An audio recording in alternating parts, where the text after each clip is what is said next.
Alice, we're coming to you. Good morning and welcome to day 2 of launches at the 2023 Spaceport America Cup. I'm Alice Caruth, producer of the T-Minus Space podcast, and I'm here today with El Presidente. Good Cliff, morning. how are you today? I'm very good, Alice. Thank you. So what can we expect? Obviously the weather caused a lot of issues yesterday, had to close down range because of safety issues. Have we got a lot of teams that are ready to start launching as soon as that airspace opens this morning? Yes, we do. Good question.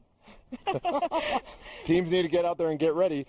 We have a lot of teams already on the solid pads ready to go. We've got teams in the queue. I can even see the cars lined up so that once we get these next rockets off, we'll be ready to reload and get another salvo up. So we had a lot of people putting chatter yesterday on the live stream and on social media, and the feedback was, we're not knowing what's happening, what's going on. And the honest truth is, it's really difficult. We had hybrids that were getting ready. Hybrids are notoriously difficult to know when they're going to be ready to launch. Why is that? Hybrids take a lot of work. There's so much that happens for those. They have to load propellant, and that takes a lot of time. They also have a very complicated ground control station. Each one of those ground control stations is custom built by every university. They've all got their own quirks and challenges. I forget the team. One of our teams had trouble with their valve, so they were running into some valve control issues. I think we did get 1 or 2 of our hybrids off yesterday. Yeah, I think I saw at least one of them. And it's so difficult because when you've only got a small team that are volunteers, we are all volunteers that are running this live stream, that are working this, and they're being told that the hybrids are going next and the drones and the cameras are over by the hybrids, and then the team at Launch Control says, you know what, we're ready to go with the solids. We go with it. So we apologize. We are doing our best to make sure we keep as much information as possible to you guys so that you know what's happening. And if you really want us to get a professional team involved, we do have NASA Spaceflight here, but they would really love to be able to bring more people, and that involves a lot more money. And these guys are a completely volunteer-run group, so go to soundingrocket.org and you can always donate and say it's for live streams for future. Always a good solution, There's right? nothing more I can add to that. That's great. A little plug for the team. Well, just to your comment, we're constantly adjusting schedules. There's no set flight times for any team. It's first come, first serve. So when we have complications at the hybrid pads and we've got solid teams ready to go, we'll just make a tactical switch and say, okay, whatever team is having some issues, we're going to let them work on that. Meanwhile, we'll switch over. So there's lots of back and forth, and I know that makes it a little exciting for the camera crew to make sure they're staying on top of it.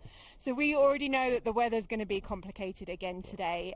It's going to be very much the same as yesterday, but the airspace is opening at 9 o'clock local, which is about 10 minutes time. That's about right. So we know that there's already rockets on the rails ready to go at 9 a.m. and we're hoping, and we have told all the teams, the weather is going to be very similar. They are working tirelessly to get through so we can make sure we get as many launches as possible. So I'm expecting that sometime around 1 o'clock this afternoon, the winds are going to start to pick up, and you can hear it on the microphone. They're already starting to be nice and breezy, which we need actually in this heat, but it's going to be picking up to the point where we might have some spots where the range has to close because of safety issues. Right. How difficult is that for your team to manage that? So we watch the wind speed very carefully. We have a hard limit of 20 miles an hour. Any winds above 20 miles an hour sustained, we have to pause operations. So we watch an official weather station on the web, and as the winds approach the limit, we start paying more close attention and making sure that, hey, if we're flying, that we're below that limit, and once the limits exceed, we'll pause. The good thing about yesterday is we were able to kind of dance around that. You may have seen that on the live stream where, hey, we got to pause for a few minutes, but then the wind dies down. Okay, let's launch some more. So it's a delicate balance act, but we watch it really closely, and if we've got opportunities that open up, we'll take advantage of everything, because my number one goal is get rockets in the air. And we're over triple digits again today. We had a couple of incidences with students not keeping themselves hydrated. We are going around and constantly reminding them, drink water, drink hydration salts. What else have you guys done to mitigate that? I know you've got some extra support here on site this week. Yeah, special thanks to Spaceport America, actually, because they provide a huge amount of infrastructure for us. We've got not only an on-site medical tent, it's sort of a triage tent, So students who are feeling either overheated or really need some, like IVs even, that tent with our Mountain View partners is provided. So they've got medical experts that can provide that level of support. We provide a water buffalo. It's not literally a buffalo, it's a tank of water, but we call it the water buffalo. So any team that runs out of water, we've got water here to take care of them. We have ice trucks that we maintain for all of our volunteers. We've got over 100 volunteers on the Ezra and Spaceport America crews, so we're trying to watch out for everybody. The other thing that Mountain View helps do is rove around the base camp area and just check in on teams and make sure they're staying hydrated. So we are doing our utmost to keep everyone here in the best health condition as possible. There are over 2,000 people here between the students, and there's about 1,600, 1,700 that have come this year, plus the Ezra team, plus sponsors, plus spectators, so it's a lot of people to maintain and manage. And I'm sure you guys probably heard a couple of the spectators are already getting really rowdy over there. I'm not sure if we've got any cameras on them, but they're getting excited because they know that airspace is opening really soon. And as soon as those launches start, the team will make sure that you get that live stream. Excited. What's your favorite part of this competition? You've been involved in this for some years now. 7 years now, 7 years. Oh boy, favorite part. I think it's got to be the award ceremony, honestly, because you get all of the emotion after you've gone through this enormously stressful experience out in the weather. You're dealing with heat, you're dealing with technical issues, you get comments and feedback from judges that you may have to address some safety issues with your rocket. Everybody's just going, all out, and it's long hours.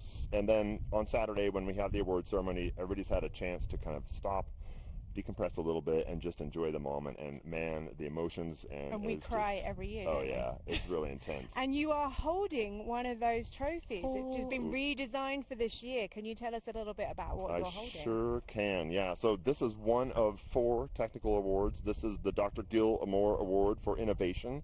We've got the Jim Barrowman Award and a couple of others. We also have category awards for each of the altitudes and also the type of rocket that's flying. And then we have the big prize, which is the Spaceport America, the Genesis Cup Trophy.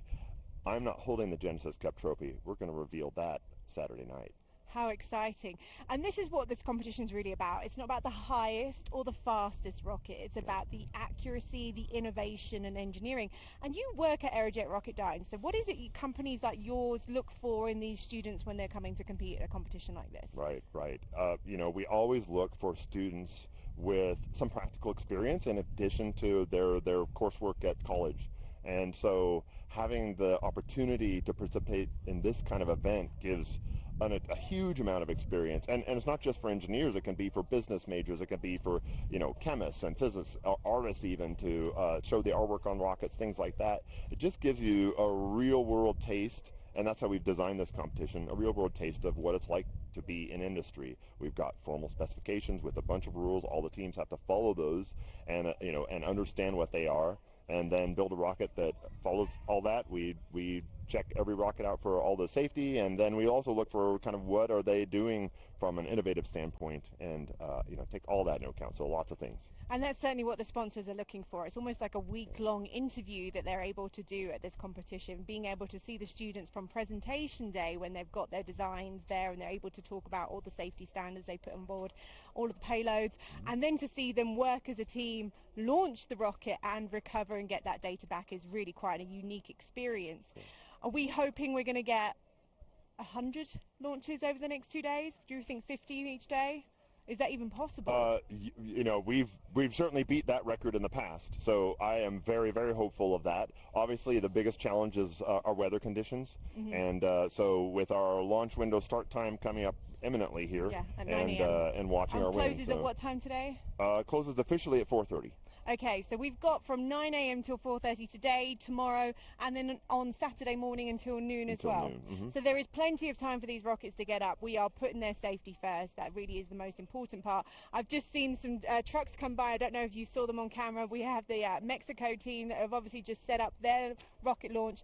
These trucks are coming back right now. Why are they coming back? Why aren't they over there? I'm going to put this down, so bear with me. So the teams that we have, every team has to go out, obviously, and get their rocket on a launch rail. We've got the capability to launch, I think it's 16 rockets on our solids pad. So there's going to be a convoy of cars and trucks that go out to deliver those rockets, and then that's the German team. Go on, guys. And once they're set and all the rockets are ready, loaded, the igniters are installed, and they get clearance from the judge team and our safety operations team out there, then all those cars come back, which is exactly what's happening now. That's a very good sign, because once they've cleared those cars out, cleared all the students, everybody's pulled back, we're getting very close to launch time. So talk me through the flag system. I can see a red flag over there. What does that mean? Correct. So there's green, yellow, and red flag conditions that we fly. Green means cars and traffic can go back and forth freely. Once yellow, that's a caution flag that says, hey, we're getting pretty close to our time for launch. Once we go red flag, then no further traffic is allowed in. We're finishing the final installation of igniters, and we're getting ready to clear all of the students and teams and everybody back to a safe distance, and then we go from there. So launch control is just over here to our left, your right. They're the ones that push the red button, am I right? That's correct. Why is it that they do it and not the teams? What's the safety reasoning behind that? So the safety reasoning, we have our launch control officer. They have communications with the safety team. They've got communications with our pad managers. They have a much better kind of situational awareness. Mm-hmm. In the past, we've had teams come up and press a button. There's also an efficiency aspect of, we've got a lot of rockets. We've got more rockets than we've ever had, more teams here than we've ever had in our past. 116 teams are here. Like you said, about 1,700 students. So 12 launches yesterday, am I correct? That's about right. Mm-hmm. So, we've still got over 100 to go over the next 2.5 days, which is going to be really exciting. Exactly. And obviously the aim is to get as many done safely as possible, as soon as possible. So as soon as that action starts, we're going to make sure we cut to it. And as you can see, there's still a couple of more vehicles coming down now. Is there any team you're particularly close to that you watch when it comes to this? What was your university? So I went to University of Washington up in the Seattle, Washington area. They are not here. Uh-oh. I'm looking at you, University of Washington, this year. Although I did hear that they may attend next year, which is exciting. So that'd be great. However, Washington State University is here, and they're in Eastern Washington out in Pullman. They're here. I'm looking forward to seeing their flight. So, yeah, that's good. We can't help but have favourites, really, when it comes to this competition. I don't ever call them my absolute favourite, but I definitely have a soft spot for the British teams. Yesterday, my University of College London, I went to the university in London. They went third. I was very excited to see that. First time at the competition and third launch, second to go through the safety review. Is that a pretty big deal for a first-time team? Yeah, absolutely. If you can arrange all the things that have to happen for your rocket to show up here and then get through the safety review and not really have any pickups where you have to go back and do a bunch of rework, that's huge. That's huge. And then once you get out here, so there's safety reviews that we do out at the Las Cruces Convention Center. And then once they bring the rockets out here, they assemble everything, they do a final safety check. And if they get through all of that without really any major rework or issues, that's a very, very good sign. I'm very proud of them. I'm a bit of Mama Bear moment. And I've got Strathclyde here from Scotland, and my family is from Scotland, so I'm very proud of them as well. But in all honesty, I'm proud of every team. There isn't one university that I've not come across who haven't been excited to talk about what they've been doing, how they've been working together as a team. We always say that space is the ultimate team sport, and I really think this competition really proves that. Totally agree. And another one I always say, this is like the NCAA equivalent in academia. Unfortunately, we get in the US a lot of money put towards watching sports teams. Mm-hmm. People go and watch them live. Honestly, this could be as good. And the one thing I always add to that is that as much as these sports teams do a great job at college level, a majority of them don't end up in careers in sports. Unlike this, most of these students are going to be the future of aerospace, and I know when I spoke to some of the teams from the people from Spaceport America yesterday, they mentioned that they've come back and launched at Spaceport after graduating from this competition, which is really what you guys are trying to achieve. Oh yeah, absolutely. Helping to not only get the kind of job experience and be able to apply and talk to the sponsors and potentially line yourself up for a career, immediately following college. It's more than that. It's generating the excitement. It's understanding that there is an enormous aspect of this that is, yes, it's very technical, and while you're working over the course of the year, you can kind of get buried in all those technical details.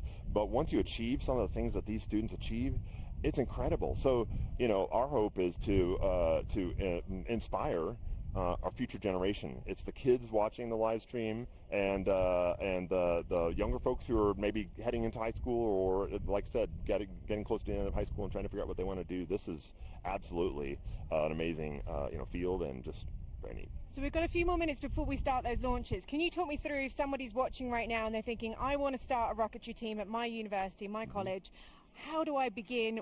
How do I get involved in something like the Spaceport America Cup? Right, yeah, good question. So you can start a team. If you are a student at a university, you can always put together a group of students, work with your university, and figure out how you might have the university sponsor you. All of our rules and the competition guidelines are on our website at soundingrocket.org. That's a great way to start, is just reading through that documentation, getting a feel for what are the kinds of things we even have to be prepared for. The best option to help start a team and be potentially accepted into Spaceport America Cup is to get some experience under your belt. So starting with some smaller rockets as a team, working with some of our organizations like the IIIE Rocketry Association and NAR is a great way to just get some of that initial experience. That's here in the US, but there's also some international groups as well, right? There's some international competitions, and I know you guys are actually encouraging a lot of the teams that might not be ready for this level, because 10,000 and 30,000 feet is actually quite a high level of rocketry. So there are other different groups you can find that you could probably get involved with, and there's a couple of other different competitions, am I right? That's true, yeah. I know one of the big ones in Turkey, if I'm remembering correctly, Technofest, and then, Jesus. Is it Europe? Yeah, okay, that's right, exactly. Euroc over in Portugal as well. So that's just the European options. There's certainly options in Australia as well. So I think it's a really great thing to get into. I always say to people, it's better that if you get somebody into rocketry, they're not going to go and deviate off any path. It becomes a really good obsession. And for myself, I'm not an engineer. I certainly didn't study rocketry. In fact, I came into aerospace in my 30s. It's almost an absolute hook to be able to watch as many launches as I have since I worked at Spaceport America and since I've been working in space media. This competition and the quality of the rockets that come out of it are just incredible, and I think that a lot of that is down to the judging and the team that puts this together, so thank you. Thank you very much. Yeah, no, I totally agree. I think we're going to get some roving pictures now of what's going on around the camp. We're going to find out what's happening around us. NASA Spaceflight have been here this week supporting the live stream, and they're getting themselves strapped up to go up on a scissor lift, so that's certainly going to be really interesting. And we're currently at what time, Cliff? We are currently at, wait for it, 9:03 a.m.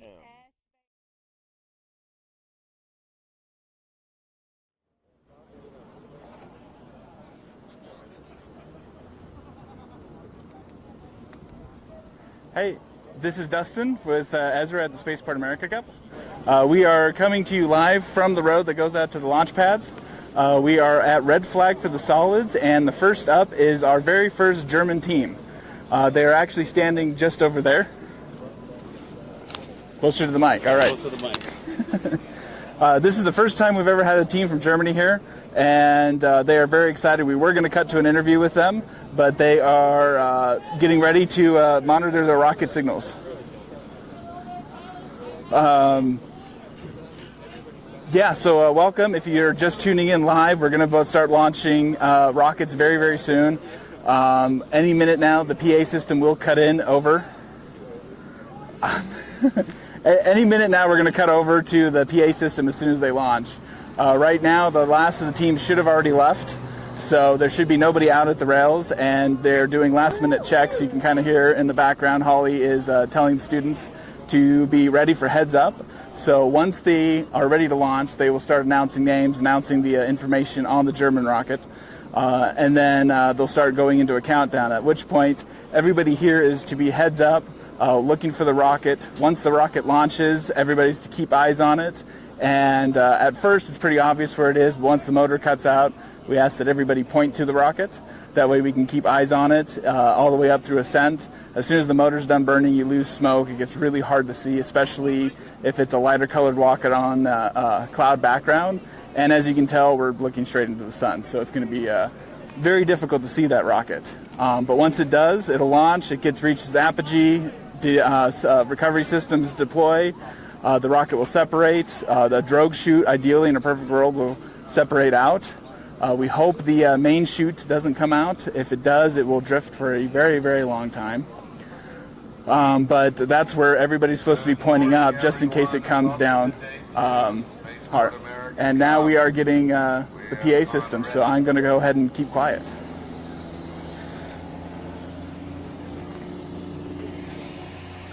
Dozens clear. We are red on the solid tank, and we are imminent launch on solid tank.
You can take a step out a couple feet. Wow. Yes, what's up? So much.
I'm Alice Carruth, producer of the T- Space podcast, and while we're waiting for those launches to go ahead, and they are very ready, it's just those last minute checks, I've got Dr. Chaz Miller with me today. Hello. Chaz is a former aerospace engineer here at Spaceport America and a professor of astronomy.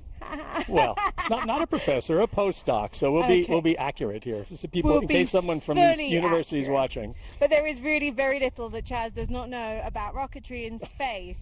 And you've been involved in this competition for quite a long time, haven't you? When was the first year you got involved? First year I was a volunteer here in 2018, and then I wasn't working at Spaceport then, but I was working the following year. So I was here the whole time in 2019, and then I was involved in planning for 2020 and then 2021, which obviously didn't happen. So a lot of the things I see here now are the things that were planned as improvements from 2019, and things are way better as far as logistics and spreading people out and just keeping safety things going. So it's cool to see. In fact, standing here on this platform, this didn't exist back in 2019. Everybody had to fit on the tiny Connex over there, which was the issue. So a lot of improvements since the last time I was here.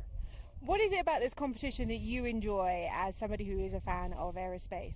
The coolest thing is watching the teams. So watching the students that are here, because this is something they've been working on all year. And so this is the culmination. So to see their rockets get on the pad and take off and see the excitement is really cool. The other thing that impressed me when I first came here, I heard it was a competition. I'm actually not a huge fan of competition. It's like, well, I hate to see losers in something like this. I don't like the thought of that. But when I came here the first time, I saw that the teams were totally not competitive in that way. They were trying to get their rockets off and win the contest in a way, but they helped each other out because everybody here wants to see everyone at least get off the pad.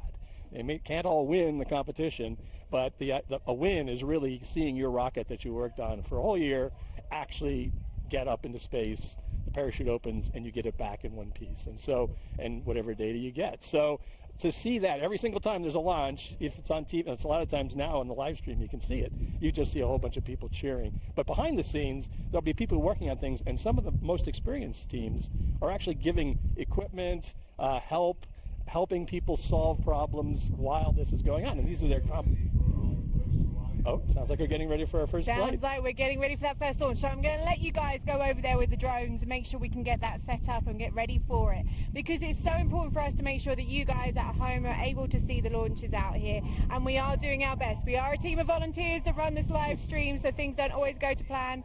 But we're listening at the moment to the PA, and we'll let you guys listen in as well. Okay.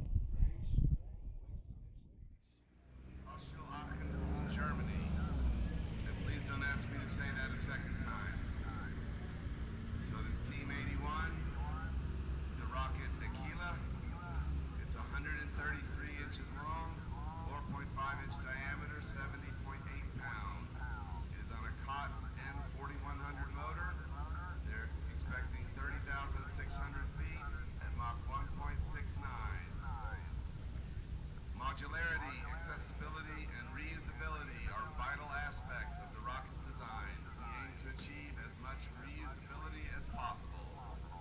This is Team 81 going up on bank A1.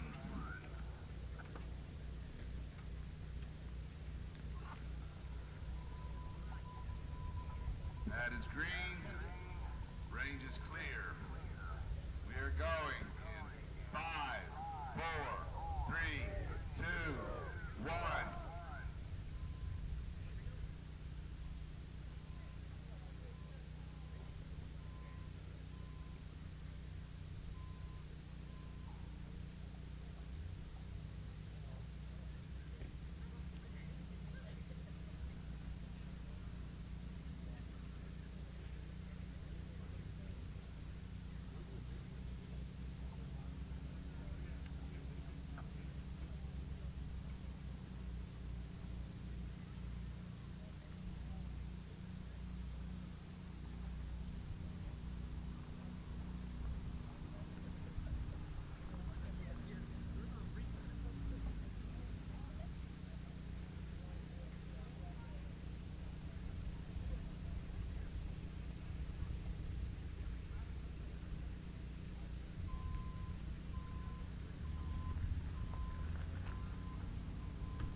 Okay, we reset the system. We're going to try one more time. This is going on bank Alpha 1, Team 81 in 5, 4, 3, 2, 1.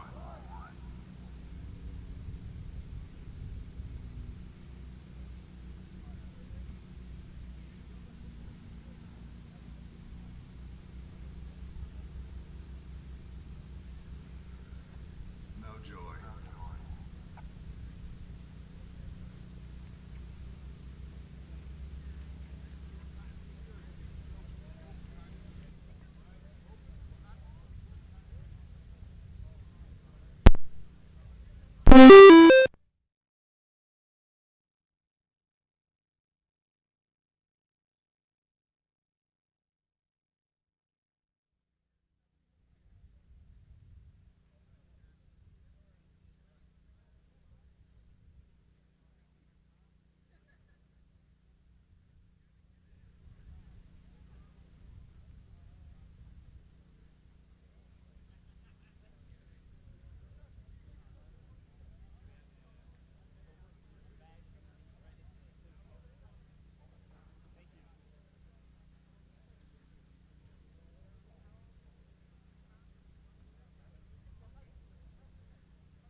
to move to our next flight.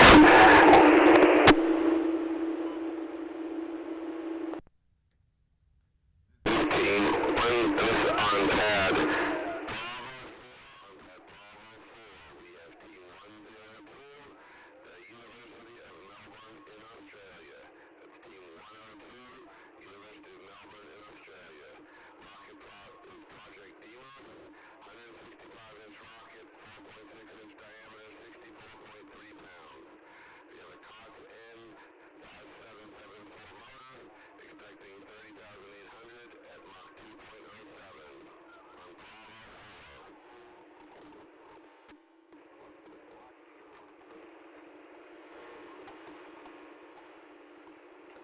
Alright, we have a green light. Clear range. We're going in 5, 4, 3, 2, 1. We have liftoff.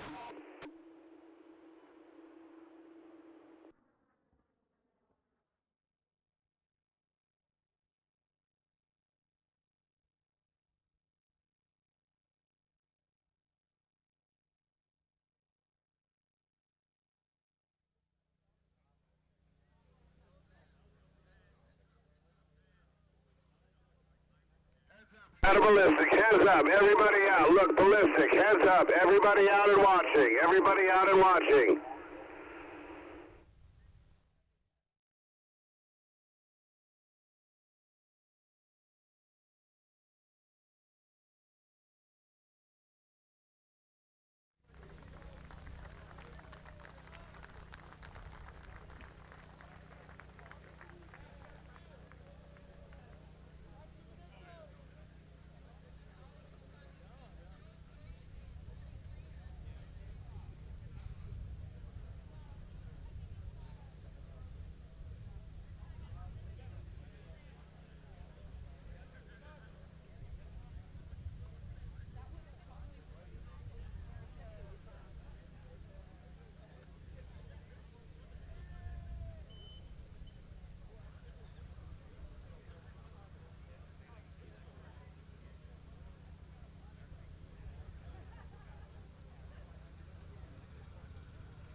If you fucked it up, don't.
Some of my friends. The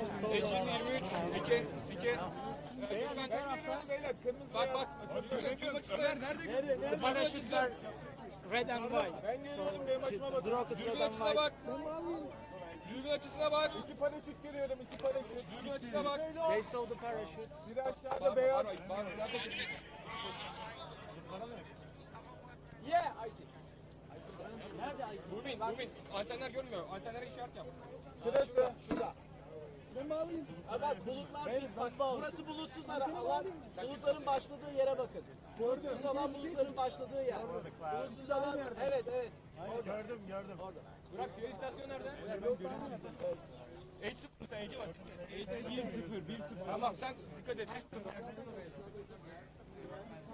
Evet gördüm. Nerede? Tam bulut bak. Yoğun bulut var. Sol üstünde. Oh, I see it. Yeah. Do you see it? Oh, they just lost it. It's very small. Oh, I see it. Okay. Yeah, it's like up and to the right of the sun. It's so high. Hala görüyorsun. Peki şu antenlerin içinde mi? Hayır. Çok az bir bulut var. Yeah, it's really bright where it is right now. It's hard to look at. I saw the parachute. It's good.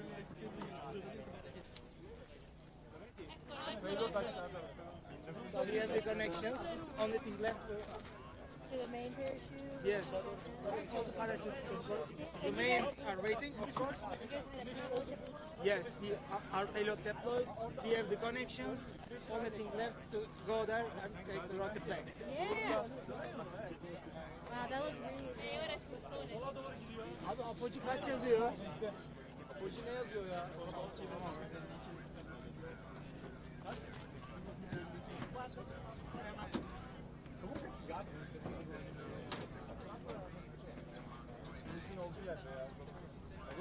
Can we get a picture together? Yes. We have a tent over there. We can take a picture over there.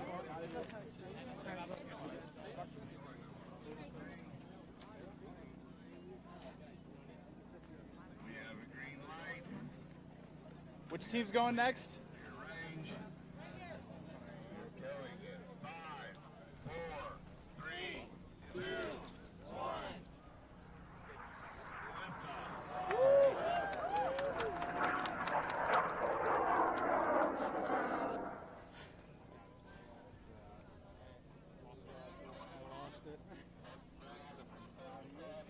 Does anyone have eyes on it?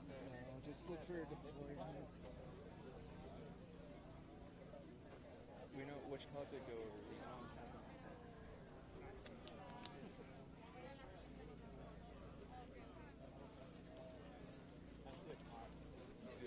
You see a pop? Where is it?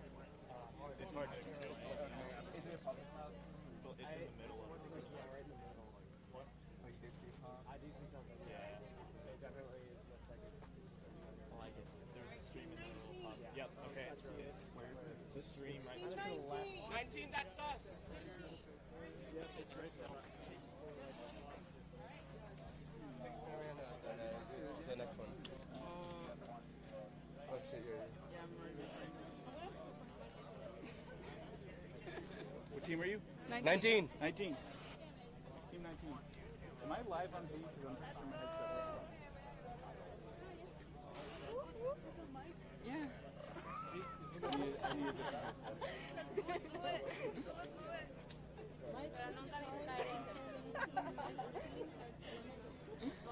I need Okay, guys. Are you ready, kids?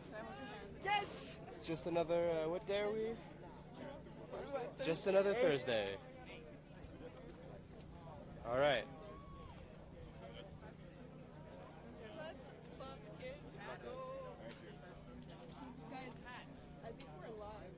What pad? B6. B6. Pad B6. Yes. Justin, I also have pad assignments too if you need them. All right. Telemetry's good. Nice. Good. I'm actually shaking in my boots. That's not you, right? No, that's not us. That's not Yeah, us. you're on the wrong one. We're the one next to it. They're the one next to it. Yeah, B6 is the furthest back. Furthest back. Oh yeah, I see you. Okay. Yeah, it's all white with like red writing on it.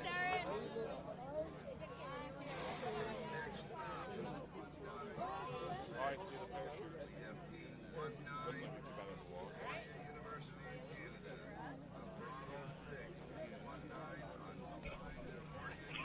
Where's the flag again?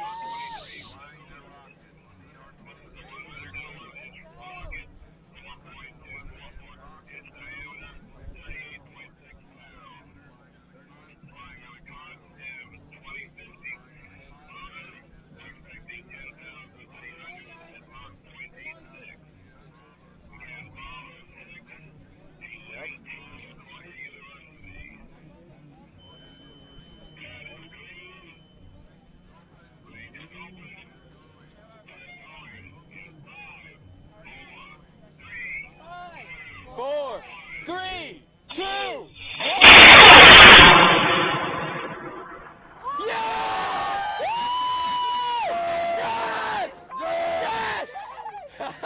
Oh my God! All right. We did it! It's not done yet. It's not done yet.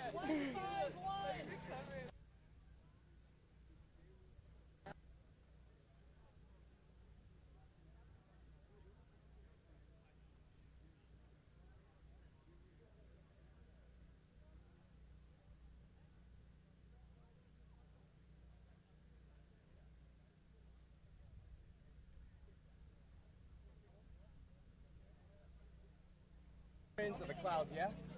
Who's the next team? Who's the next team, Holly? 151. And you know the pad? Thank you. Thank you! Bravo 5.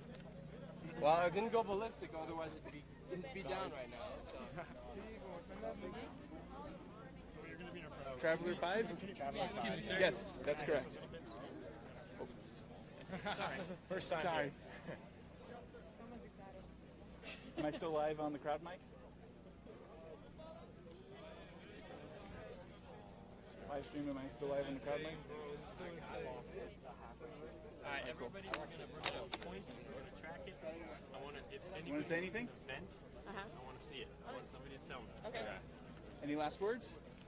Live stream? Go Jennings. Yeah. Go Jennings! Yeah. Kenny's launch day? Oh, I hate that. I hate that so much. Calling you. That's so hot. That's for the 6 Washington Elite viewers we have out there. Yeah. All Hey, my family's tuned in. Yeah. Hey guys, what's up? My friends are too. I don't have friends. Oh, you They're all could have here. just told me that. Take one step back. Tough. This Yeah, rocket. we're glad you're here, buddy. You're on beat.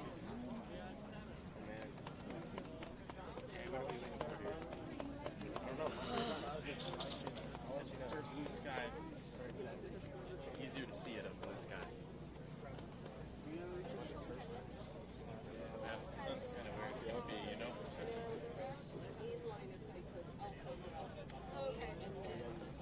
Is this audio going to be on live stream? It's on live stream right now. Oh, really? Are we on camera or is it? You doing that so you can sync it off the live stream? They're watching you, so don't swear. No promises. There's nothing more exciting when that goes up, and I swear every time they go. Yeah, I'll watch my 4-letter words. Just remember your parents are watching. They've got a worse vocabulary than I do. Shouting out the parents. Yeah. That's now going out on the live stream. He's getting emotional. Oh. You're in the camera. Don't stand in the camera. Which university are you? Washington and Lee. Oh, you guys are up there now? No, That's correct. Oh, yeah, I lost. What's your name? Jessica. Jessica, where are you here from? Washington and Lee, Lexington, Virginia. Exciting. What kind of category are you guys actually going for today? 10,000.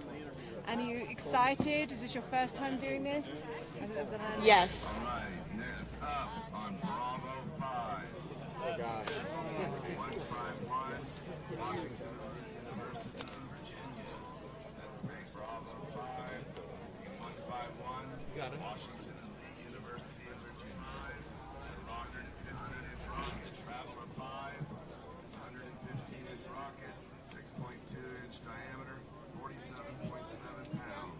best. Hot 2047 motor.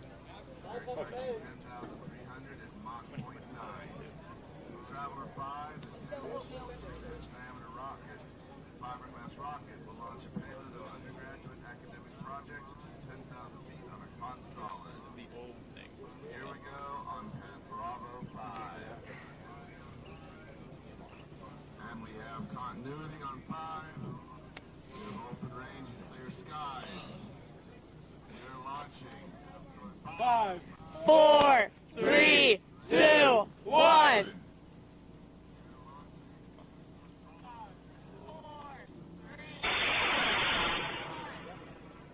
There it is.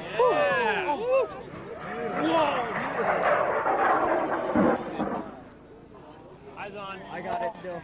Smoke rain. Yep. Arcing into the blue. Yep. Looking for an event. Just to the right of the upper. Oh, I see. We're all the way through the stream. I was even looking at there. Event.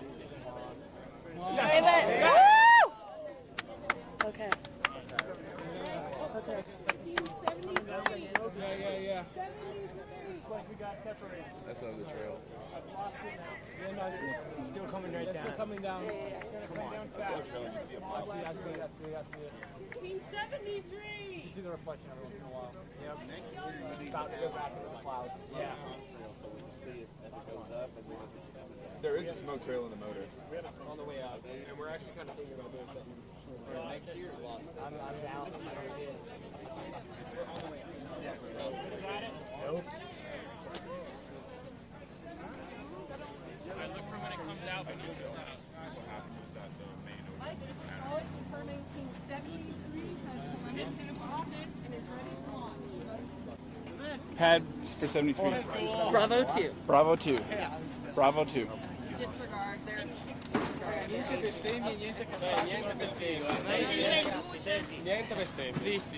You guys are live. Hey. Oh. How you doing? You nervous? A bit, you know, it's we are normal. confident. Yeah, we're pretty glad to be here.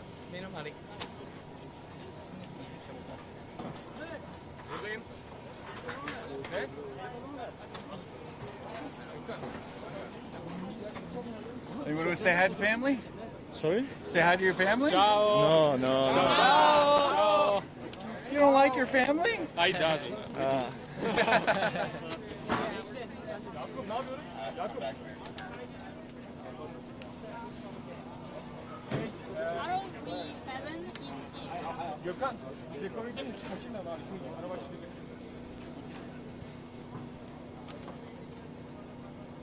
Teammates stuck at home? Oh, yeah. Ciao a tutti quelli in aula che ci stanno seguendo. E tutti quelli che ci seguono su YouTube e alla live, che non so dove sia la telecamera. Forza Unito Rocket Team!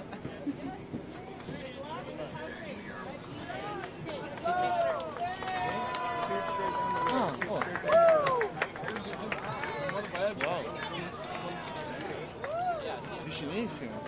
Sì, è proprio là.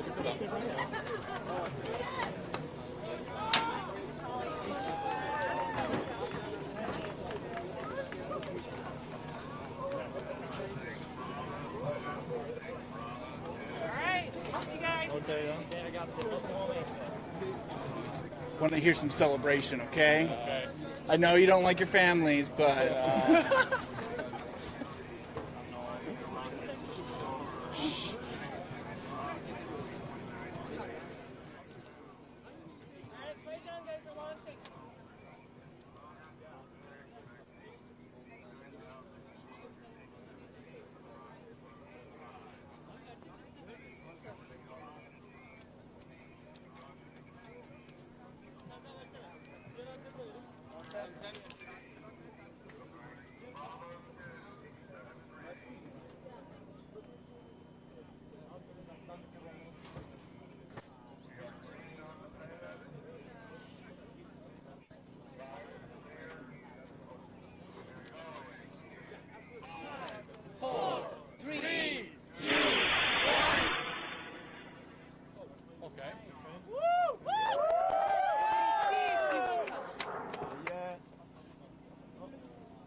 fa sempre. No, lo fa sempre, lo fanno tutti quando finisce. You see it? Ah no, è lì. Dove? Su. Dove? Cade? Dai, apriti. Dov'è? Lì, sopra. Dai, apri. Ah là! Vabbè, ancora si deve aprire, dai. No, si è aperto? No. No, non si è aperto. Aperto? Si è aperto? No. Non si vede. La telemetria non te lo dice, vero? Oh my god, I see it. Yeah.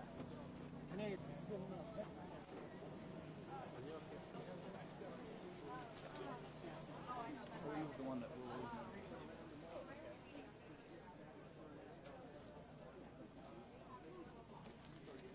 Ollie, where'd you go? We gotta get you your GoPro back. Oh yeah, did you launch it today? No, we're gonna use the 203. It's the battery life. Yeah, I was worried it might not work. We'll have to get it back. All right.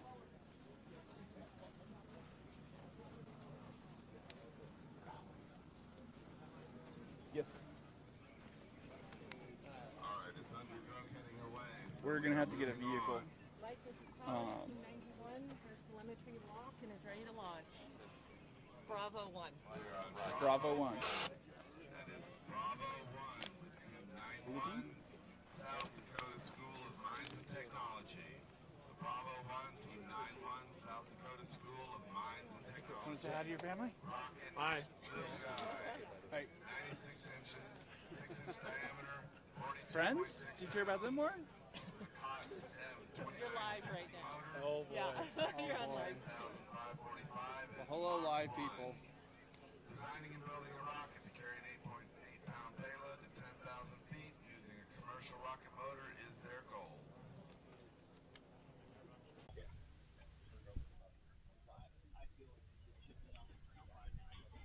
It was coming down quickly. Okay. I saw it all the way down to about this angle. Okay, and it was just screaming? Okay. Moving to team onto pad Alpha 2. On pad Alpha 2, we have team 105. This is the University of Texas at Arlington. Alpha 2, team 105, University of Texas at Arlington. The rocket is Orion, 120-inch tall, 4-inch diameter, 54 pounds. It's an M2500 Cox motor, expecting 10,900 at Mach 1. The Aero Mavericks 10K Cox rocket Orion is the culmination of the team's year-long effort to create a new and innovative design that supersedes all previous accomplishments.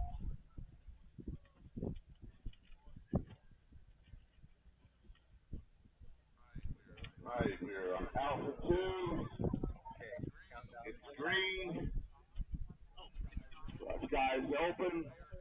We are going in 5, 4, 3, 2, 1. We have liftoff.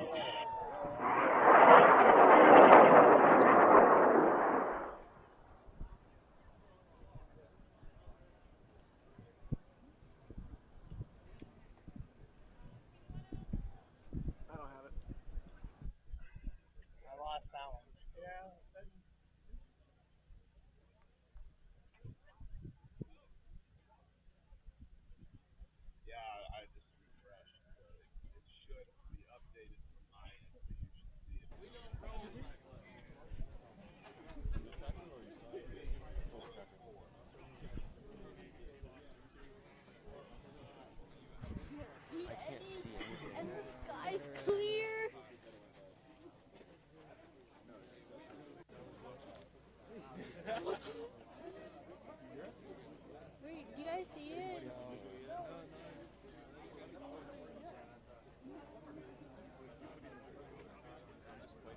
The suspense, it's terrible.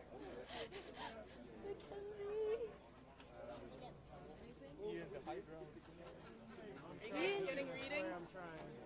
Monash, are we getting readings? I think so. We're still getting readings.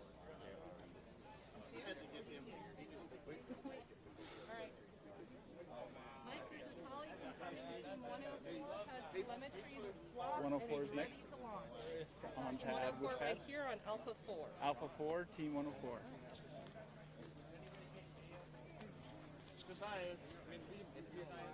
We on? We're live, right? Live. Awesome. Say hi. Hey everybody, thank y'all for watching. Thanks for the support. Thanks to our sponsors, Airbus, Orion, Alabama Power, Alabama Space Grant. We love y'all. Say hi to your families. Hey mom, Carter, dad, aunt, uncle, everyone that's watching. I don't know who's all watching, but thank you.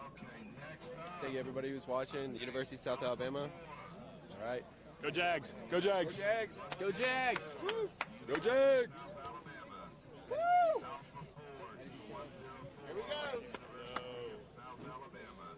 The rocket is Project Helios, 146-inch tall, 6.2 inches diameter, 63.8 pounds. Flying on a COTS M1582 motor. We're expecting 10,100 feet, Mach 0.8. The swarm of drones communicate with the rocket's nose cone and deliver weather data autonomously. They will follow and land around the rocket. And we are going on Alpha 4.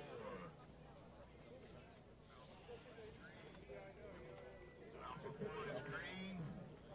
Skies are clear. Come on. Alpha 5, Team 131. What?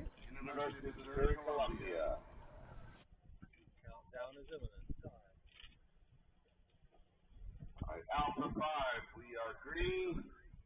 We have clear skies.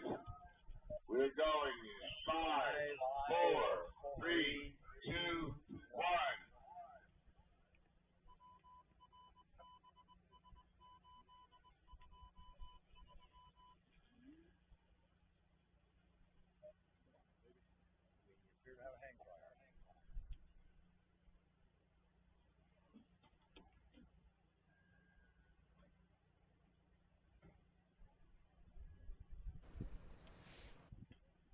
No joy.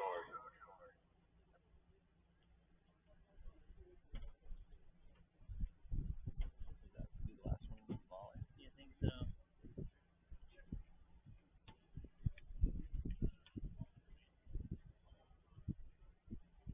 Then they'll move over to do. Alright, we're shutting that one off.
Black bottom, hand down.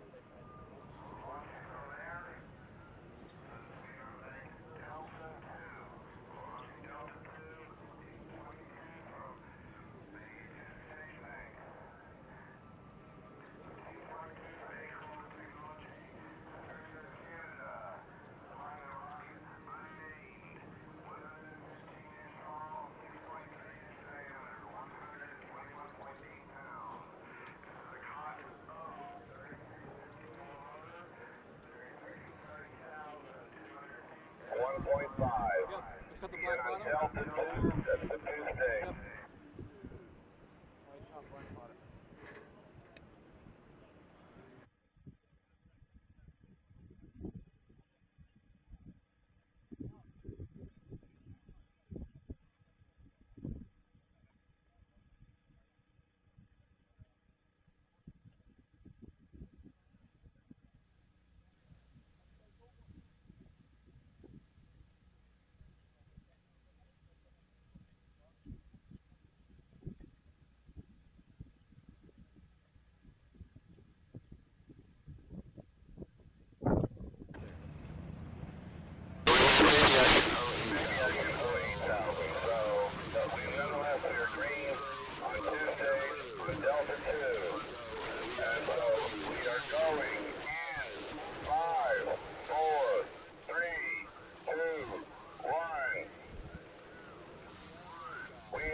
Do you have the live stream over here? Live stream over here? No. Yeah, somewhere.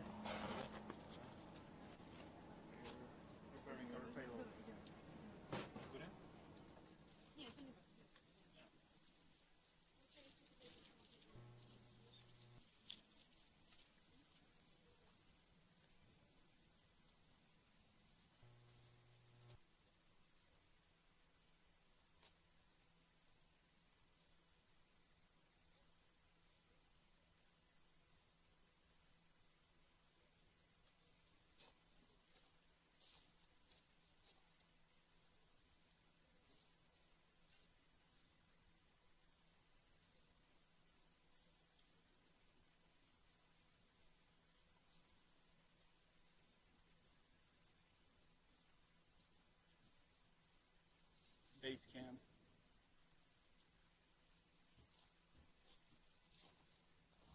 We'll likely be sending out some rockets, or some teams to go try to recycle the rockets in the next salvo.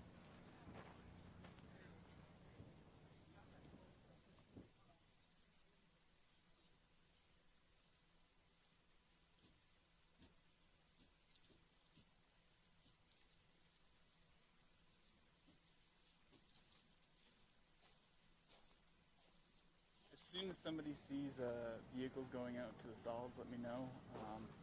I'll probably grab some water and DOS and go out there.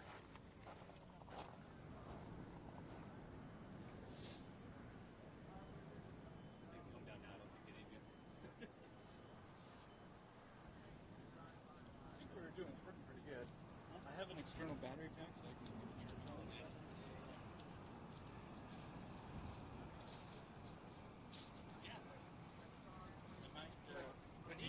Do you have the fake microphone? No, I don't have the stick. I have one, but it's broken. What I need to do is put our other Starlink over there at that intersection so I can use it as well. Because then I could probably cover the whole area plus your house. We just need a break crap. Set it out and I have a battery and stuff for it. Do you have the standard Starlink? Yeah. I just bought the business one for my dad. The bigger square one? Yeah. Nice. Because he's up in Elm and he just lost internet himself for like 2 months.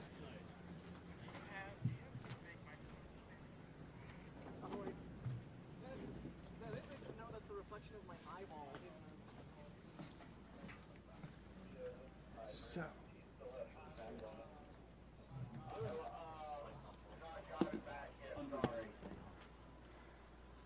This one never seems to work on B. I think the same one I had yesterday. It's on A. Oh yeah. This would be a great one for Holly. You can give me another one. We don't want Holly going hot, is that what you're saying? On the broadcast. I mean, we could, but... Do you want her to go home? I think she's already overwhelmed. Maybe, yeah. But I think she's not overwhelmed enough that she could drop this down every now and then. You brought a light mic in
depends what they add to it for that one.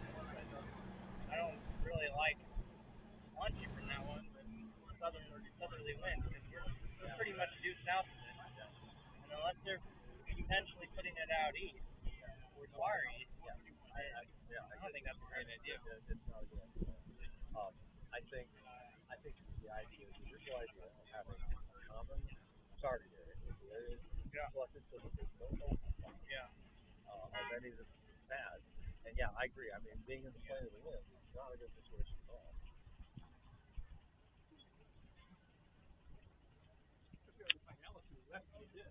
Oh, yeah.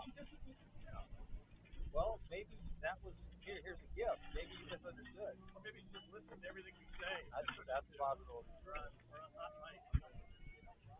So what's the deal with the rail?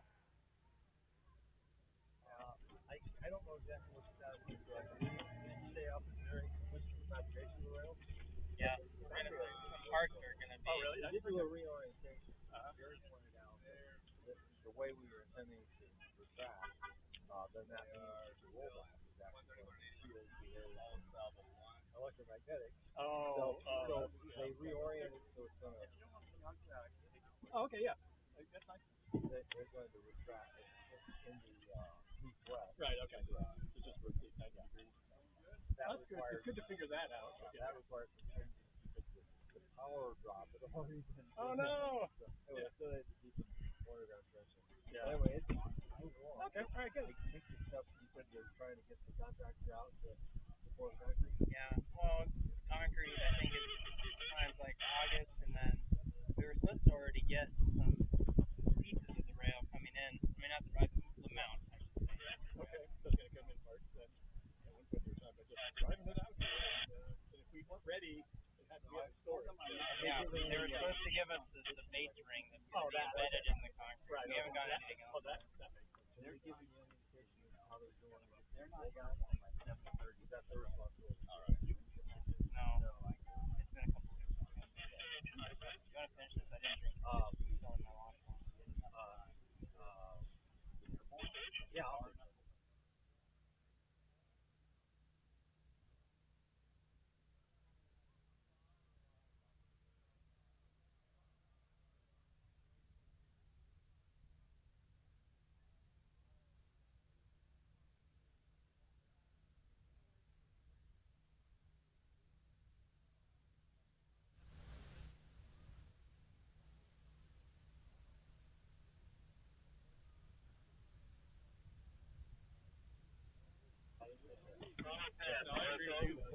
I'm super thirsty. I'm on my bike. I'll drink anything. Yeah. Besides that, yeah. It's been shown last night.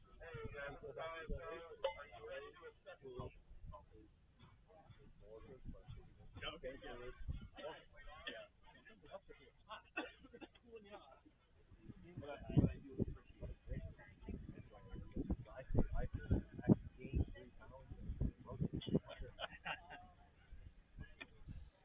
It is, but I yeah, so I was watching the drone stuff from last year and this year.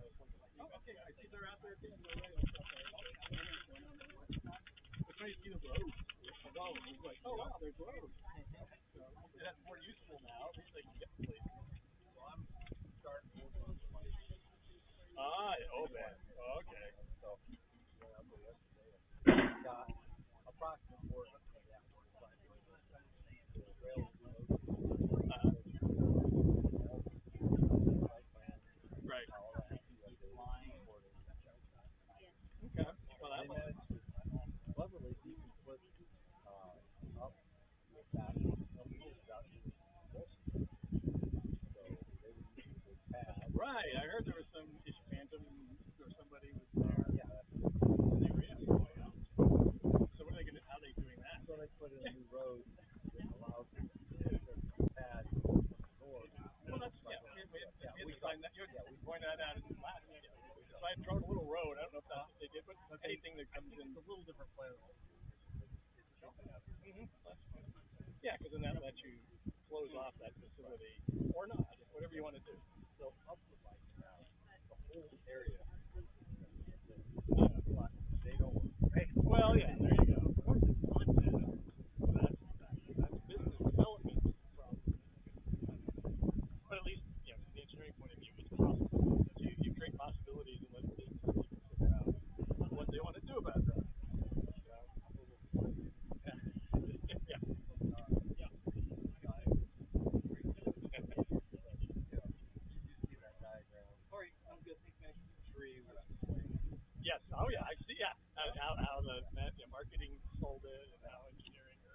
how was it originally conceived?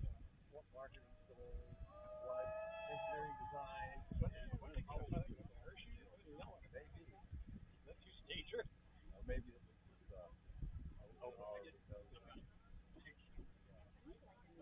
That's true, right?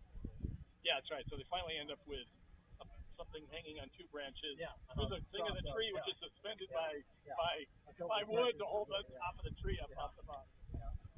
Okay. But that's I know. It's exactly into the process. That's what happens. Yeah.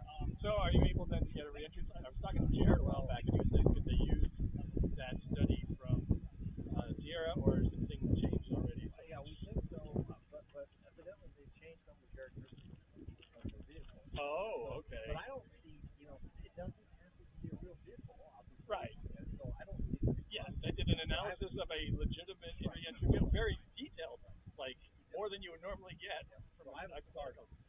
Yeah, and he had mentioned too there was just there are more people on site, but that seems like an easy fix. So they did the analysis. All they have to do is put a population map under it, do the recalculation, and I'm sure there'll still be some pads that are passing. All right, you should do it inside. Yeah, camera right there. There's drones.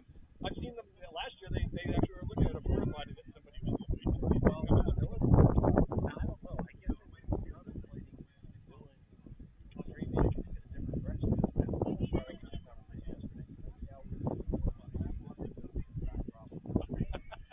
They think these things are true, but the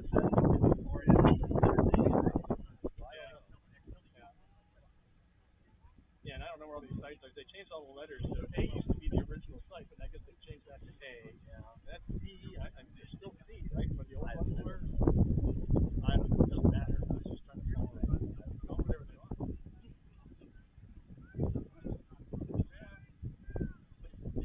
Did they upgrade this part of the road too? Oh, yeah. Does it look like it? Why would we go around the county? Oh, the other direction. Yeah, the other direction. Yeah. I actually sort of think. Yeah, right. Yeah. And if these new roads go in, it's not as smart now. Yeah. I agree. I mean, the whole thing. So, and I heard they crunched up a lot of the concrete at Janeiro to do this. Or they used that. I think they drive it. Did they? I didn't. Yeah, they did use. Do they have some kind of a? Yeah. Still over at Tony's. Care about the embedded rebar. Oh God! Oh my God! They re-broke it. Yeah. So they had a backhoe with one of those paper crackers. Hi, I'm Alice Caruth, producer of the T-Minus Space podcast, and I'm here with Anna Tombazi, who's actually one of the judges this year, but I really want to go back to you starting off with this competition, because you were once a participant yourself in 2000 and what year? 2015. So I helped start the Rocket Association at my college back then, the University of Akron, and we came out to Spaceport. Well, it wasn't Spaceport, it was actually Green River, Utah, and that's where the Cup used to be held, just the Ezra IREC. And so in 2015, we went out to Green River for the first time. There's probably about maybe 25 teams.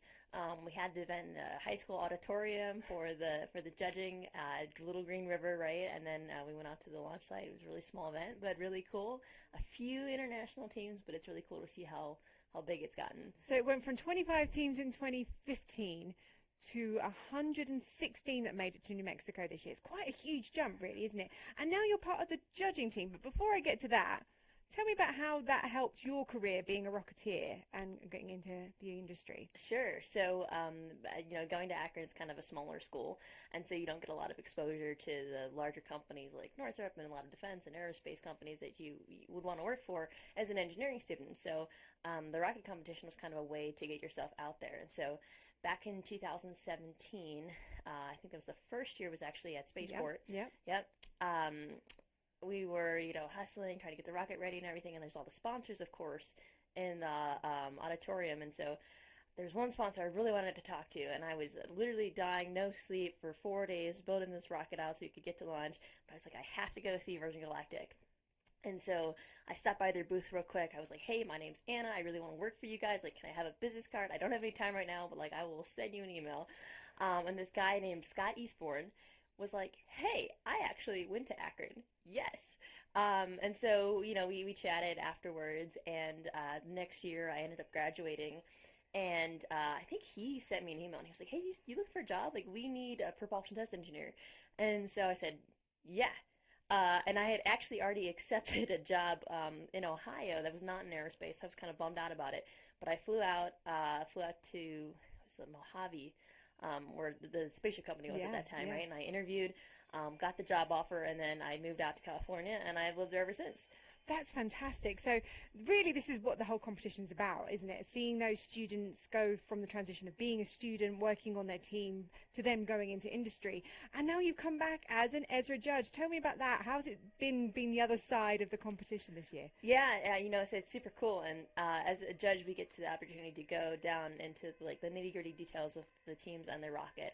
And it's really cool to see how excited they are about what they've made and just the passion that they have for what they're doing and for the engineering. So we have this rocket here. All I know is this is the pointy end, that's the fiery end. Don't get close to that end. And as you saw before, and I pulled off the nozzle, I'm not particularly great with rocketry. Can you talk me through what it is these teams have built and how they've built them? Sure. So there's different categories of the components on the teams. There's what we call COTS, which is commercial off-the-shelf. So this is a component that's been tested, verified, and basically it will work, right? It should. And those normally are things like the motor, the parachute system, and sometimes even the structure, like the body tubes. The other things, which are called like the SRED components, so those are the student-developed portions of the rocket.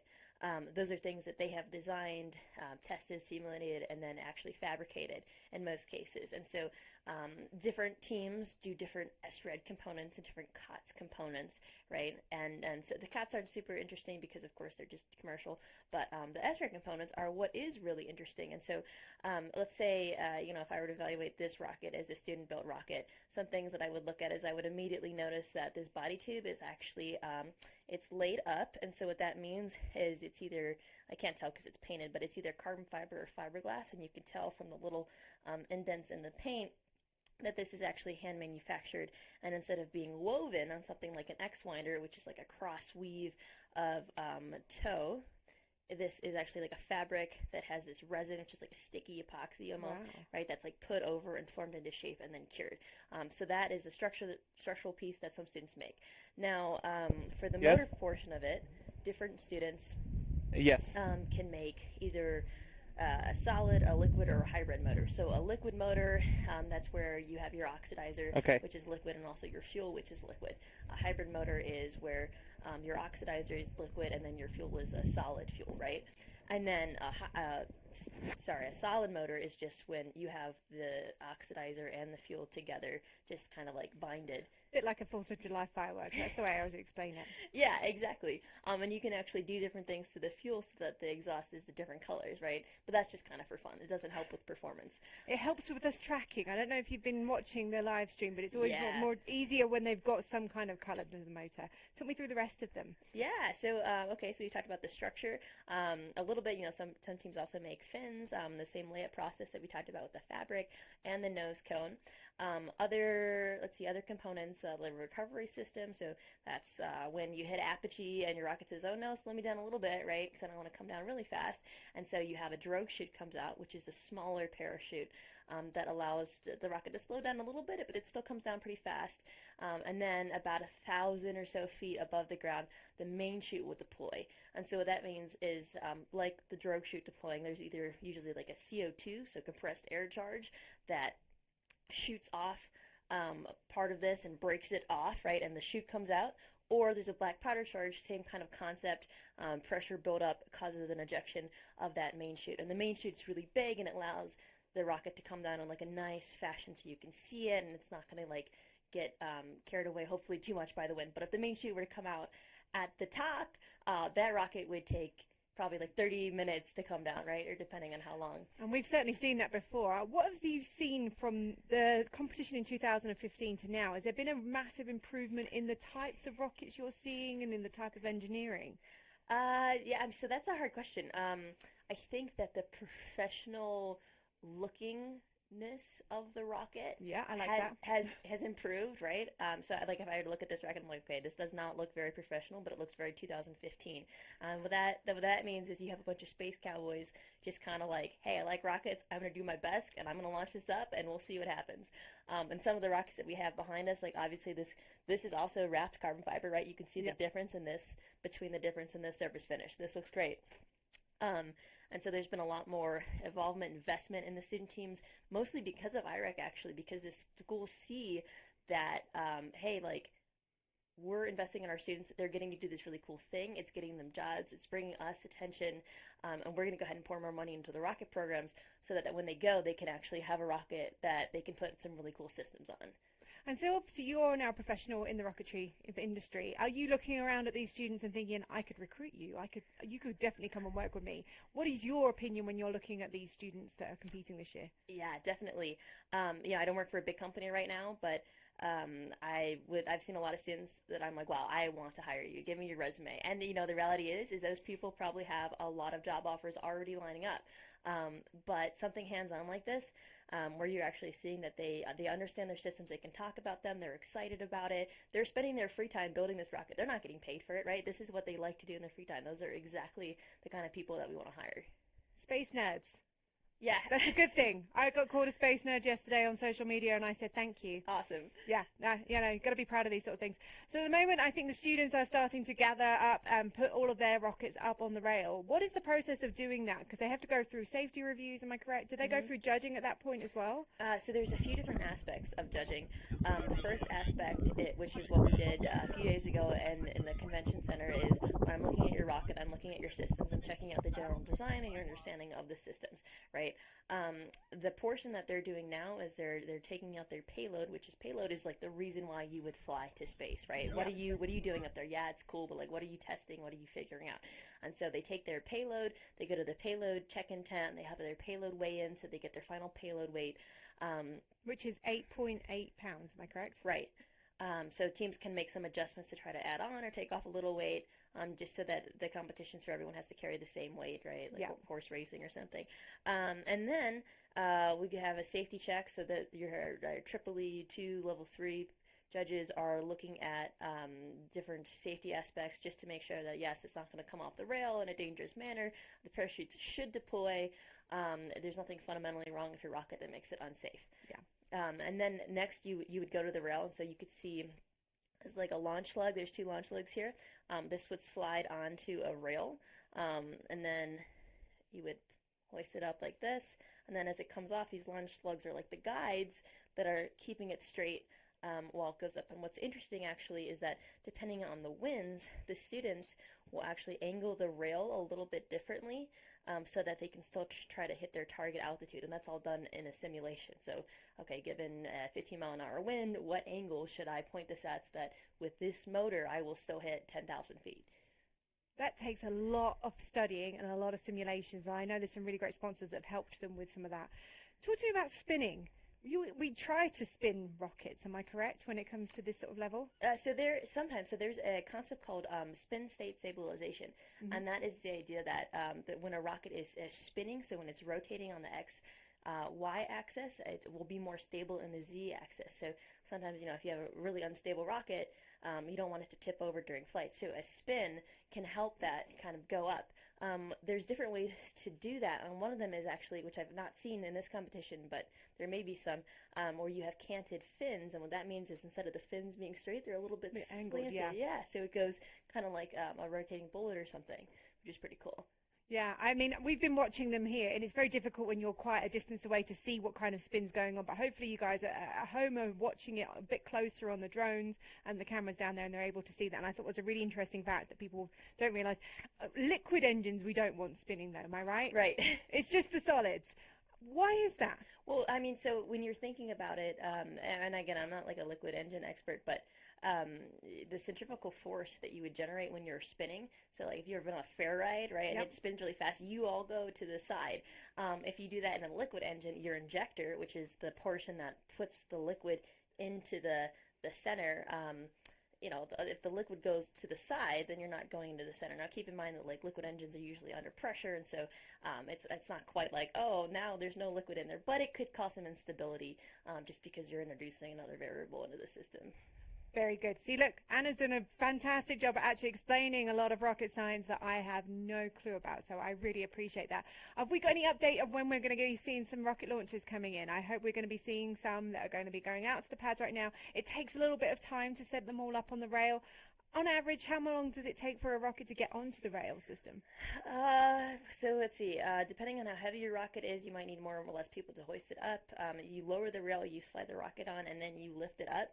So that part actually doesn't take that long. But what does take sometimes longer is, and you'll see actually a hole in here. I don't know if the camera can see it, but you see this hole. This would be typical you'd see in a rocket that you could turn on the electronics. So you don't turn on a lot of the electronics until you get actually on the pad and you're loaded up on the rail, and that's because with the limited battery life, you don't want to just be generating, collecting data, having everything on until you really need to, because when rockets are sitting on the rail for a while, you know, you can and do lose battery power, which can be pretty detrimental to your flight. And so after you've turned on the electronics, which usually involve climbing up a ladder, turning a key, it's actually pretty cool. Then you hook up the igniter system, so you stick an E-match if it's a solid rocket motor up here, which basically connects to electronics that then is connected to the pad, and then you'll fire. So that whole process can take no electronics issues. It probably would take about 10-15 minutes. So, you know, 10-15 minutes per rocket, plus we're having to deal with other rockets that have gone off and recovery going on, so it does take quite a process, and we are all about safety first. That's pretty much the whole paramount of the whole ESRA experience and working with IIIE and others. And it, you know, that's a really important part of this whole competition, isn't it? Safety standards, making sure that the students understand that.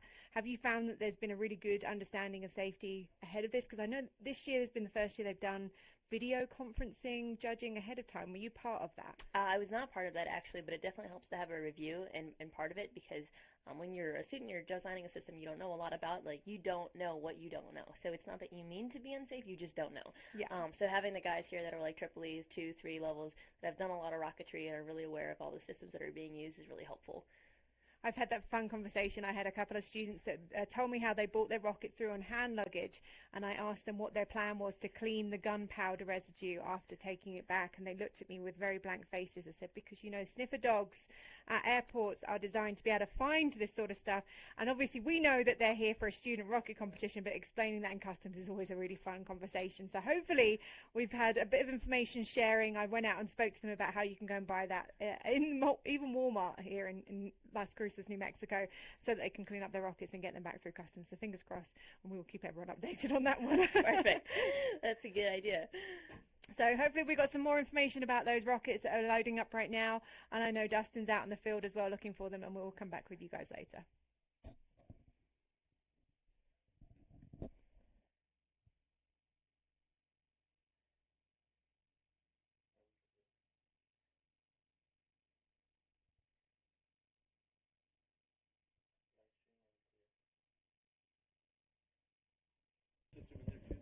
Y'all have been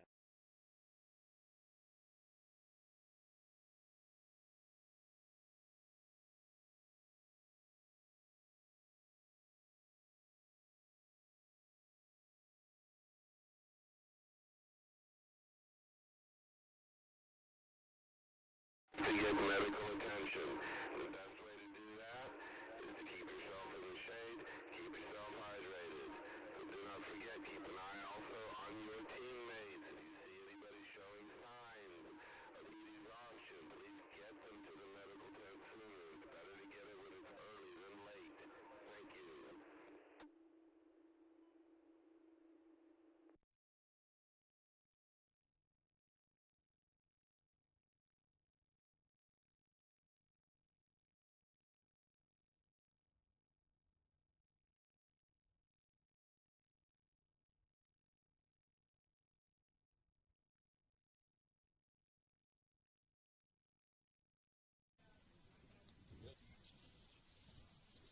Audio too, make sure your mic's on. If you check audio, I can walk up there and start getting some audio.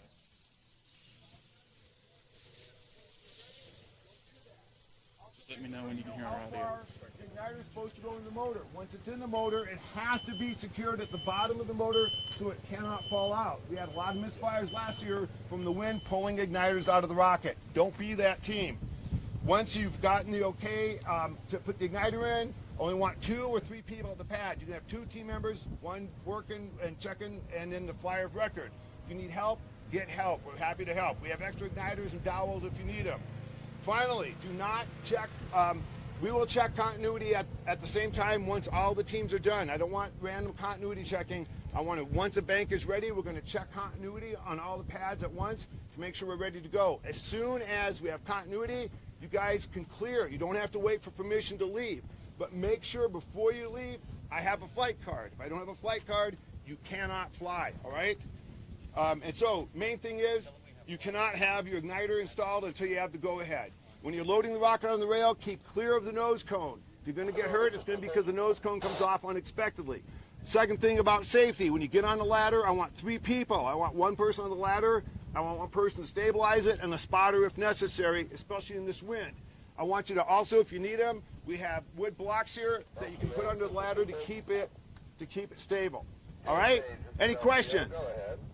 Okay, as you guys know, time is of the essence with safety, right? We got winds, we've got a lot of teams, we want to fly. So be safe, but don't dilly-dally. And I hate to say it, you can get 1 picture before you start arming, and that's it. I can't have this 5-minute group photo thing going on. That's going to slow us down. You never called our team. Oh, hang on. You guys, we may or may not let you fly because I've got too many teams out here. I'm sorry, but just so if I didn't call you, stay here. Everyone else, proceed to rack. On this pad over here, who's my pad bank manager for C? Joe. Joe's the man for C. He will also help at B. I have Jason is B, and I'm going to have these guys over here on A, and I can roam around and help as needed.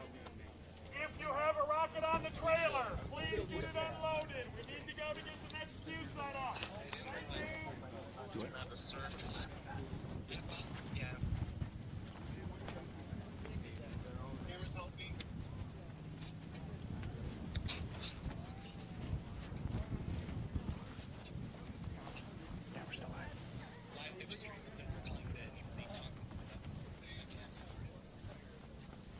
Thanks, Art.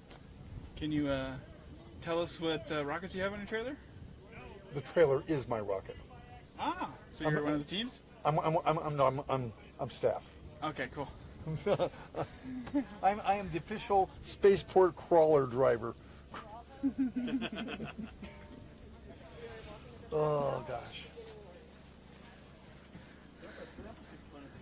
Looks like we have University of North Dakota out here. That's the only one I can actually read the number of. But as you can see, this is our crawler that takes all the rockets out here.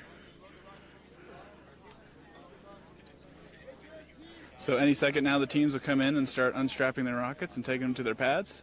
They just got done doing a safety briefing, and they will they've already gotten their pad assignments, so they know where to go now. We can, if you look over there, we have a team already steps ahead of everybody else. Let's go over there.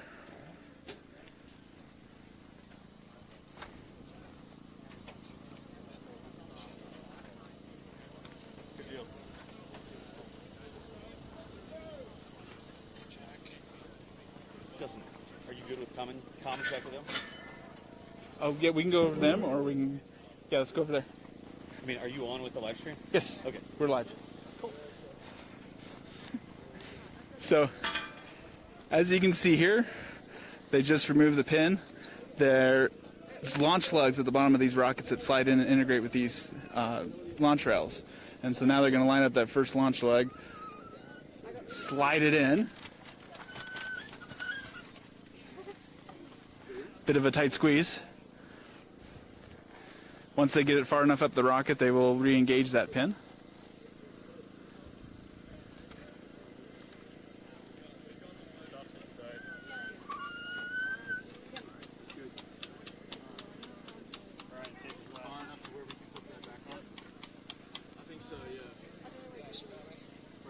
I don't want to stop them for questions right now because we are under wind time crunches with the weather.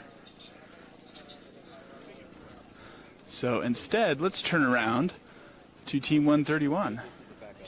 Got a copy.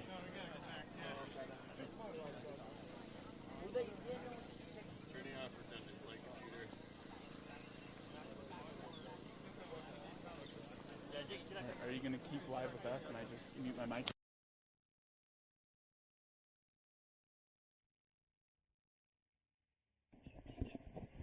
Hello, everybody. This is Andy Berger again, Vice President of Astro. I'll try to keep you informed. We have a little bit of additional data going on at the solids pads. We've already had a full launching of rockets this morning from those pads. We also have some additional activity going on the two-stage pads. I believe they just moved to yellow flag, which means they're initiating avionics and getting ready to install igniters in the system. Two-stage rockets are very complex. A lot of avionics, a lot of electronics that have to be checklisted and validated. And so definitely some additional risks and concerns in that. So we definitely give them the time they need. But it should be a very exciting flight. I believe, I'm going to double check here, the two-stage pads. It looks like Team 155, Western University, appears to be out on those pads at this point in time. They're flying their rocket called Prometheus 2, 132 inches long, 5.5-inch diameter, 68 pounds.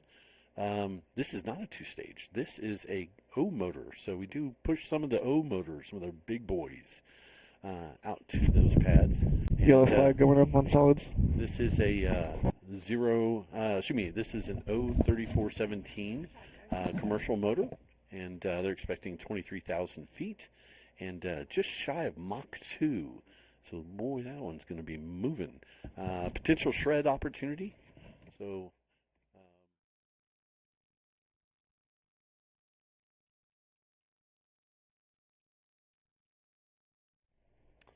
we will move over. So, again, that's out at the two-stage pads. So we doesn't look like we have a two-stage out there prepping, but we do have a big O motor prepping out there. So. Very good. Their concept behind their rocket is our rocket is primarily made from carbon fiber and aluminum using a COTS motor with a target apogee of 30,000 feet. All right, again, that's Team 155, Western University, and so with our friends in Canada. All right, let's move back to the solid pads real quick and give you at least a rundown. Pad assignments have not been made quite yet. Should be coming in shortly. But we have Team 97. I'll get you some details here. That's Ohio State University, and their rocket name is Iliad, and 136 inches long, 6-inch diameter, 85 pounds. So that's a big boy. This one is a student research and designed N3709 solid motor. So that is a research built. The students actually mixed the propellant and did all their testing. The SRAD research motors require a great deal of testing. With a commercial motor, you can quite often just purchase the motor, and being that it was manufactured in a very controlled environment, and they make hundreds of these, you know what the performance typically will be without having to run through a bunch of testing. When you swing over and start mixing your own propellant, you really do have to test it significantly. And usually 3, maybe 4 hot fires. Without a rocket, you just put the rocket in a motor stand and test it to validate that everything is safe. You're getting the numbers that you see in thrust and pressure. And once you're very comfortable making that particular motor, then you prep it and put it into the rocket for a test flight, and then eventually build another one and do the same thing with the cup launch. So again, they're expecting 32,000 feet and Mach 2.0. So we got another Mach 2, nearly Mach 2 flight. Very exciting flights. Mach 1, you start to see some fin flutter, and then at Mach 2, that gets significant. The time the fins start to flutter around Mach 1, and if it's going all the way to Mach 2, the time envelope, the amount of time that it spends in that flutter situation is significantly greater. And instead of being a quarter second or a half second, they may be in that Mach fin flutter zone for 3 or 4 seconds. And every little flutter, even as small as just a little micro inches, create cracks along the lines of the support fillets that keep those fins on the rocket body. So Mach 2, you have to have some very, very strong fillets and make sure those fins are very beefy. So it should be a great flight with Ohio State. Looking forward to it. Again, that's Team 97. We're not sure what pad they're on, but we'll move to that shortly. All right, next one that's out on the pads that we're looking at now. And hopefully you guys are seeing some good video of everything that's going on there. Mississippi State University, Team 60. Their rocket is called Spearhead, 154 inches long, 5.2 inches in diameter, 74 pounds. And this is also an SRAD motor. And this one is an O motor, O3417.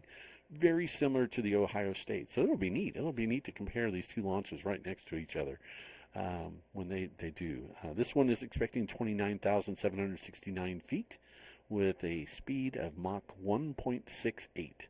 Again, you've got to build a very, very beefy fin structure, fin can.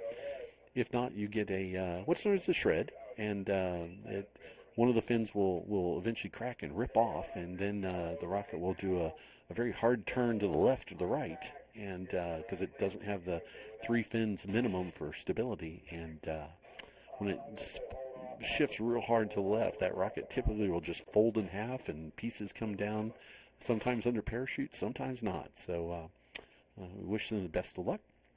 They have a comment here saying that Space Cowboys have designed this project focusing on simplicity through utilizing fewer parts and reducing overall complexity.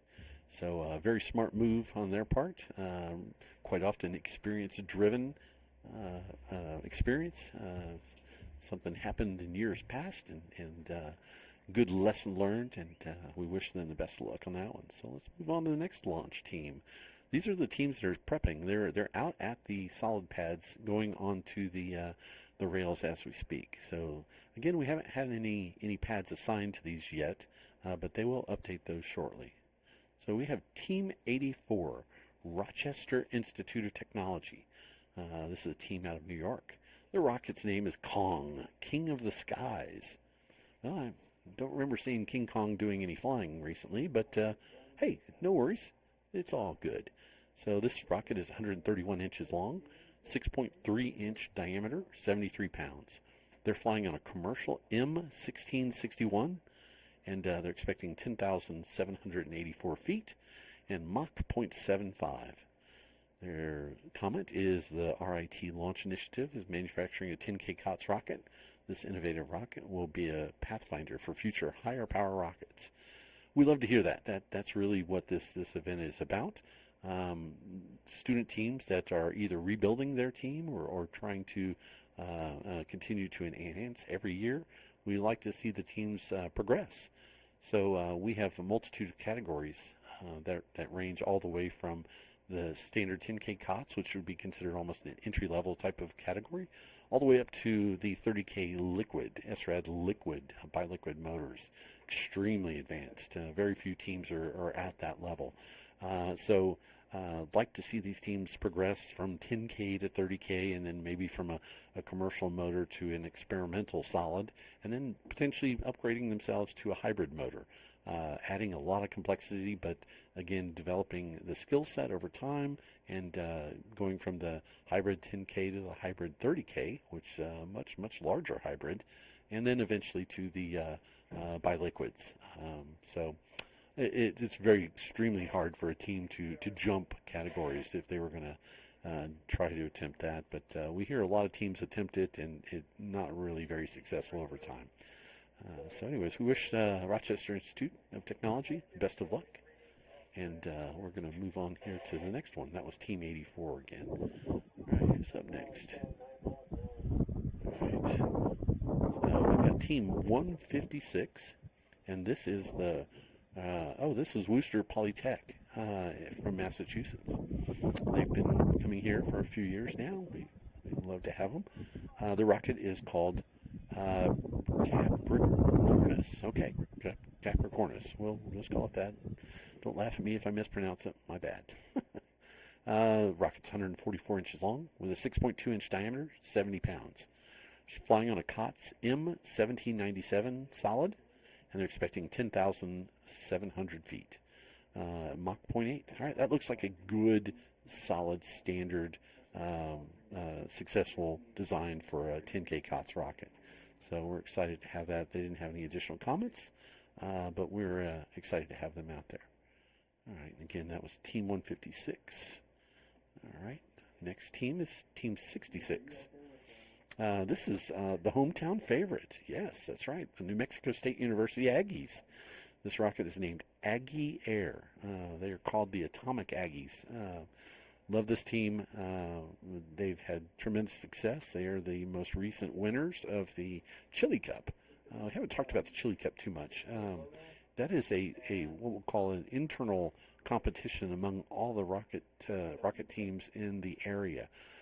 So all three of the New Mexico universities, as well as University of Texas El Paso. They happen to be close enough that they're included into it, even though they're not part of New Mexico per se. So the Chili Cup is a sort of separate competition between all of them. They have their own little trophy and bragging rights, and the winner gets to go and basically present the award in front of the state government, their Congress, etc., state senators, etc. So it's kind of a big deal. A lot of bragging rights going around. So again, the three schools are in New Mexico State, and then okay, good, okay, no worries. I'm sorry, I'm getting some feedback from production team. So with New Mexico State, and then the other schools are University of New Mexico up in Albuquerque, and then New Mexico Tech. So those are the three New Mexico schools in addition to University of Texas El Paso. All right. Looks like we have Dustin out at the pads getting ready to give us some great info. So I'm going to hand it off to him in 3, 2, 1.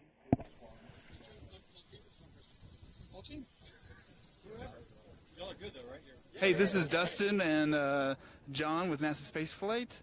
We are out here with Team 127. So can you tell us a little bit about it yourselves? Yeah, hi. So we're from the University of Maryland, College Park.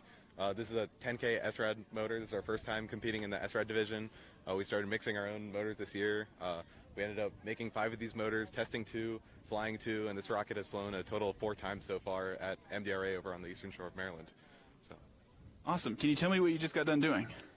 So we basically just put our rocket on the rail, lifted it up, set it to the right inclination, and now we're just basically waiting to get the go-ahead to turn on electronics and stuff like that. Where are you at with the igniters?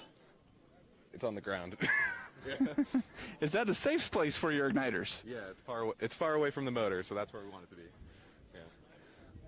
Is somebody going to step on them? Hopefully not. They should be good if someone steps on them. Can you tell me about your videography payload? Yeah, oh yeah, the cameras. Yeah, we taped those on earlier today. Which type of camera is it? That's an old GoPro that's broken, so we're risking it on this flight. No, that's a Hero like 8. Oh, you put the new one on there. So that's a new one. And then we have a run cam up there. So we can hopefully see our air brakes deploy in flight. So our air brakes have actually, we've tested these a bunch of times. We put the whole rocket in a wind tunnel, and we've gotten 70 feet off our target with these air brakes. So we're hoping to get a really good flight today. So, yeah. All right. Anything you want to say to your family? Hello. I don't have internet, so I can't tell you to watch now, but hi. They can always watch you, Line. Talk to him. Who did the air brakes? Yeah, I can talk about the air brakes. The air brake started development last year. We got most of the mechanical design done and fleshed out last year. This year we worked a lot more on the controller. So it's a closed loop controlled feedback system.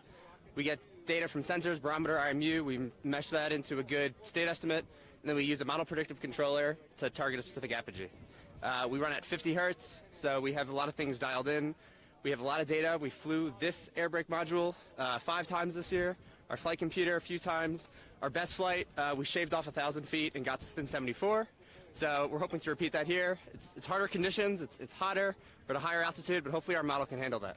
Can you point at them? Yeah, sure. So, module, it's from here to here. We have some couplers. This is the out-facing. These flaps, the hinges were 3D printed out of steel. The flaps were an SRAD fiberglass tube that we cut out. And then we have some arming electronics and some data ports. So that they actually pop out. Yeah, so they start flush, and then at a maximum they can pop out to 90 degrees. All right. Any last words? Go Terps. Hi, Mom. Anybody else? All right. Well, we'll go find the next team and cut away. Thanks, y'all. I just want to say I've watched you for like a couple years. Oh, now. yeah. It's Nice. great to see you in person. I Good spent deal. weeks watching you. It's nice to meet you all, yeah. Oh, yeah. Excellent. Right, You guys so good? we need to find Good luck, y'all. Thank you. Hello, you good? All right, cool. Yeah, let me make sure I don't be the one to step on those igniters. Whenever you're ready, we can cut to another team. Any preferences? All right. Okay. Hi guys, quick update. It looks like the Solids are doing their final preparations. They are now at red flag. Red flag signates that they are installing igniters and avionics, and so it'll be just a few minutes before hopefully we have a whole bunch more rocket launches taking place out at the Solids. So again, seeing a lot of activities, starting to see a lot of people evacuate the area, and hopefully within 10-15 minutes we should be potentially doing some more launches.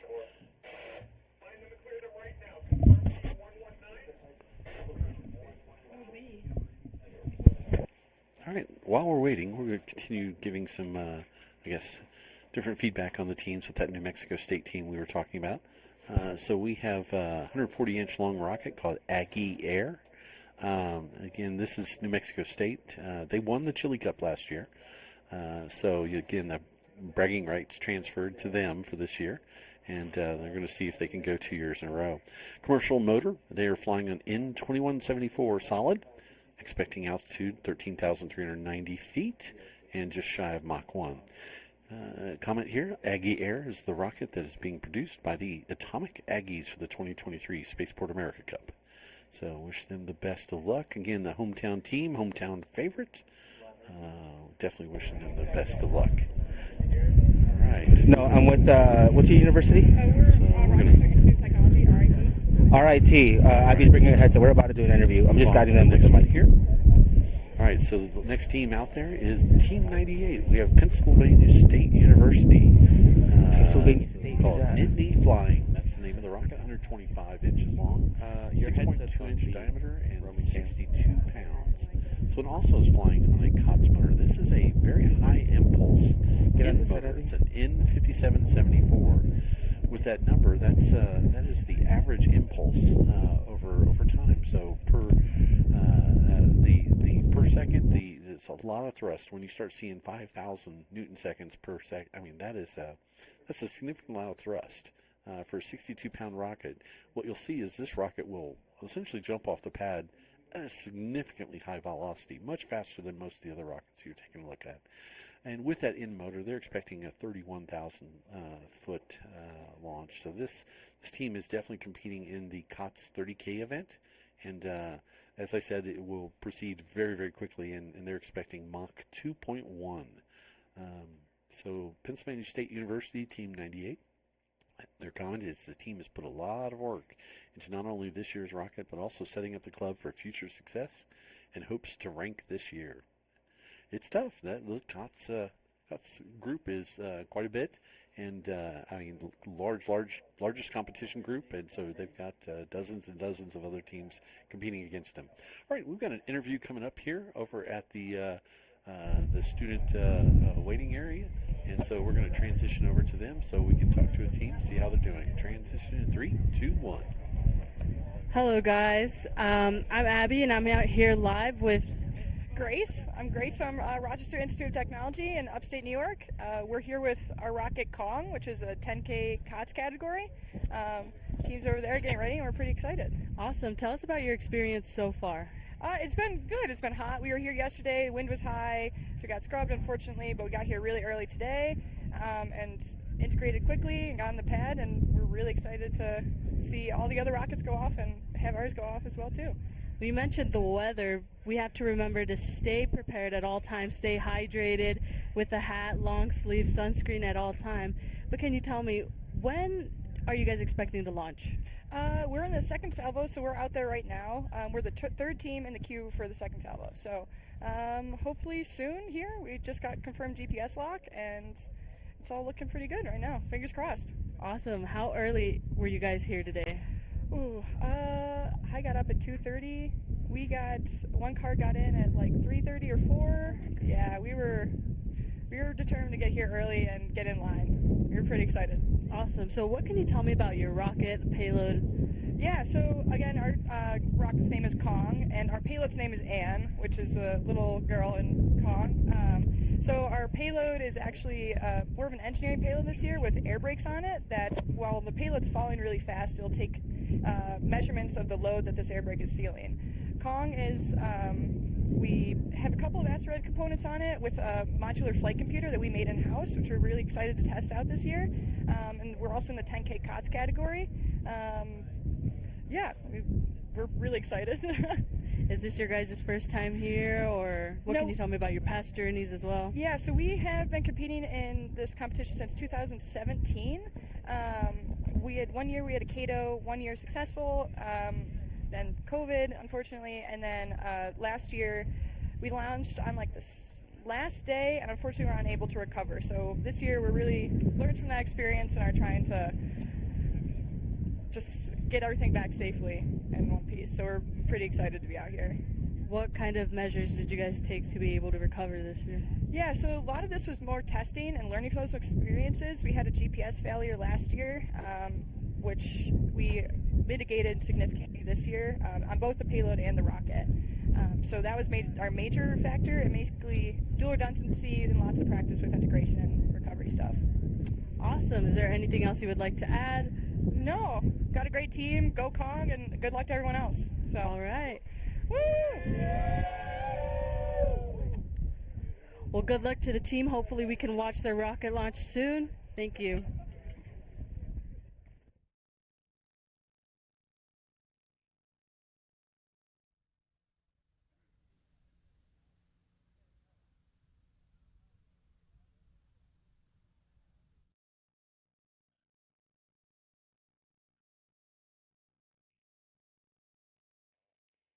Hey everyone, it's Andy Berger again.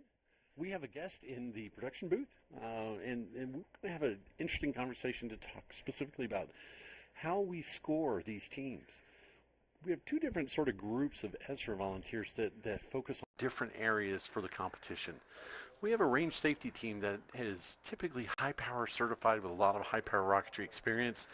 They're only worried about the safety of the rocket. They really don't care how well it's put together or they want to make sure the launch is safe. So their key focus is yes, it can launch, or no, it can't launch. And so that's really all they're focused on. Now, that doesn't help us when we start talking about the teams, who's going to win their category, who's going to win the competition, who's going to win any of the technical awards. All of that responsibility falls on the group of judges. And these are the scoring judges. So we have a scoring judge with us here. We're going to let him introduce himself and talk a little bit about his background and how he got interested or involved in the group. And then, maybe talk about the process to a certain extent. So anyways, at this point, if you would, sir, go ahead and introduce yourself. Well, hello. My name is Alan Ludwig. And these days, I'm a software engineer at Microsoft, working in hardware security, but for about 6 years, from 2013 to 2019, I was on the avionics team at Blue Origin, and there for the first 10 launches of New Shepard. And probably the thing that you would recognize is I was one of the original authors of their flight data recorder. So grabbing all that data off the rocket, getting it stored before it disappears. Outstanding. So let's talk a little bit about the process for judging these teams. So from what I'm watching, what I see happen is a lot of interaction with the student teams. Yes. You guys are in their faces quite a bit, asking lots and lots of questions, and you're looking at the rocket very, very closely. What are some of the things that you're looking for that you score these teams on? So it's primarily an engineering competition, and you're going to hear me repeat a lot of things that I was told by the head judge, because this is my first year judging. Oh, okay. And so it's an engineering competition, and so when we look at design, we're actually looking that they actually did engineering. They started with a set of requirements.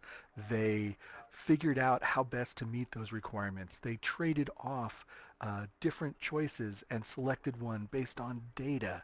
They decided how important it was by looking at sensitivity. That I can change this thing, but does it really make a lot of difference? And so we're looking to see that they went through and made engineering choices and then validated those choices with testing. They might have done math, they might have done simulation, they might have done a flight, but something to build confidence in that choice that they made. And all of that across airframes and fins and computers and recovery systems and parachutes, all those aspects of flight. And I have been amazed. So I worked on big rockets, but I didn't really get into small rockets until my son joined his college rocket team. And I was amazed at all of those problems that I worried about when I was working on rockets for a living are absolutely present in these small rockets. And it's like, wow, it is all there. So it's a fabulous experience for these students. Well, that is definitely, you nailed it right on the head, because this event, the focus, the mission of ESRA is to get students the hands-on experience that will lead them to those amazing careers in aerospace or in any other engineering expertise, because it's one thing, again, to focus on book knowledge and understanding all the theoretical, but once you get your hands on something, you get very, very energized, you get very, very passionate about it, and these student teams are absolutely excited about seeing the end result of their projects. So I guess another question for you is, I know that there's a technical final document that these teams have to submit, and it is a beast. I think it's like turning in a final senior project kind of thing, and I know that the judges spend a great deal of time poring over it in detail. Can you give us a little rundown on what that's involved? What was your experience going through those? Yeah, so all of the teams, sort of even before they come down to Spaceport, do a technical report. And for the rockets with commercial motors, they get 25 pages. And if you've got a student-developed motor, you get 50 pages. And that sounds like a big document, but once you go through all of those aspects of, how fast am I going to go? Great. What kind of fin flutter is that going to cause? Where's my center of pressure? Where's my center of mass? And making all those trade-offs. If you actually talk about the whole engineering process, it becomes an editing problem. Like how do you pare that down? And the technical report, it's got an introduction, and it just walks through all the major systems in the rocket and gives them a chance to talk about their choices, and it takes a while to grade that. There's 4 pages of criteria that we use judging, so that there's an army of judges, but we all want to use the same scale, and so we have that rubric in one hand and the rules in the other, and that technical report in the middle, and you pull out and sharpen your pencil and you read. It took me a couple of hours per report to do the grading. All right, everyone. Thank you again. I appreciate all the great information, and we'd like to have you back in here just to follow up a couple of questions. But we're going to transition over to a quick interview. We're going to hand off to the teams here in 3, 2, 1. Hey guys, I'm out here with... We are WPI Team 156 from Worcester, Massachusetts. Awesome. What can you tell me about the journey here and your experience at the competition? It's been hot, it's been windy, but most of all, it's been a huge blast to be out here with our entire team back here. We are really excited to see our rocket launch. A lot of work has gone into our rocket this past year. Everyone has put in hundreds of hours into this rocket, so we couldn't be more excited to be out here today. When are you guys expecting to launch? Our rocket is currently out on the pad, and hopefully we'll see our truck driving back pretty soon here. So we're super excited, and hopefully we'll see it launch within the next hour or so. Yeah. Awesome. How early were you guys here today? I think all of us had our alarm clock set for about 3:30 a.m. So we all pulled out at 4 and got in around 6, 7 a.m. Were you guys within the teams that were here yesterday, or? Yep, we were. We had an electrical issue that we had to work together to solve, and ultimately we created a plan of action, and we were able to get it solved yesterday evening, and we came back ready to compete. Awesome. Is this your guys' first time here at the competition, or what can you tell me about your past times here?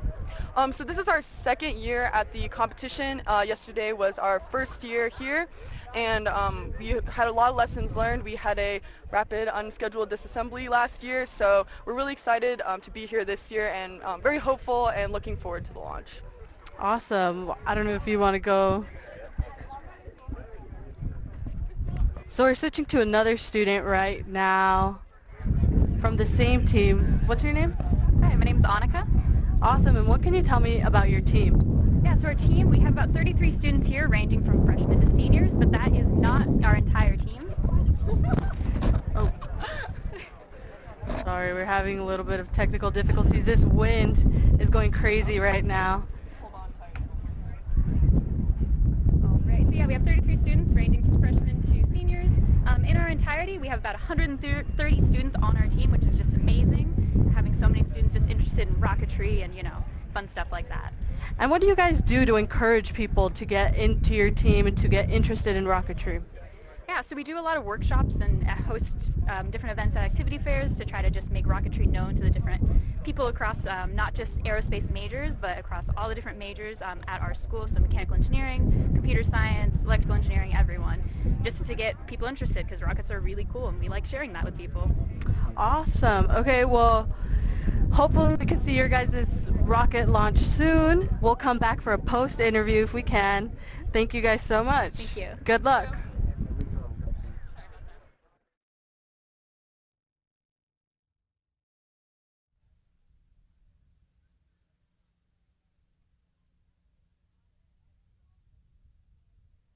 Igniters and everybody is evacuating right now.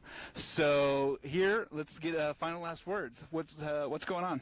Yeah, so we have just put our igniters right now, and yeah, we are ready to launch. It's been an amazing experience, and yeah, the team has been working on for this for 2 years, and every member, the hard work of every member has come to this point. We just hope that it goes, everything goes fine from now, and yeah.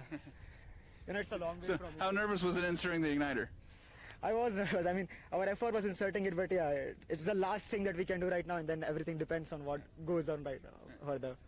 All right, well, I'm going to let you go because you got to go do your continuity test, and then we have to run out of here. Yeah. So good luck. Thank you. Thanks a lot. All right, thanks. Oh, wait, you didn't have us? You didn't have us ready?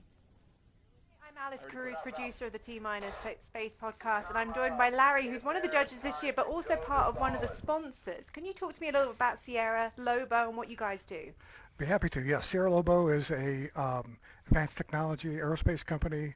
We're home based out of Fremont, Ohio, and we have technical centers at Milan, Ohio, as well as we do operations for NASA at NASA Glenn, NASA Goddard, NASA Langley, NASA Ames, and here at White Sands for NASA Johnson. And then also we do facility operations and test operations for the Air Force at Edwards Air Force Base and at AETC in Tullahoma, Tennessee. So what really drew Sierra Lobo to the Spaceport America Cup? What's really the appeal for your group? A couple things. Obviously, 1,700 future employable students is a key factor. Having that number of students in one place that you can actually interface with and talk to that have an excitement and a passion about the same thing that we do. So it's really a great opportunity to meet and interview and talk to folks and talk about futures and opportunities and things that they might be interested in doing in the future. And even if they don't come to work for us, they'll remember who we are, and they get out in industry somewhere, working for Virgin, Blue, Northrop, you name it.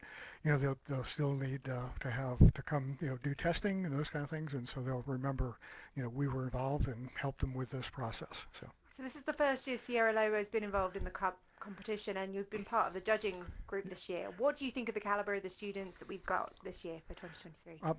Very impressive. It's really exciting to see what these students are doing, and the number of classes and opportunities to compete against each other.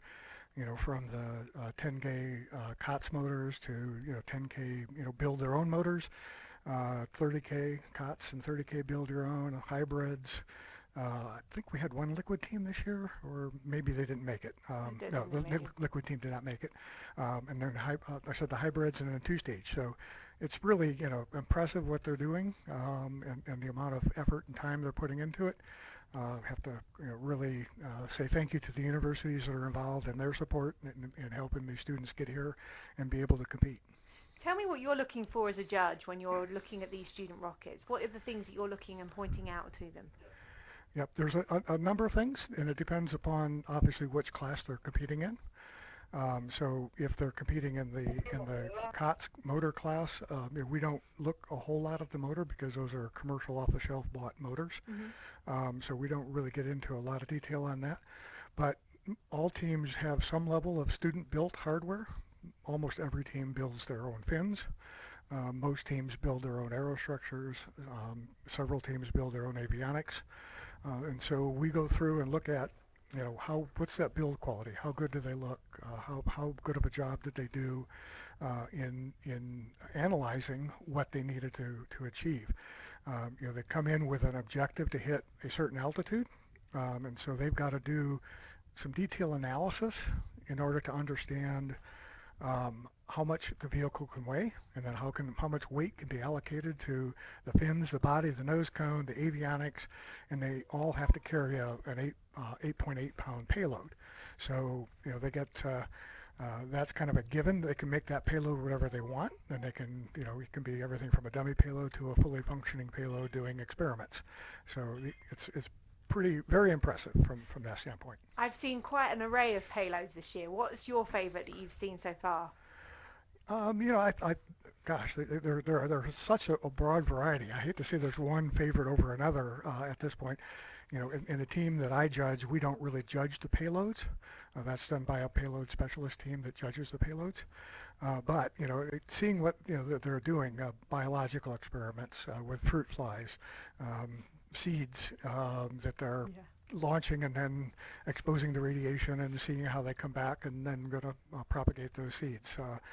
There's muon testing, measuring muons at altitude, and so the variety of the payloads have been very, very impressive. And some of them are, active payloads that actually get kicked out of the rocket at altitude and then come down under their own parachute. So just a wide variety of very interesting payloads and projects. And creative, that's pretty much what part of why we go to space really is the creativity of what we need to test and why we need to test it in that microgravity environment. What do you think you're going to take back to Sierra Lobo having been part of it this year? Do you think you're going to be coming back next year with a bigger team for recruitment? Is this something you think has been worthwhile for your team? Oh yeah, I think it's definitely been worthwhile for us and certainly worthwhile to interface with the students and as well as the other judges and the other sponsors.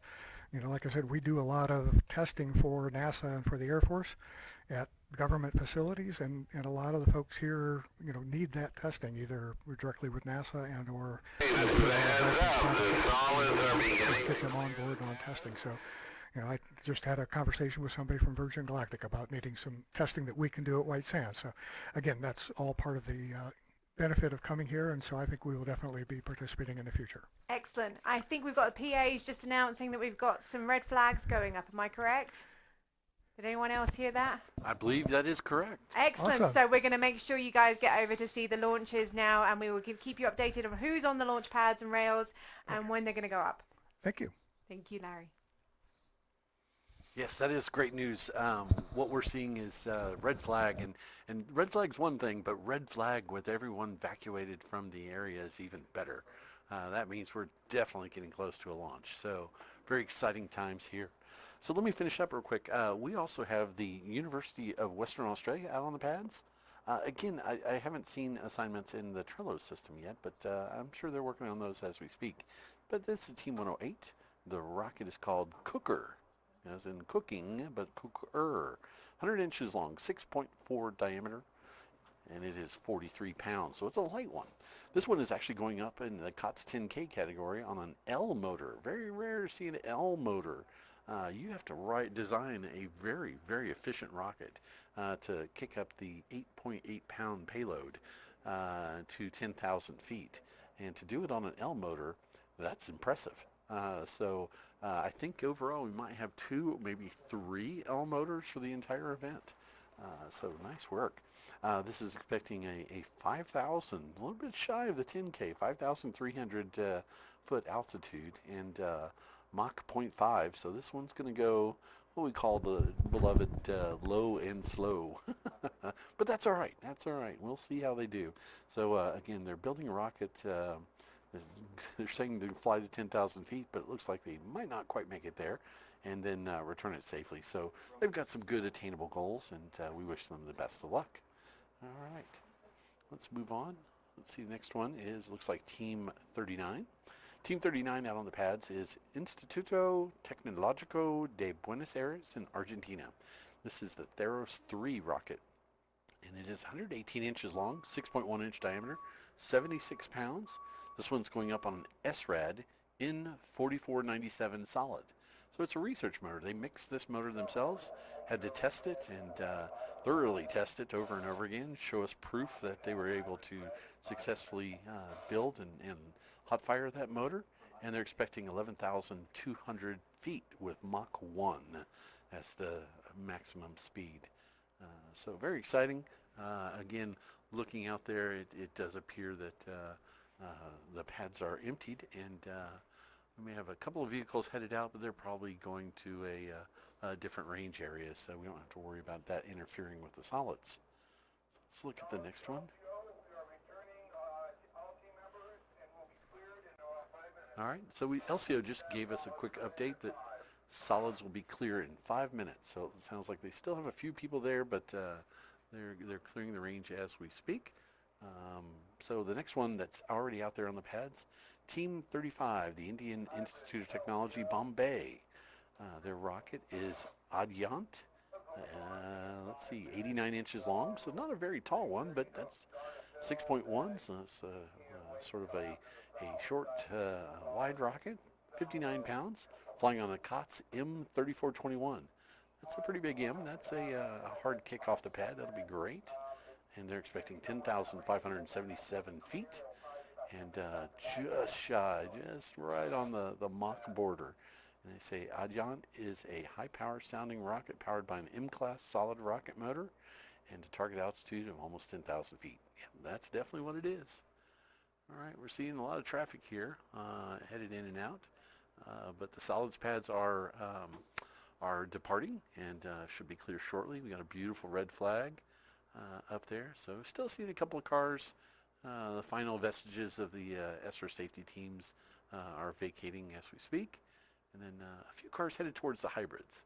We share that road with the hybrids teams. They go a certain distance, and then at the predominant fork in the road, they'll hang a left and stay out of the safety zone. Yeah, there we go. There's a good shot of all the traffic. Significant number of rockets on the pad right now. Again, we're continuing to talk about them here. So I'll just move on to the next team then. Next team out on the pads is the Australian National University. Their rocket is Project Dyurra, D-Y-U-R-R-A. Forgive me for the pronunciation. I am not familiar with that word, but it is 82 inches long. Again, not a specifically tall rocket, with a 3.7 inch diameter. Wow, that is probably the thinnest rocket that we have out here. Very lightweight, 34 pounds, but this one again is going up on a COTS L motor. So this is the second L motor, and again, I don't think there are 3 in the whole competition, so it'll be very interesting to see how this performs. It's a high thrust L, a lot of kick off the pad, L1395 commercial motor, and they're expecting 10,383 feet and just shy of Mach 1. So they present Project Dyurra. Dyurra is being the, oh gosh, I'm gonna butcher this, the Ngunnawal word from the language of the indigenous people of Canberra area for star. So that is Dyurra is the term for star. So that's pretty cool. Good to get creative on naming a rocket and making sure that it relates. I guess that's the important part. So anyways, that's Team 35, again, Australian National University. I think we have 6 teams this year from Australia, maybe more. Great to have them, but can you imagine traveling the other side of the planet to come compete in this? So we can't thank them enough for making that long trip. It's a tremendous investment in time and finances, so congratulations, and looking forward to seeing that one fly well. Team 15, They're out at Clark College out of Washington. Their rocket is called Little Penguin, 144-inch long. That's a pretty tall rocket, 5-inch diameter, 54 pounds. This one should be competing. Oh, look at that. It is a COTS M1419, and it is a solid motor, and they're looking at 9,800 feet with Mach 0.7. So they are a community college. That's great to have. I love to see the smaller colleges out here. We always have the big Division I schools that have tremendous resources and a large number of students. But this event is open to all colleges and universities, and it certainly does not have to be any of the major ones. But it can be a little bit challenging for the smaller universities, particularly in the resources arena, and even trying to find launch sites and other functions. So they say they are a community college team that is launching the 10K COTS, and they're going to launch a scientific payload with their rocket. So we wish them the best of luck. All right, guys, we'll see what we can do to get an update on launch. Again, I'm still seeing vehicles traversing back, but it looks like the solids are just about empty now, so that's good news.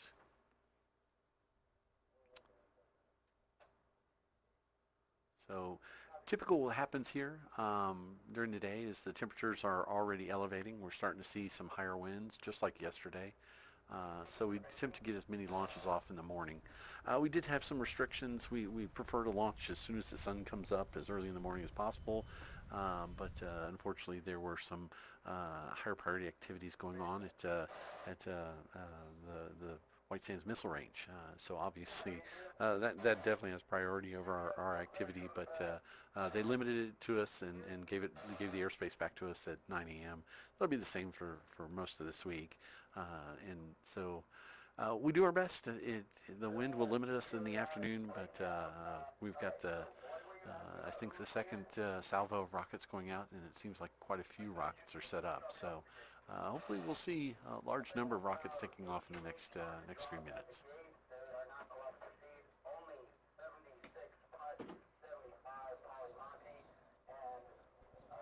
Again, getting some additional, oh Lord, the production room. Here are the stars of the show right here, folks.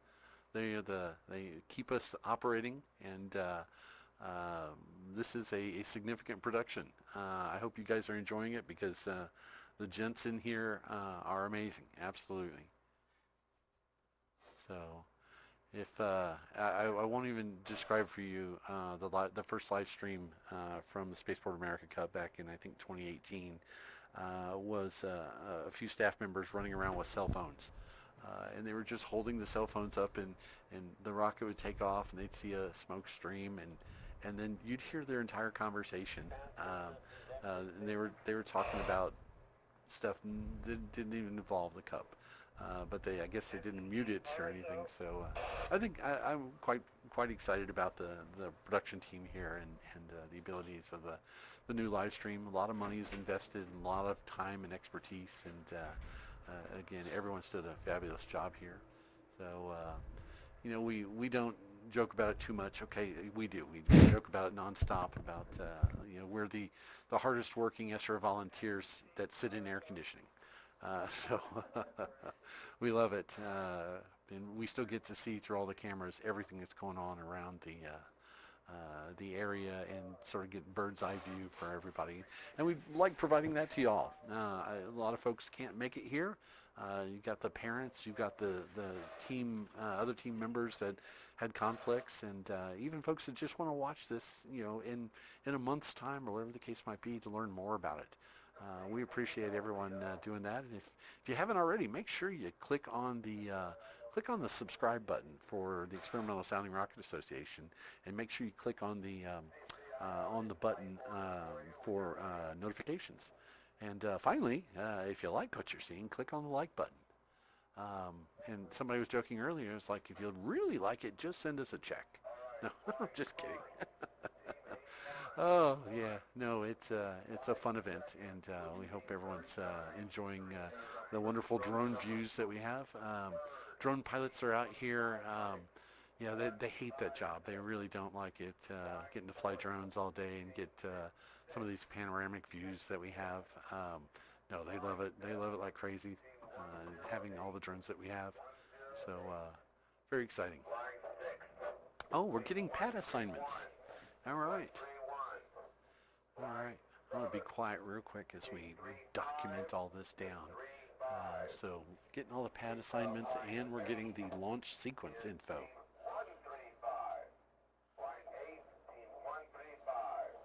That's good news. That will definitely help the production team find out which cameras to turn on and where the drone needs to be pointed and all the other functions that take place. So there's a lot of rockets out there. So this list is taking a little while to get through the details.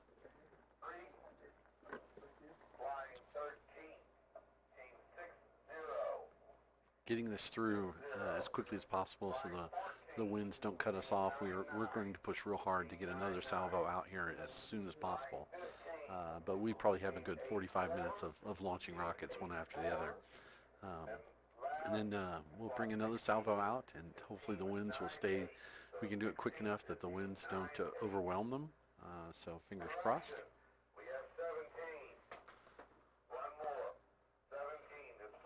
Nice drone shot here of the solids pads, and they are completely vacated, which is what we absolutely need to do. I was just told there are 17 rockets out in the salvo right now. That's just amazing. Drone, are we going to have you ready? Yeah, I can see you, but you're... Oh, we just lost you there. All right, PTZ guys, our robotic camera out on site.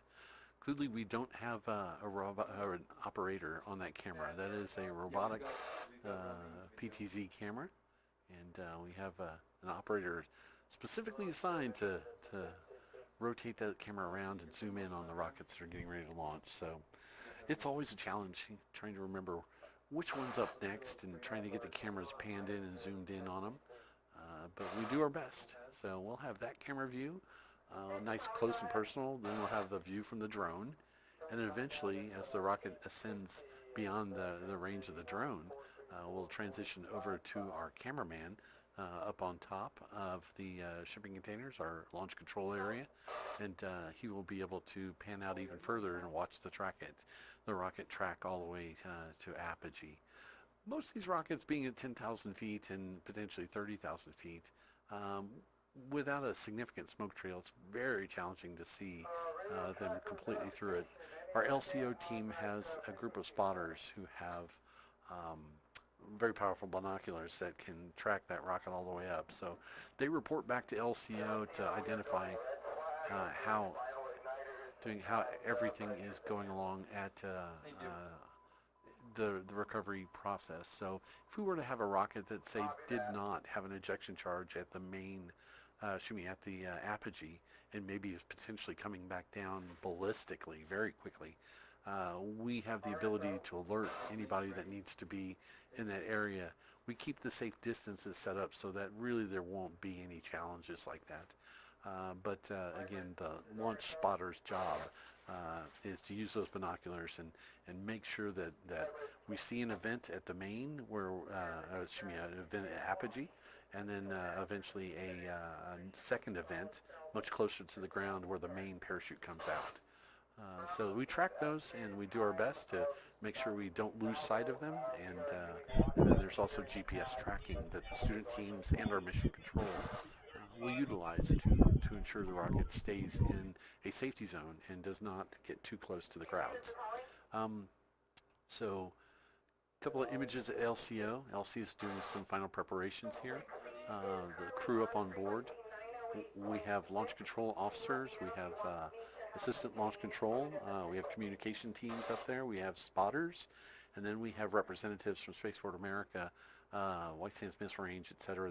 They coordinate the airspace to ensure if there are any either aircraft or anything that may interlude into our area, or if we get a phone call from maybe one of the FAA controllers or White Sands Missile Range airspace controllers that we have to stop launching, we can do that rapidly. So the communications is definitely critical. So we've seen I guess the student prep. I'm sorry, we're not looking at them quite yet, but getting ready to flip over to them now. There we go. So here are all the student teams that are out at the pads. So they are very excited. They have been working on this a long time, and a lot of those teams actually were on the pads yesterday when the winds took over control and said we're not going to fly. So they're super excited to be out there. We can't give you all the names at this point, but they're representing the teams out at the solids pads. Another quick update, hybrids. Hybrids are at red flag. Hybrids take a little bit longer to prepare. They have to load their oxidizer into that rocket, and it's a very delicate process. It's very challenging. So I would not doubt that maybe in the middle of launching some of these solid rockets, we may have to take a quick pause and flip over to the hybrid side to let one of the hybrids teams launch, which would be fantastic and very exciting to do that kind of function. So we'll be flexible, and hopefully Mr. Drone Pilot can race over from one side to the other. It is a fairly significant distance. Or we might have the opportunity to have two drones in the air at the same time. But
you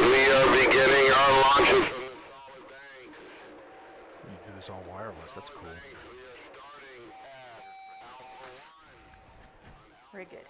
So they're just setting up the launch pad, so it's going to be like a quick 5-minute pitch. Come closer to me this side. Basically want you to tell me what is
Something's falling.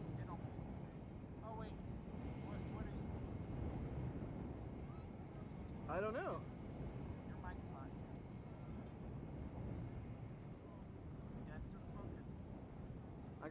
I'm watching something fall.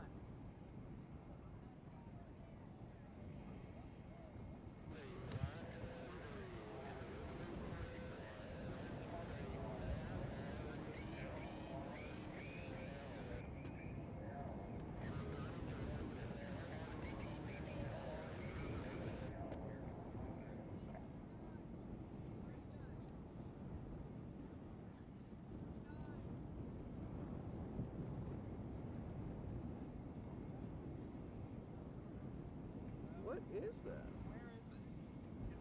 Look where my camera's pointing. Oh, there is. That's just a parachute. Nothing attached. Oof.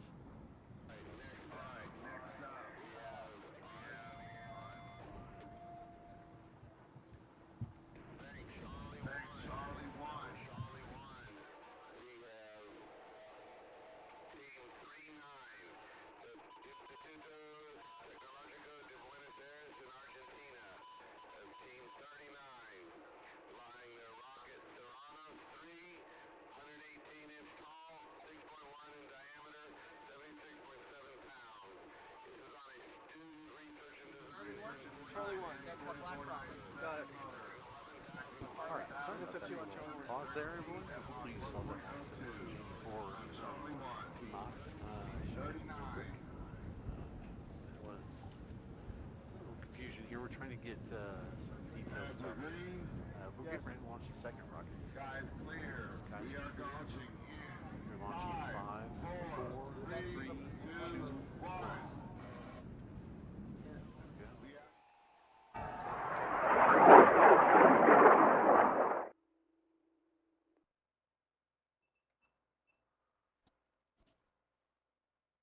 Still not sure exactly which team that was.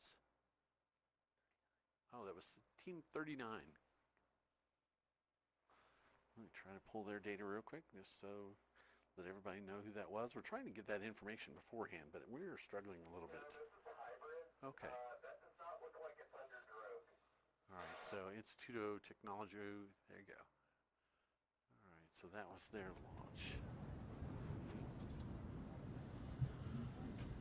Heads up, we may have a ballistic entry. Heads up, we may have a ballistic entry.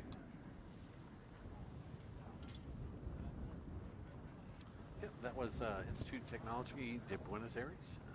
That was Ursa 3. And that was a SRAD N4497 solid motor. LCO continues to attempt to track it, and once they've confirmed that it's safe, they're going to start moving to our next launch. Let's see if we can get some information on maybe which one is next in salvo.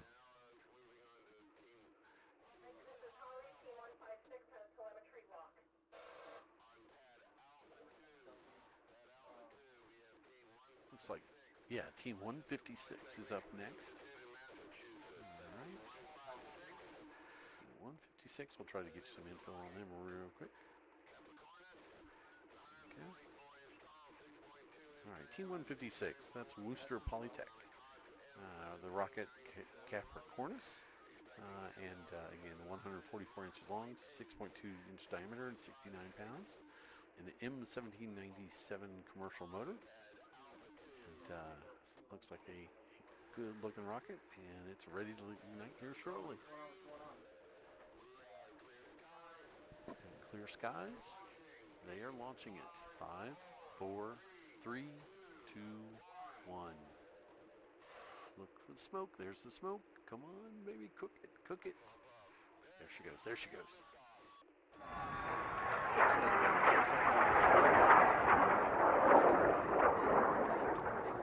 So the propellant will start to cook inside, and so the flame wall has to sort of penetrate to create enough pressure. Once that pressure is going, the nozzle will restrict it, which will create even more pressure, forcing the flame into more of the propellant. So, anyways. Separate!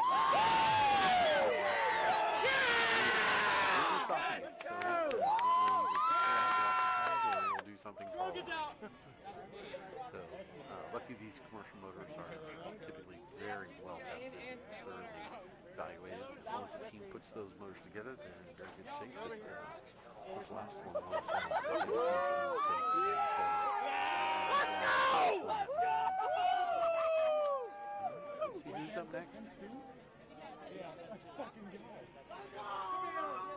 Let's go!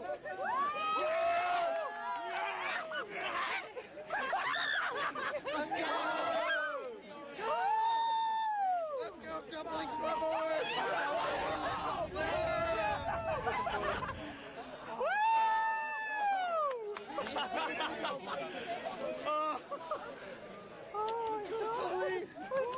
Let's go, Toby!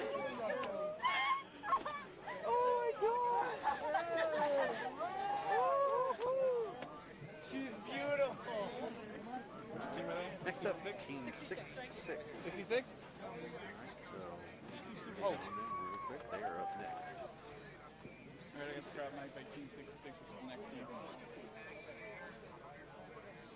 Alright, we're looking at the hometown favorites, New Mexico State University. So they're rocking Aggie Air, 140 inches long. This is it. We got this. 79 I've got to make New Mexico It's proud. a commercial N2174 motor, expecting 13,390 feet and 0.87.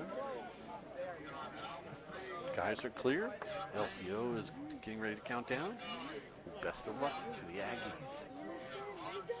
3, 2, 1. Ignition. There's the smoke in the fire, and then she launches. Nice. Nice launch. Straight up. Nice, clean smoke. Outstanding work. Notice how this team doesn't get crazy excited. They've done a lot of launches. They've seen this many times. You'll get much more excited when you start seeing the recovery harnesses come out.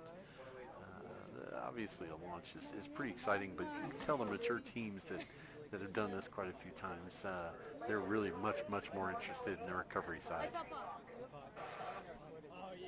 It's open. It's open. It's open. Yes, you can see it. You can see it. Come on.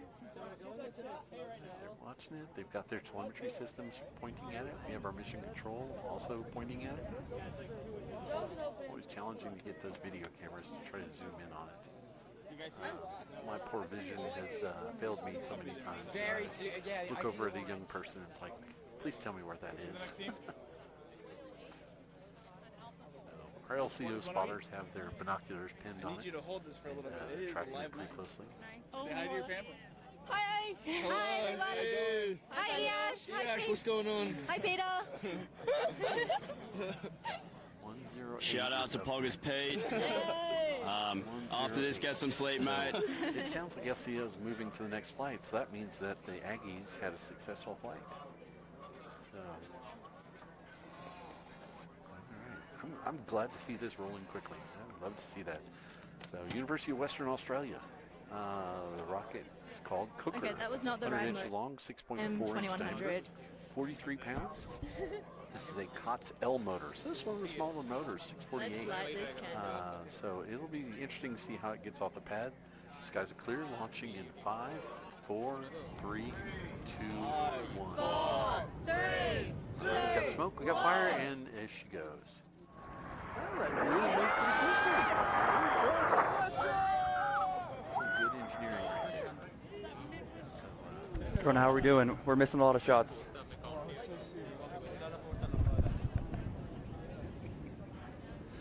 Thank you, production team. Okay. That's all right. With the amount of money we pay these guys, that's all right. We can run into some little things here and there. Again, it's a lot better than the cell phone video that we had years past. So, that was a great launch. That one really jumped off the pads. What we're looking for now is when LCO thinks that it's a safe recovery and it poses no risk, we'll start moving on to the very next flight. I don't know if that looks I don't know if that looks very good. Telemetry. We have. Yes. 1 second. Shubed, we have telemetry log. Oh, let's go. That's so cool. Thank you. Already updates from the New Mexico State. Okay. Okay. Just do you mind staying here? Ollie's gonna come around and check.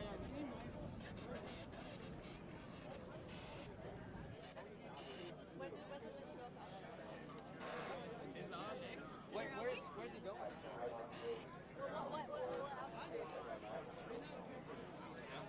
Cool. He's gone to cool down the phone.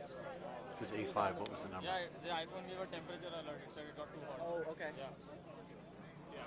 I'm getting data here, but read it on that. Yeah, just watch your phone, make sure.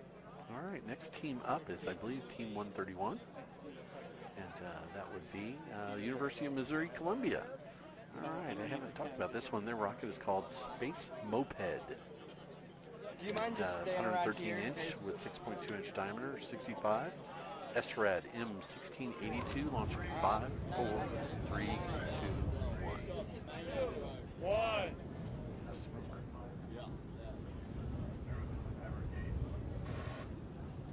Not seeing any smoke or flames. Oh, which team is that? I can't remember.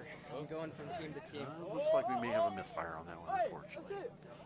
LCO may give it another shot, but again, I didn't see any smoke or flames coming off that one.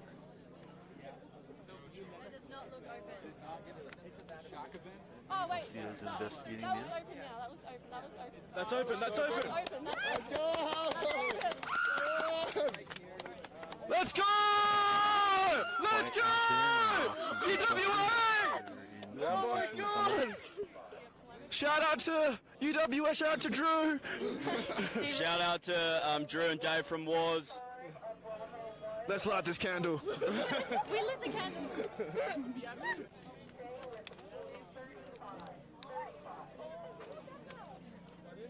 Right?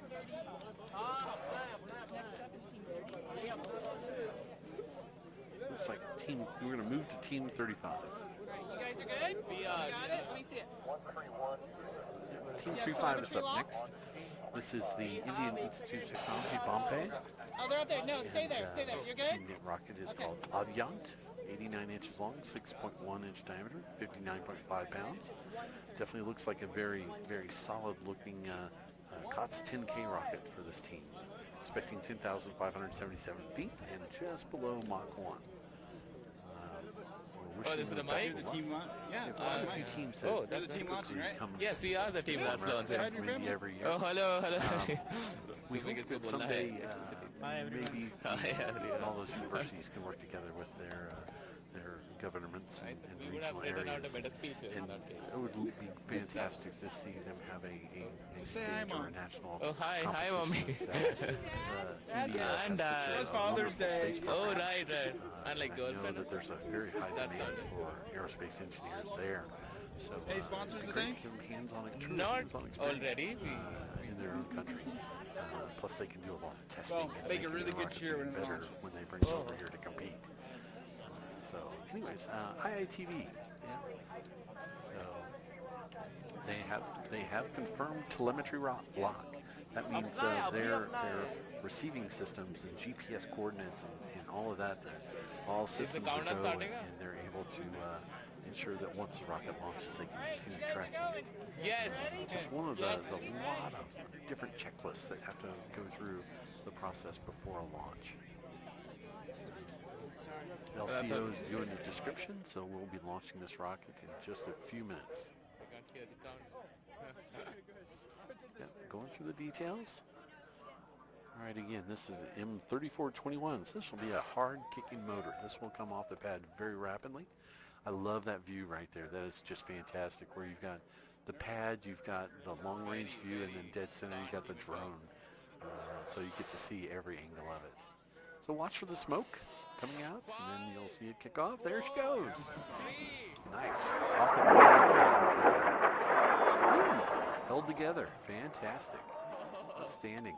Again, another team that is mature. They've seen this before. They know the hard part is now on its way. Getting the rocket off the pad is For the experienced team, it's a pretty normal thing, but they're more worried about ensuring the recovery and all of that completes. The scoring mechanism that we have here is to bring back a rocket undamaged. Definitely helps them win potential categories or do very well in their own category. So they're definitely focused on that the recovery aspects. So very exciting. You see students holding up antennas there.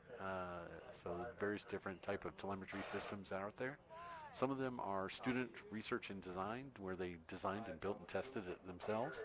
And there's still a requirement that they have a commercial system on board for avionics, just to be the backup system in case something were to occur with the SRAD. So, right.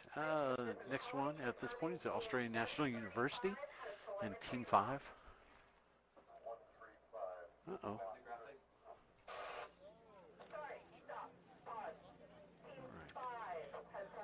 There we go. So Team 5, the Australian National University, has their telemetry log. They'll be next up on deck. So we're excited to see them. All right, you are next. And that's Australian. Where'd Team 5 go?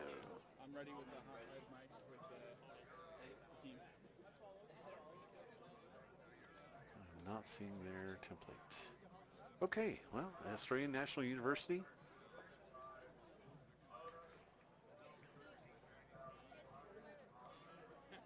You ready yet?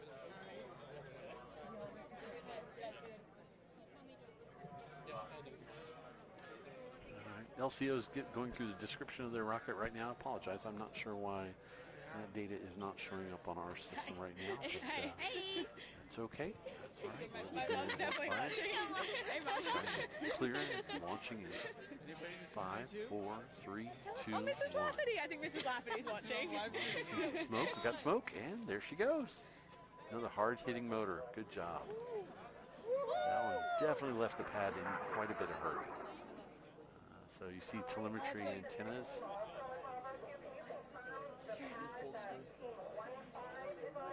Yeah, I can see it. A lot of eyes focused in the sky. That rocket definitely gained some altitude very rapidly.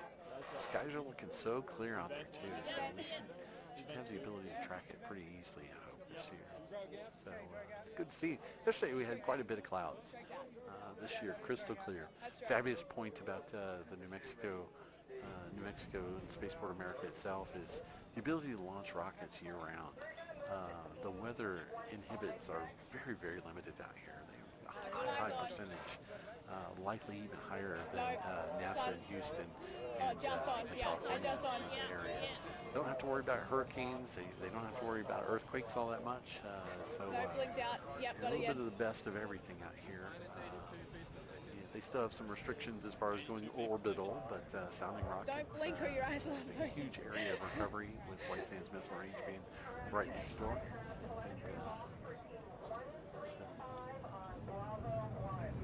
So next team up appears to be Team 135. Let's pull their information real quick. Yeah, I can see it straight in front of. Team 135 is University of North Dakota. Their rocket is named Cosmo. All right, and 130-inch long rocket, 6.2-inch diameter, 56.1 pounds. It's going up on a COTS commercial, off the shelf, M2000 solid. They're expecting 11,144 feet and just below Mach 1. So their LCO's going through the process here. Yeah, for sure. Thank you. The Advanced Rocketry Club. It's good to see. All right. They're describing it. Let's see what the view looks like. Look at that. Beautiful, beautiful rocket. It's always a little bit of a challenge. I'm curious why so many teams like to paint that rocket black. 110 plus degrees potentially, and then the black just adds to it. So you can cook a bunch of the electronics inside. But that's okay. That's all right. As long as we get it on the pad and get it launched. Going in 5, 4, 3, 2, 1. 4, 3, 2, 1. Coming out of there. There goes. Beautiful. Nice lift. Good side trail. Flame coming out of the rear of that rocket. Oh my God, that's a long bird. Outstanding. Good capture, guys. Good video. We got smoke trail now. The motor has burned out. It is coasting to apogee as it starts to arc over. We hit 13K? Sounds Oh, like we got drone! We got drone! next up is team 147. So LCO will continue tracking that one until it's safe. Yeah. That's going to be a long Team 147 is telemetry Brahm.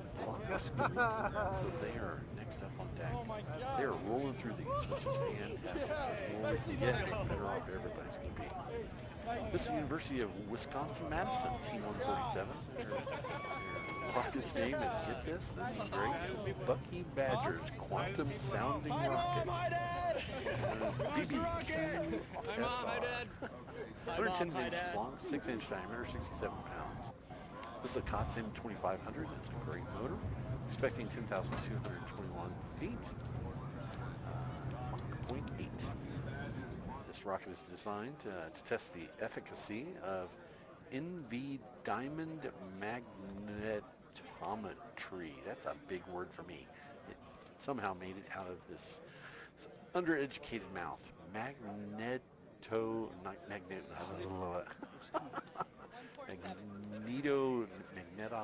There we go. Okay. Hello, everyone. In the harsh vibrational environment of subsonic rocketry flight.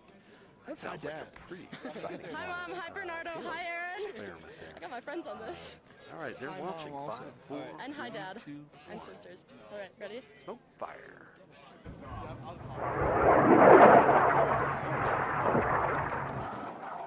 One of the things that we've done out here is we require the teams to have what's called double-headed igniters. And that has really improved our false starts. We've actually only had one false start today so far, which is fabulous.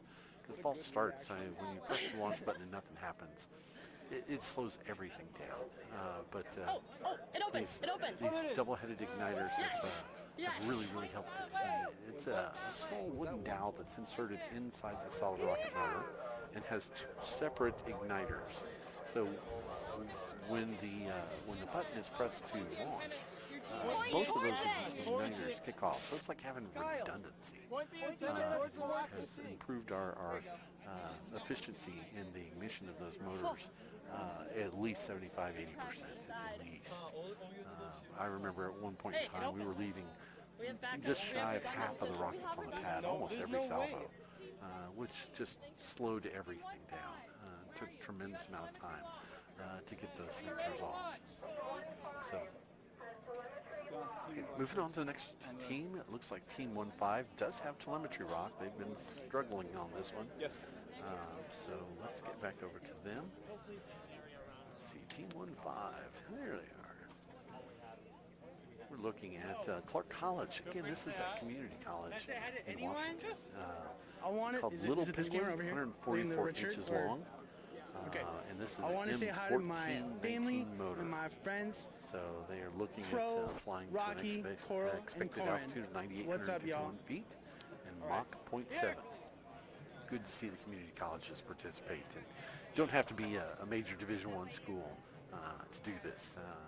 You just need students that have the passion, the interest, a little bit of support from the community and from the school, and they can join us. So, again, Clark Aerospace, Clark University out of Washington. So they're launching on pad B3, and so we've got holographic set up there. Skies are clear. The LCO's counting it down. And launching it. 5, 4, 3, 2, 1. See some smoke. There she goes. And off the pad. Oh, nice video. It is hard to track those things. Got some decent view of it.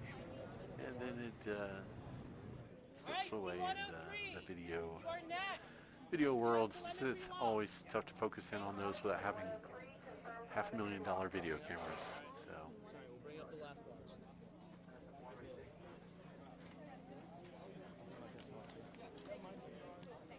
are actively tracking their rockets. So one of the questions that was... Okay. I think, I'm sorry, we're getting some more information here. It looks like Team 103 is up next. And it appears that they have telemetry locks, so they are up next. We'll get some data on this. Team 103. And this is the University of Queensland. So another one of our Aussie teams. The rocket is called EOS, and this is 109-inch long, 5.9-inch diameter, 56.5 pounds, going up on a COTS 1875, M1875 solid motor. We're expecting a 9,957 foot altitude with Mach 0.8. It says Project EOS is University of Queensland Space 10,000 foot solid COTS entry to the Spaceport America Cup 2023. And it is complete with a scientific payload. And so we're wishing them the best of luck. Again, guys, if you can imagine traveling across the planet, basically the opposite side of the planet. Australia used to have their own national competition, and I'm really pushing the teams as best as I can to try and get that going again, especially the graduates and all the volunteers in that area. Having that national competition out there just helps everyone. It gives them opportunities to compete against the other schools, develop the national pride, and generate more experience and expertise in that arena, get the students the experience they need to make the jobs. And so very exciting times out there. I do wish to get out there. It is on my bucket list, to say the least. Get out to visit with the universities, and they've got a lot of land out there, so they know they can launch rockets. So,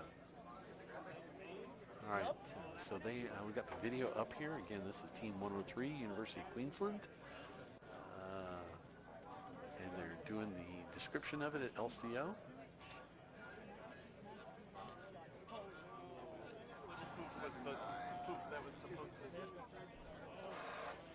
So, we're launching. Skies are clear. Launching in 5, 4, 3, 2, 1. See some smoke. Come on. 2, 1. Oh, well, I'm sorry about that. We had the PTZ on the wrong camera. That happens from time to time.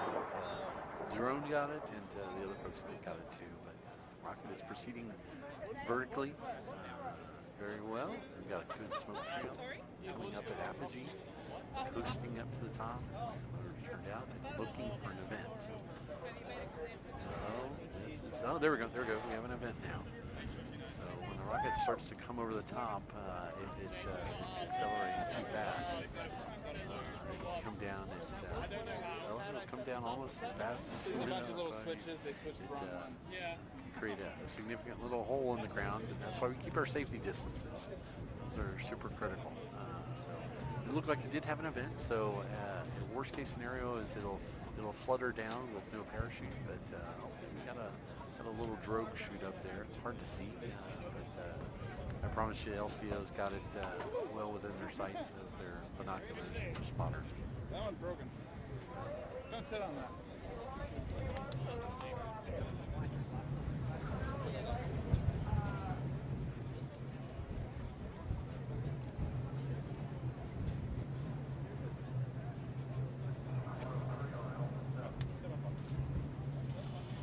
That breeze is life right now.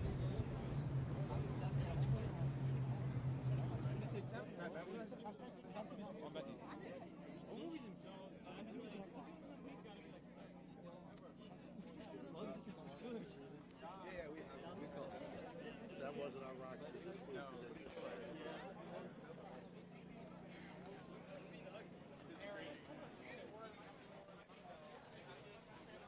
Alrighty, folks, got a lot of communications going back and forth with LCO at this point.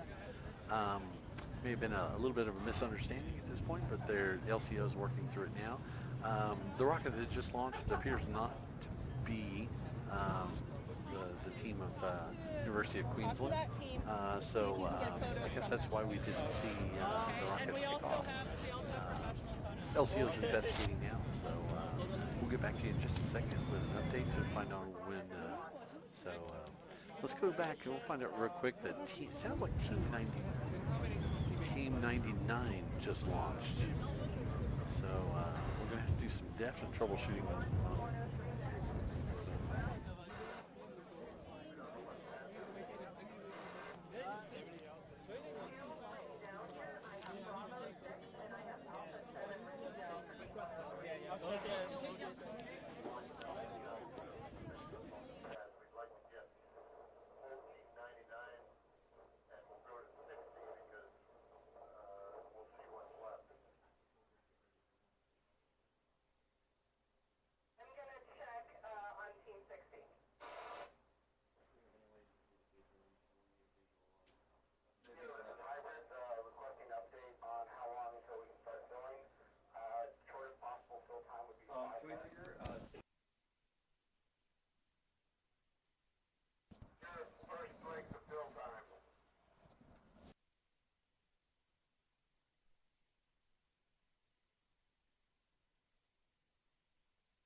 All right, we are moving now to Team 60.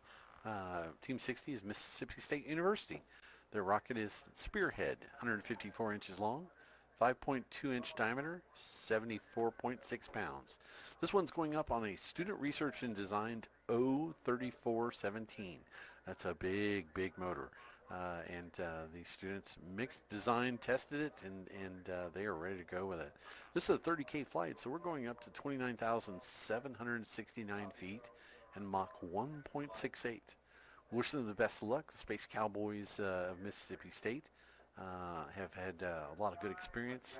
Very advanced team, and we're launching in 5, 4, 3, 2, 1. Some smoke. There we go, we got smoke, and here's some of the fire. Off the pad straight up.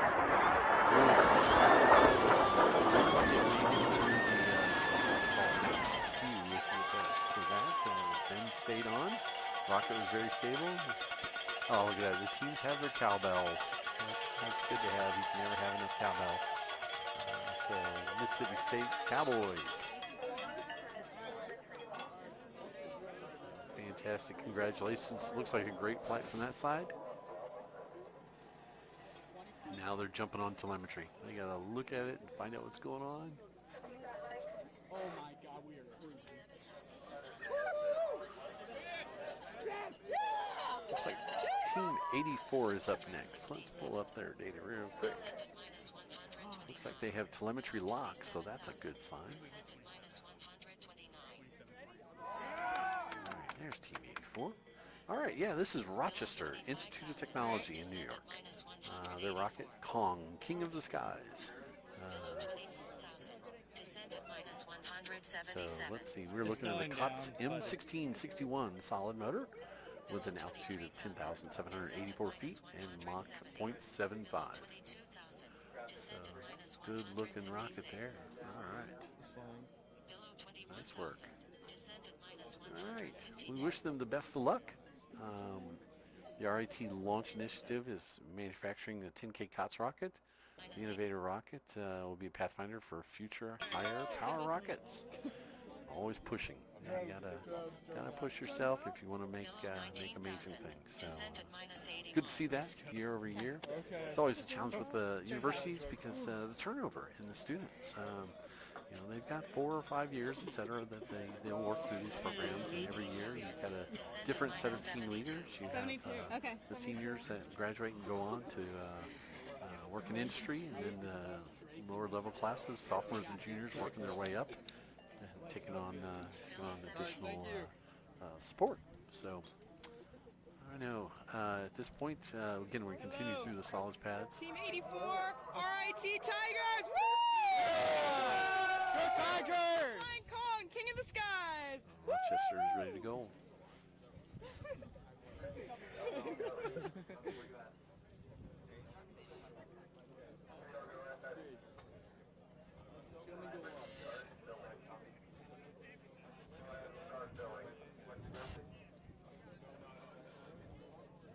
All right. So we're just waiting for LCO to start the announcement process.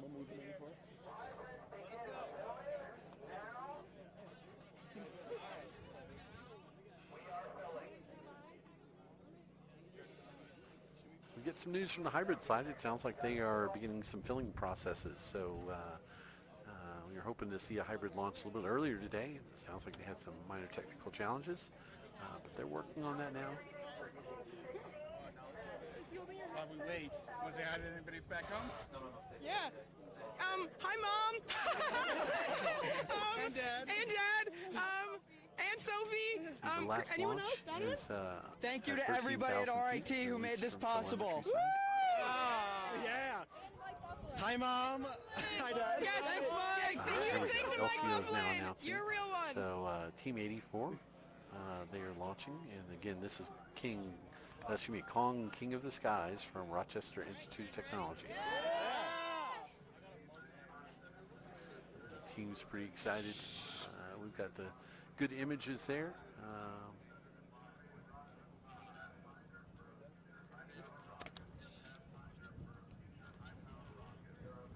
Got students with heads down on the telemetry, and others are looking out at the flight line to see the smoke trail. From their perspective, they really only see the smoke trail going up. Flames and launch.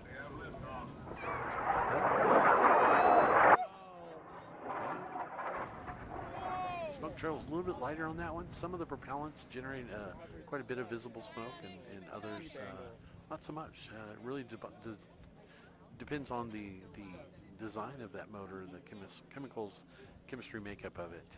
Some of those can basically be almost invisible, so that one did not have a lot of smoke, but the team looks like they're pretty excited about the end results.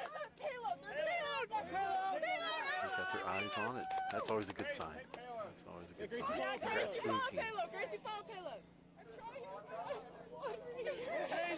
I'm so angry. I'll help you. Okay. Oh my God. Again, Oh, look at that streamer. next up, Team 98. Yes, it is falling faster. Does have a telemetry lock. That's always a good sign. I don't know. Streamer was a good choice. There we go. Team 98. Penn State. This is the Penn State University Nittany Flying. 125 inches long, 6.2-inch diameter, 63 pounds. Flying on a COTS N5774. This is going to be a significant kick off the pad. That is a high impulse N, and this one is going up to 31,128. So they're competing in the COTS 30K category. Again, the team has put a lot of hard work into this year's rocket. They're also setting up the club for future success in hopes to do well and rank this year in the competition. Skies are clear. They are launching in 5, 4, 3, 2, 1. Oh, they're back there. Smoke, there's a smoke. And once again, another successful ignition. Very good flight. We just had a little push there. It recovered nicely. That can be a lot of different things. That could be a little bit of fin flitter that came a little bit loose. It could certainly be even a potential chunk of extra propellant that may have been spit out of the motor, causing it to do a quick little jerk to the side. A couple of different things. The good thing is it maintained its altitude. So I'm not sure how many fins it had on it. If it did lose a fin, and it had 4 fins instead of the 3-fin configuration, it might have been able to recover from that. So, anyways, that's a good sign.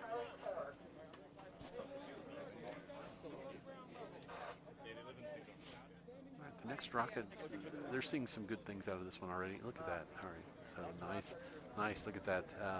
That may not be a good sign though, because if I'm seeing a large parachute under that rocket, that could be a situation where they are had a main parachute eject. University of Maryland. That might be a long walk. University of Maryland. Unfortunately. Hold on 1 second, folks. I'm going to find out who the next rocket is. Hello, Mom. Hi, Dad. How y'all doing? Hi, Grandma. Roll Terps, I guess. All right, yeah, roll Terps. All right, looks like Team 127 is up next. Ready.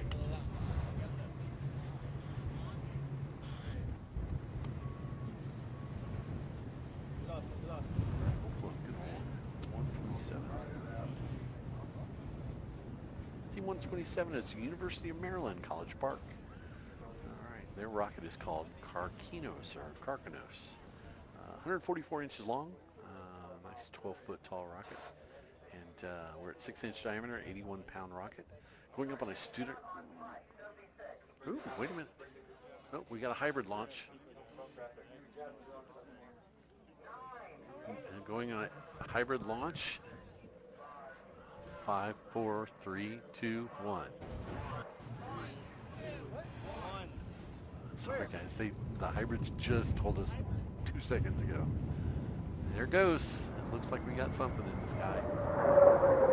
That's the fantastic sound of hybrids. That sounded like an excellent launch. I apologize, folks. When the hybrids take off, they give us virtually no notice, and so the production crew is just scratching our heads. But we can give us a real nice video here of what some of these SRAD launch pads look like. Significantly more challenging than the solids. So when they launch, it's a big activity, and we can't really hold them back. When they go, they need to go, and if it doesn't work out, it could significantly delay their development. So that was a great launch. Let's see if we can find out some more details of what hybrid team launched.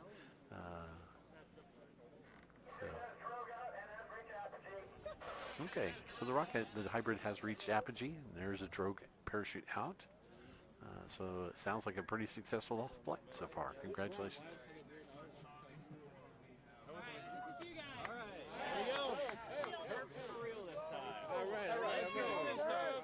Let's go, roll Terps. All right, we're moving on back to the solids because they are not messing around. So It's gonna be a great one. yeah, this is the University of Maryland College Park, Carcanos, and this is Student Research and Design M2500 solid motor going to 10,900.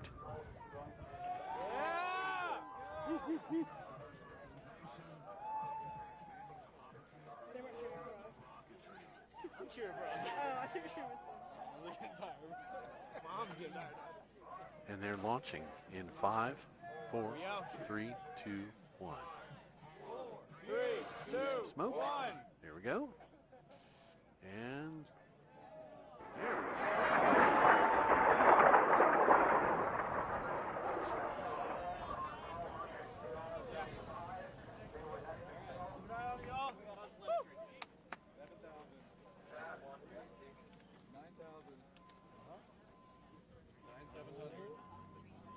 all right, congratulations, the Maryland team. That was like an excellent launch.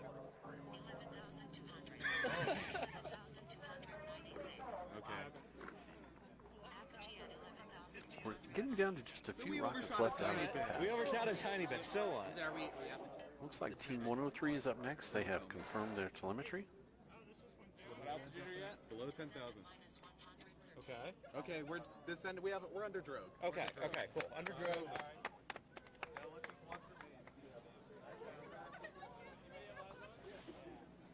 Yes, this was the one that we thought had launched earlier, but unfortunately we had a little bit of a mix-up in the pads. But this is University of Queensland, Australia, and the project EOS, and 109 inches long, 5.9-inch diameter, 56.5 pounds, going up on a commercial M1875, and they're expecting 9,957 feet and Mach 0.8. Hello, people at home. What university are you from? We're from University of Queensland, so probably everyone's asleep. Hopefully not your Yeah, this is University of Queensland in Australia. Surely. Thank you to everyone back home with the team. We know you put tons of hours into this rocket. We're sorry you can't all be here, but I'm sure you're all watching and all loving this every minute of it. Go Uni Queensland! Godspeed, EOS. We're waiting for a final LCO clearance.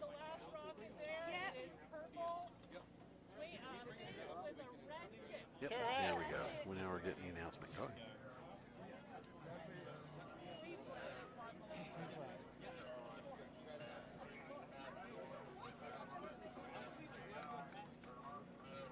Five, four, three, two, one. 3, 2, 1! All right, there's smoke and liftoff. That one got up there quickly.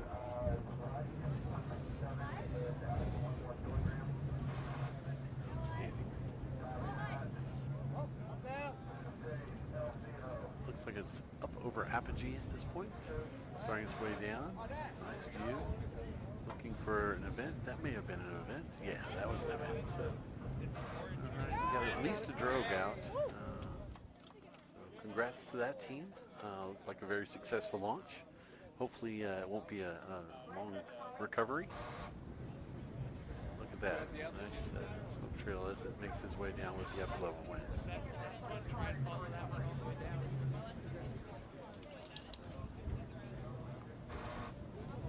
You'll see some of these teams have significantly long shock cords, and that's actually by design. So the parachute appears to be, 20, 30, sometimes even 40 feet away from the GPS altitude isn't accurate. that provides multiple benefits. The shock of the parachute opening can be transferred into all of those extra feet of shock cord. And so it loosens, or I guess lessens, the actual shock value to the parachute and to the harnesses and to the other things. So long harnesses are always something we look forward to. I need to get set up for Tuesday. Again, a great distance between the parachute itself and the rocket. Let's see what's up next. We're continuing to roll through. We have hybrids continuing to fill as well, so we'll have another hybrid here in just a moment. If we're lucky, we might be able to quickly pan over to it and catch it before it launches.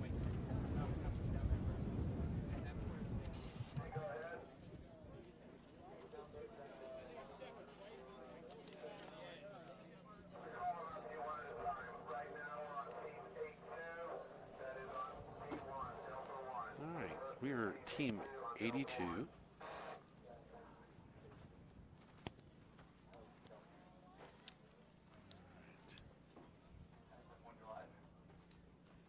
I've got some information on that team. Oh, this is Rice University. Yeah, this is going to be a two-stage. This is one of the first two-stage launches that we've seen. Rice University, from my neck of the woods, Houston, Texas. This is Icarus and Daedalus. 184 inches long, so very, very tall rocket, 4-inch diameter, 83 pounds with a COTS Marshall M3300 booster to an M2020 sustainer. So this is going to 33,000 feet and Mach 1.88. Yep. So this will be great. You'll see two different smoke trails. One will basically get it boosted off the pad and well going quickly, and be a short delay, and then you'll see a second smoke cloud come out of it. It's launching in 5, 4, 3, 2, 1. Let's see what happens. There she goes. Got a good boost. Let's see if we get a secondary ignition. Tough to spot that one. See if the camera can see the second. Two-stagers require a special avionics package called a tilt inhibit system. The tilt inhibit system is critical to safety. If that rocket were to come off the pad in a really bad angle and potentially cause damage, you certainly don't want the second stage. they call it the sustainer, that second stage, to ignite if it's in a precariously bad position.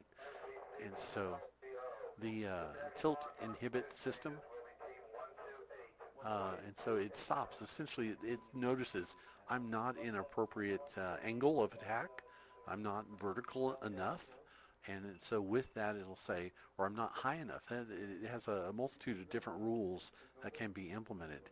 And we're lucky enough to have a gentleman named Jim Jarvis, who is probably one of the most experienced two-stage experts in the country. He has launched some incredibly high-altitude multi-stage rockets. Every year he goes out to one of the launches in Black Rock, Nevada, and he has another one he's going to be doing later this year. And again, always pushing for altitude records. I think his record right now is 275,000 feet. So he's getting pretty close to the edge of space there. And the video he brings back on his launches are amazing. All right. I'm trying to listen in on the LCO flight channel, see what's going on. So it appears maybe that Rice University launch did not ignite their sustainer.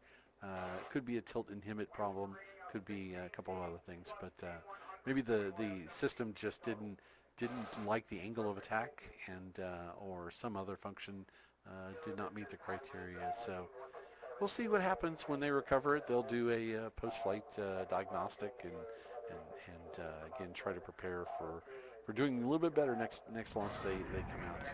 But 2 stages is a little bit more challenging. You essentially are launching 2 separate rockets, one on top of the other. So a lot of work involved, and I again thank Jim Jarvis for his work with ESRA and work with all these student teams. And this happens throughout the year. These teams are launching test flights pretty regularly, subscale and full scale. And so Jim is out at the fields around the Texas area, Austin, and Houston, and Dallas area quite a bit, helping these student teams. And you know, every once in a while he gets a chance to fly his own stuff. So when he does, it's pretty exciting. So again, we thank him and his wife Gloria. Love her to death as well. She keeps him out of trouble and makes sure he eats and drinks and doesn't do anything silly. So love having them out here. Gloria is working with our Da Vinci Maker Labs partner in our Mission Control Center. And she keeps them nicely organized and managing radios and communications and recovery team backpacks. We'll talk about those recovery team backpacks, I think, in the next day or so. They are really amazing little pieces of technology. So if you ever wondered about how we track student teams when they go out for recovery, we can't just let them go out in the desert by themselves. So we've worked with Da Vinci over the years. They've developed a fantastic little backpack that they wear that we can track them very closely and communicate with them. We'll try to get them to explain it to us in a little bit more details when we get a chance. But at this point, again, all eyes and focus and attention are on the rockets themselves. Get as many of these off the pads. I'm taking a quick eyeball outside. I'm not seeing any terrible winds at this point, but it's coming. You know it's coming. It's just a matter of time when the temperatures start to elevate. And it's been like this all week. So, you know, at this point, we're looking at 1:21 in the afternoon. We've gotten quite a few launches off the pads. Hopefully we can get another salvo loaded. In the meantime, we definitely be launching some two-stage rockets as well as some more hybrids. Again, I apologize. I wish we could get a little bit better organized with those hybrids, but when they say launch, they're launching, and we struggle to get everything. Well, imagine a drone being, you know, 3/4 of a mile away from one pad to the other, and so it's racing the drone over there and trying to get the robotic cameras zoomed in, and it's always been a challenge. So we apologize for that one. All right, this looks like Team 101 is up next. So we'll find out what they're doing, and I'll give you a rundown of who they are. Very good, thank you. All right, this one is University of British Columbia in Canada, UBC, a very, very experienced team. They competed in Base 11, Space Challenge, and quite a few others. So they've had work in liquids and solids, and 177 inches long. This is a big rocket, 6.7 inch diameter, 125 pounds. Looks like this is an N58 two-stage to an M1800 sustainer. Launching in 5, 4, 3, 2, 1. There she goes. And we're down to the first stage, the booster section. And we'll try to keep our eye on it to see if that second stage ignites.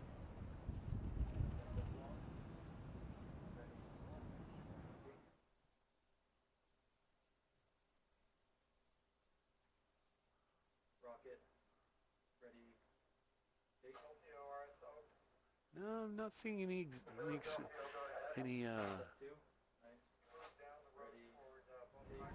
trail or any trace of a second stage ignition. So again, it's a little bit of a challenge to spot these. These are going extremely high in altitude, approaching 6 miles in altitude. So again, that was a two-stage, University of British Columbia. That was a commercial N5800 to a commercial M1800 sustainer. They were estimating 30,000 feet, Mach 1.3. I mean, could be another situation where the tilt inhibitor determined that something wasn't perfect and decided not to ignite the second stage. Looked like a good flight from my standpoint. Again, I'm watching all of this through monitors, so cannot guarantee you that it was at a bad angle or not. All right, good drone shot. Looks like we've got quite a few. This appears to be the hybrid area. They pulled all the hybrid teams back, so potentially loading loading nitrous into one of the hybrids. Look at there, nice. We got a good recovery. Looks like UBC, at least one of the sections of the rocket is coming back under drogue. No, that's the main. The drogue is above it, so very nice. Okay. No way. Nice shot. Yep. So it looks like it may be potentially landing near the hybrids, which are loading nitrous. It should not be a major issue there. I mean, the chance of it actually touching it would be very, very low. But nonetheless, they might be a little while before they can get out there and recover it. Yep. All right, both sections on the ground, so that's a good sign.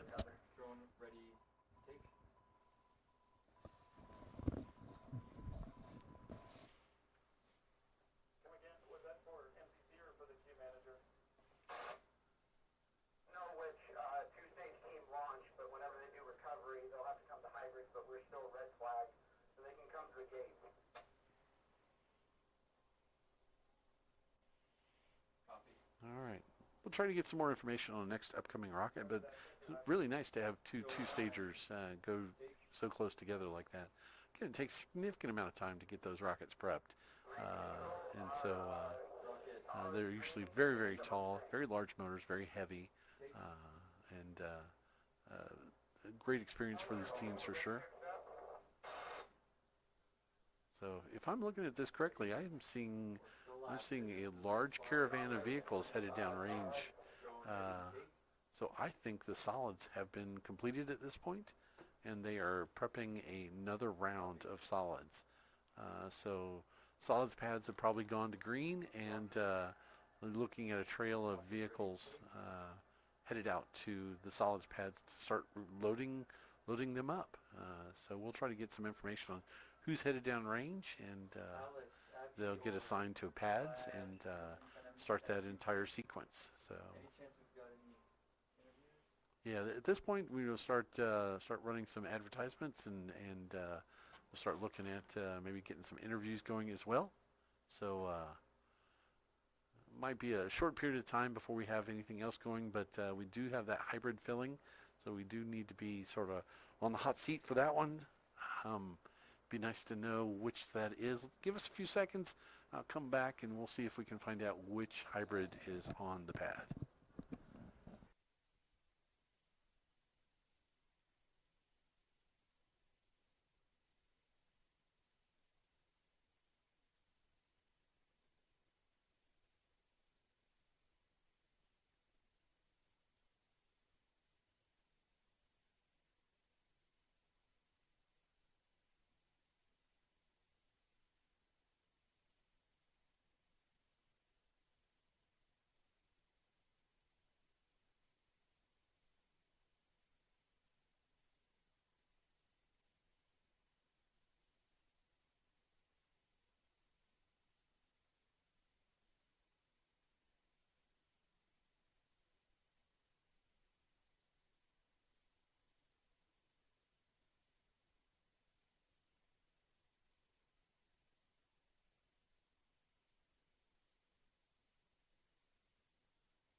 We're going to build a road to space.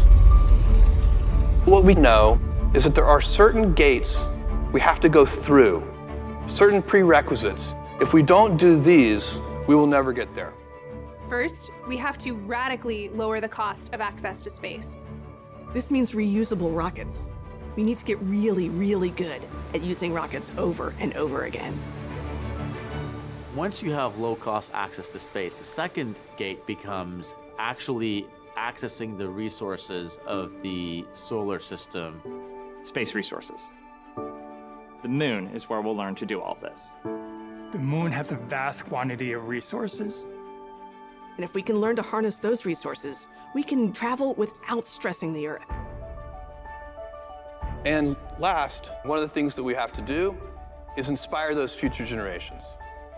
We have to inspire the next generation to carry this torch for the benefit of Earth.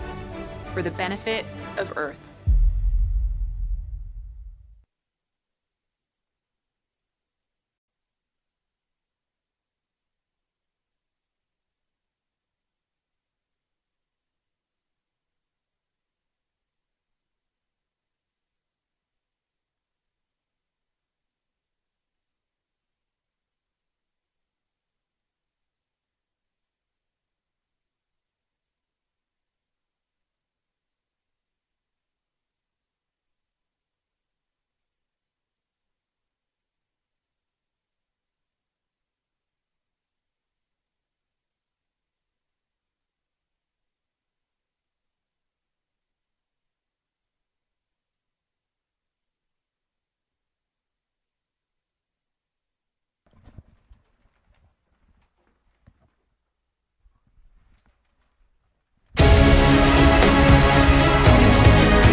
All right, everyone, we do have some information now. It looks like team number one.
apologize. I did not mean to voice over the top of one of our super valuable sponsors, so I apologize.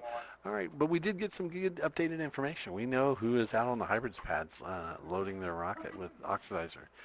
So they're at red flag now, and we have team number 1, AGH University of Science and Technology. It's a Polish team.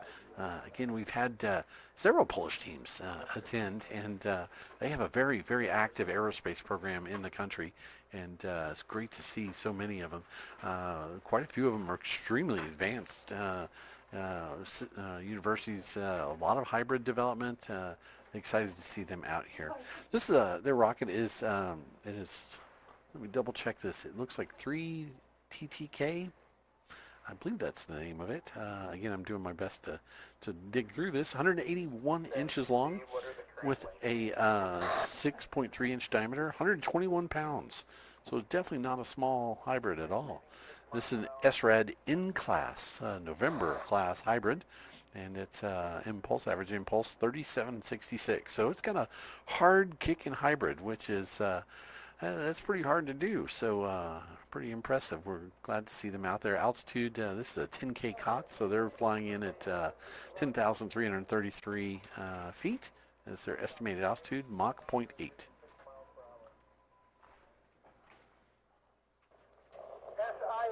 6 miles an hour.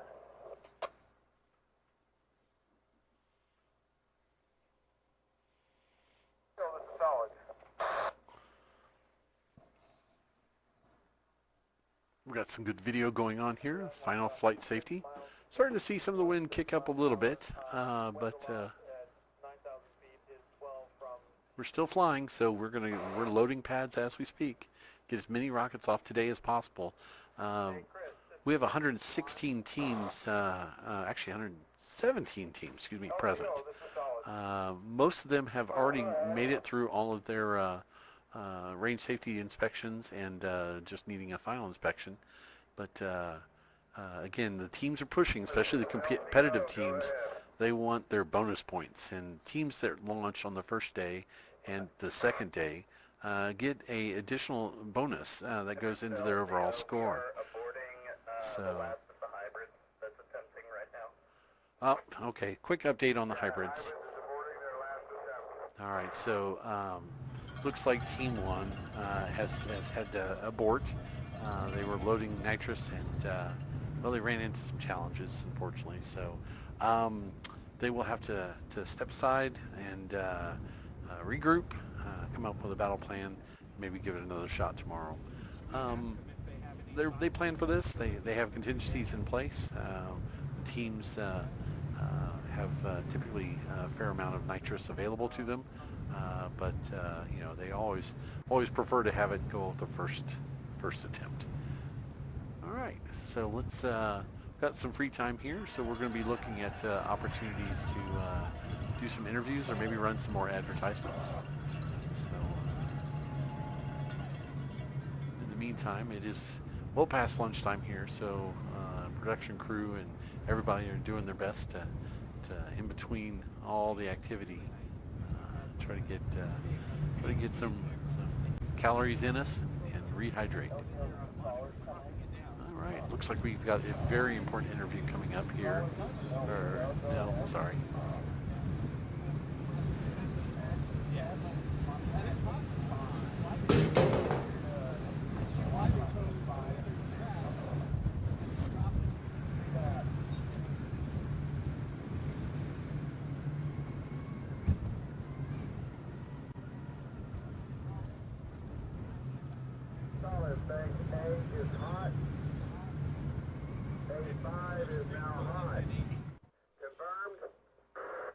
That's a great view. This is our mobile trailer. This is student teams that sometimes can't bring their own vehicles out there.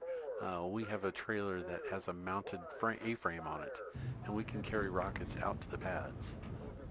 So most teams will bring their own vehicles and transport their team out there, but for the ones that don't, we've got a plan set up for them, and so these UTVs that we utilize and the trailer next to them, being pulled by them, take upwards of 6, sometimes as many as 8 rockets out to the pad at once.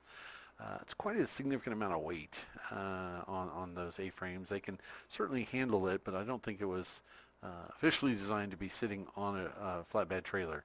And some of these roads are not exactly super smooth, so it's a slow trip out to the pads, but much better than carrying the rocket, that is certain.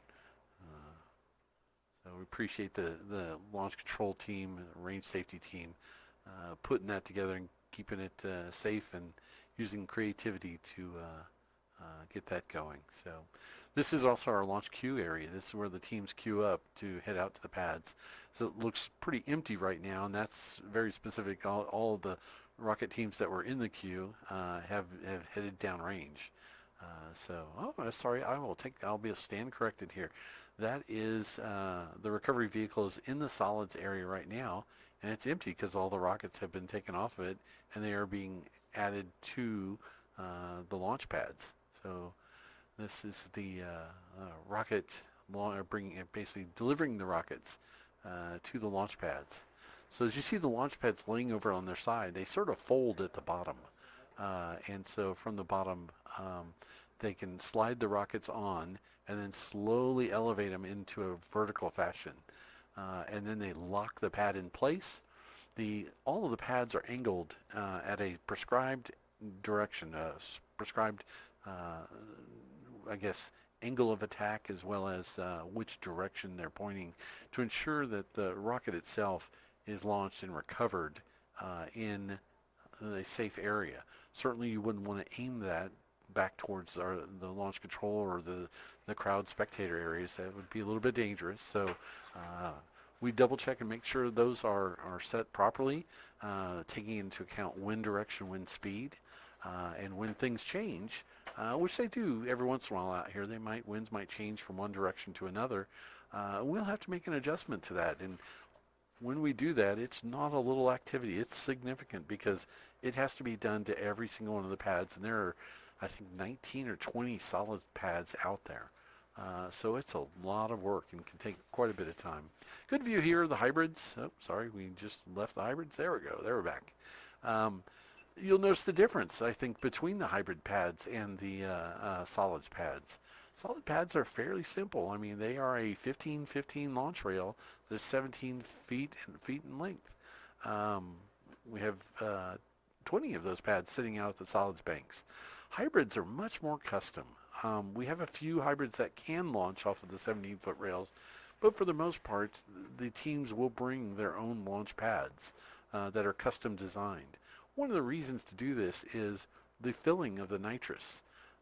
They pressurize the tank that is inside the rocket with your nitrogen, and you can see right here, dead center in the photo here is a tank that is hooked up to what we call a plumbing board that has solenoids and such that control the filling of the rocket remotely.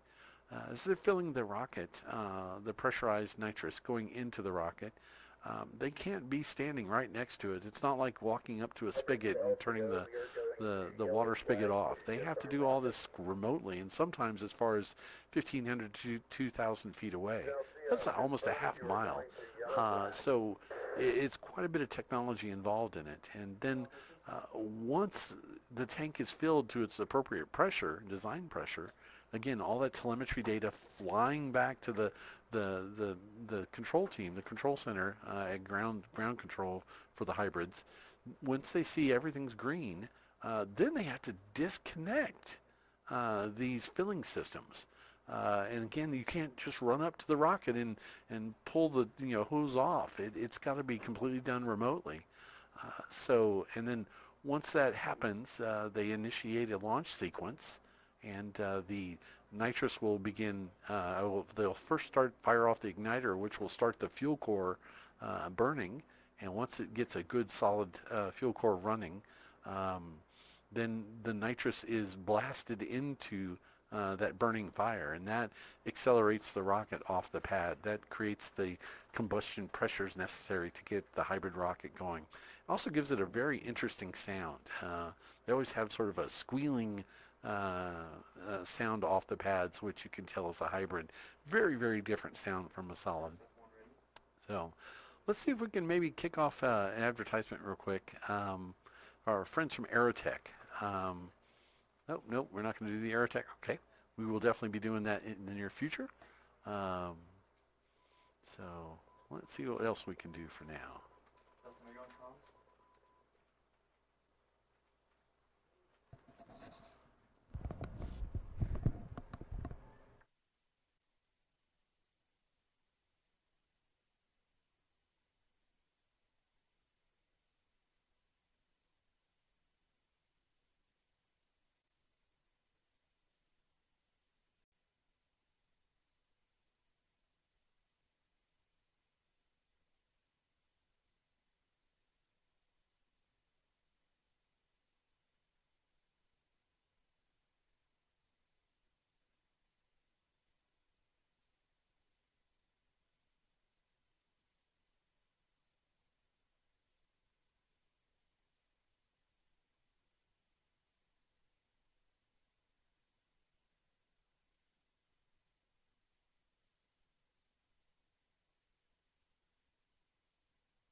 Onshape is excited to sponsor collegiate teams with donations of our cloud-native product design platform.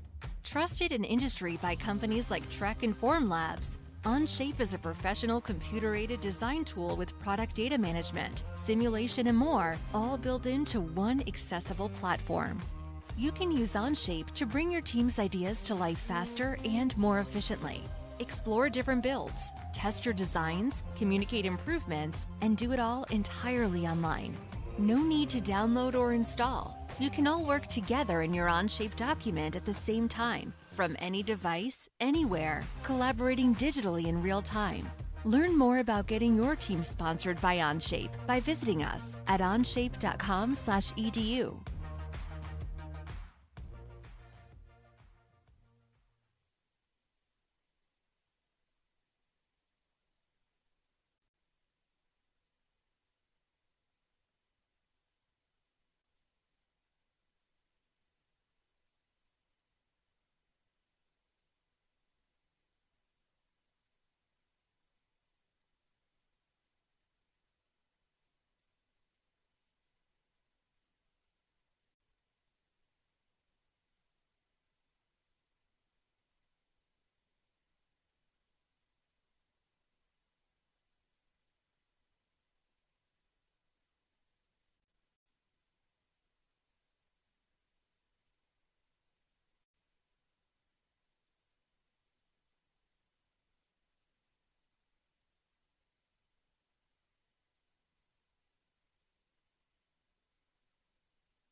Producer of the T-Minus Space podcast. And while we've got a bit of a lag at the moment of the launches, we're going to talk to one of our judges, Heidi, who's here with Los Alamos. Heidi, can you start with telling us a little bit about Los Alamos and how you guys got involved in the Spaceport America Cup? So Los Alamos National Laboratory does very important national security work that started back in the Manhattan Project era in the 1940s and continues to do very important work in the realm of national security. So the way that we got involved here, we are actually a sponsor of the Spaceport America Cup, and a lot of us were encouraged to volunteer and judge if we had the ability to do so. That's really exciting because you guys are within the same state. It's quite far away from here, I believe about 5 or 6 hours to drive down to where we are at Spaceport America. But it's great that there is a really good state involvement and having the national labs come in here. Tell me, how have you found being a judge in this competition so far? It's been very rewarding. I love seeing the enthusiasm that all the students have, the passion. I judged a team that has only 2 members, if you could believe that, and they built an entire rocket on their own. Wow, which team was that? University of Utah. Excellent. So you've seen quite a spectrum. Is there anything particularly that's made you think, I could recruit that person, they could come and work for me? Has that been an obvious part of your judging so far? Yes. So specifically, I am a hardware designer, an electrical and computer engineer. So I have that is exactly what catches my eye every time I see expertise in the area of hardware design. I was asking more questions about that. I was digging more deep into any of that. So the Rochester Institute of Technology was one of my judging teams, and they designed several printed circuit boards for their rocket. So wow. I have an eye on that team, so I would love to recruit them. That's an incredible opportunity here, and certainly something that we love about this event is being able to showcase the caliber of students that are around here. And we were just discussing before, you're not from New Mexico originally, and a lot of people come into Los Alamos, but have you really had any eye on the New Mexico teams? Because there's actually a little miniature competition within the competition for the regional teams, I believe, here in the state. So I actually have not been integrating into the work that the different New Mexico universities have done. In a way, I guess that's great because as a judge, I come in unbiased, yeah, and able to judge any of the teams regardless of state that they came from or regardless of nationality. So I was really just cheering them on and hoping for the best and wishing them success, just as I was wishing success to every other team. Absolutely. You know, that's the one great thing about this competition. Nobody is really competing in a bad way. Everyone's cheering each other on, and it's really quite wonderful to see. And I love the fact that you're able to look at the international teams as well as the locals, because that's certainly something I get approached at a lot. As someone who's not born in the US, how do you get into the aerospace industry? Does Los Alamos allow people that are outside of US nationalities to come and work at the lab? The laboratory has the ability to hire both foreign nationals and, of course, US citizens. We have, it of course all depends on the position. Mm-hmm. And we have lots of open science opportunities. So yes, we do hire people across the board. So if there's any students watching, how do they find out a little bit more about Los Alamos Lab? Come stop by our booth. And if you're not here in person, you can certainly find their logo on the Spaceport America Cup website, and that will take you to their website so you can find out more information about it. So is there any team particular you're watching today for your final parts of your judging?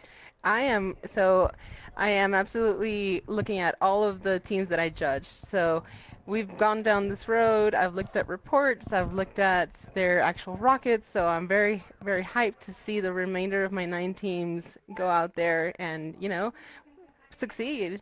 So have a great launch. So you were judging 10 teams altogether? Total of 9. Oh, total of 9. Wow, that's a lot of teams to keep an eye on. Yes. Have you found it being quite a lot of work, a lot more overwhelming than perhaps you thought before you came into this? So I would say I was a bit overwhelmed when I saw the reports.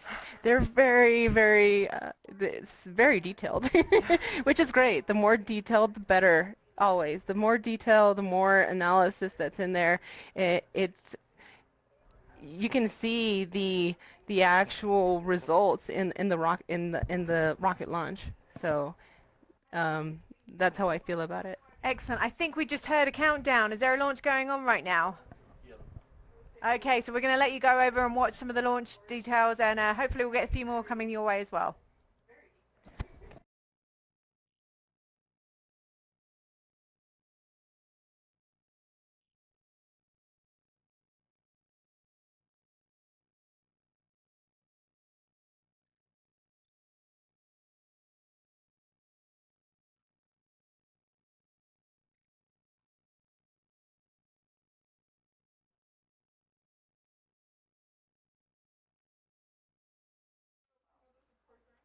Thanks, Alice. Hey, quick update. We didn't have a countdown, so I promise y'all you didn't miss anything. However, the good news is that large caravan of vehicles that were going out to the solids pads, we were starting to get data in on which teams are out there and getting ready. And in fact, they just switched to yellow flag, which is fantastic news. That means they are really rapidly loading those onto the pads. The winds appear to still be relatively calm. I am knocking on every piece of wood I can find right now. So we're excited that it won't be too much longer if we can sneak in this next round. Every launch we can get would be it's going to be a big win. So let's talk a little bit about the rockets that are out on the pads. We're hoping at yellow flag it should not take maybe 30-45 minutes at the most, and they'll go to red flag, and then we'll empty out the area. So looking forward to seeing another fantastic round of launches out there. So we'll start it off real quick on some of the information that we have here. Team 125. Let's pull up there. This is the University of Louisville in Kentucky. And at this point, let's see, their rocket is called the Gallant Fox. 133 inches long, 6.5 inch diameter, 114 pounds. That's a big old rocket. Now this one is launching on a commercial COTS 5800 solid motor. That's one of the largest ones of the O-range motors, and that's clearly a 30,000 foot category flight. So this is a COTS 30K category flight. This one's going to go Mach 1.63. So we wish them the best of luck. All right. I've actually been to University of Louisville and met with their rocketry team a few years back. They were getting started. We're going to push from Andy to you. So anyway, sorry about that. So that's, again, Team 125, University of Louisville. All right, so we'll move over to the next one, see who's up. Team 113, University, Sains, Malaysia, our only Malaysian team this year. But again, hard at work and out on the pads. Excited to see them going vertical here shortly. Their rocket is Habat 2.0, so their second iteration. 113 inches long, 6.2 inch diameter, 66.1. That's a pretty classic sized rocket. So I'm looking forward to that with a COTS M2500 solid motor. They're expecting 10,544 feet at Mach 0.8. That's right down the dead center, what everything should look like on a typical Spaceport America 10K COTS flight. They're stating that this is an enhanced version of their first rocket, Habat 1.0. Oh, very good. All right, let's move to the next one. Again, that was Team 113. This is Team 21 is out there as well. This is Duke University out of North Carolina. Their rocket is called the Blue Reaper. 95 inches long. Wow, that's quite a not a small rocket by any shape of the imagination, but 95 inches long, 6 inch diameter, 64 pounds. Going up on a COTS M2500. Seen a lot of the M2500s out there, and very, very successful flights. They're expecting around 10,000 feet in altitude, Mach 0.8. So best of luck to the Duke University team out of North Carolina. All right, up next. Let's see, let me scroll down here. 21, I think this is Team 57. Team 57, Michigan State University. This is the rocket called Spartnik. 143 inches long, 6.6 inch diameter, 79.3 pounds. And this is flying on a commercial N2174. They're expecting 11,874 feet with Mach 0.8. So Michigan State has been an active participant out here. We're glad to see them out here again. Looking forward to seeing their rocket. All right. Let's see. We'll move to the next team. Team 100, 100, University of Akron in Ohio. This is their rocket Imperium 6, 140 inches long, 6.2 inch diameter, 152 pounds. That is a heavy, heavy rocket. To get a rocket that heavy up to the altitudes necessary, minimum of 10,000 feet or even 30,000 feet, you need a large motor. They have done that. This is a student research and designed 06000 motor. So that is that's a significant motor. That will certainly kick it off the pad, but with 152 pounds, that's a lot of weight. So they'll be expecting about 21,000 feet in altitude, a little bit shy of the 30K mark and way, way over the 10K mark. So not sure what the design plan was inside of that if they're looking for the targets going. But this rocket will attain a speed of Mach 1.26. Again, Team 100 and University of Akron in Ohio. Next team is Team 47. Team 47 is Kent State University. Their rocket, Flashpoint, 109 inches. All right, I'm starting to get pad assignments. They are on pad B5. So 109 inches long, 5.5 inch diameter, 53.5 pounds. Also flying on an SRAD solid. Student Research and Design research motor, M2631. Expecting 11,300 feet and Mach 1.1. So that'll be great. Love seeing research motors. Had a lot of success so far with research motors. Much higher possibility of motor failure. Haven't seen any so far today with those, so congrats to them, and hopefully it'll continue that streak. So that was Team 47, Kent State. And move on to the next one. Where'd they go? Oh, they're moving. Oh, goodness, they're moving them all. I'm losing track of which ones I've done and which ones I haven't because they're adding them to the pad queues. So let me just go to the bottom here and see if I pulled that one up. Yeah, here it is. Team 106. Local team competing in the Chili Cup. This is the University of Texas, El Paso, UTEP. Their rocket's called Daedalus, 102 inches in length, 6-inch diameter, almost 60 pounds in weight. And again, the M2500. Gotta love it. You know, when you got a good rocket motor, you know it. And just keep going with it. That one's expecting 11,280 feet with a Mach 0.9. Wishing them the best of luck, keeping in mind these teams are competing against some other teams. So. All right, here we go. All right, we have an interview going on at Payload Check-In and getting ready to transition over to them. There we go.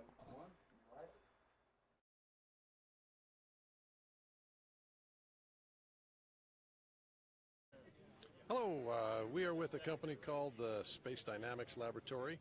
We've been involved with the Experimental Sounding Rocket Association for quite a few years, dating back to when it was actually held in Green River, Utah. Our headquarters is in northern Utah. And the reason we're involved is because we deal mostly with the reason for rockets to be launched, which is payloads.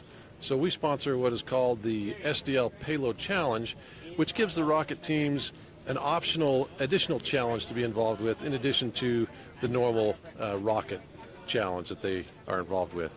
So it's exciting for us to come down here and see the innovative and useful experiments that these college kids from all over the world are preparing and executing as payloads on their rockets. I have two of my colleagues with me. Do you have anything to say, Chris? Hi, yeah, I'm just Chris Jackson, and I'm been very excited and interested to see all the innovation and the sharp kids we've got coming out of our universities and designing some very interesting payloads with great experimental activity and very, very applicable to some of our daily lives. All right. How about you, Robert? Yeah, I'm happy to be here. It's great to see the teams that are out here. It's great to see the enthusiasm of the students, the universities, as they talk about their rockets, and we especially get to talk to them about their payloads, and we just love having them come up to us, tell us about what they're doing, about their experiment, about what the purpose of it is, how it's going to function. You know, I guess one of the things I like most about this competition, for me anyway, is just really the excitement and enthusiasm that the students have and my opportunity to be able to work and interact with them. So just a great time. Oh, another aspect of why we are here is because we're continuously looking, we're a growing organization, and we're continuously looking for talented and smart people to join our organization. So for us, this is a good target-rich environment, you might say, for recruiting, because all these kids, not only are they bright and excited, but they're already interested in the space industry. So this is much more advantageous for us to come here than a typical career fair, say, for example, to show them what we do, tell them a little bit about the Space Dynamics Laboratory, and hopefully get them interested in us. You know, one of the things that we've done for Space Dynamics has really been in business since 1959, and we started, interestingly enough, launching high-altitude or upper atmosphere research payloads that were launched on sounding rockets. So coming here and watching these rockets launch really takes us back to some of the roots of the company. You know, we do, as Bert mentioned here, we're looking for students that are electrical engineering, mechanical engineering, software, and we really get to see the students as they talk to us about their payloads and their rockets. We get to hear about where they're at in school and what their goals and aspirations are as far as their studies. And most of the time, there's really a very good alignment and match with what we do at the Space Dynamics Laboratory. Okay, well, we're grateful for the opportunity to be here. Thanks, everybody.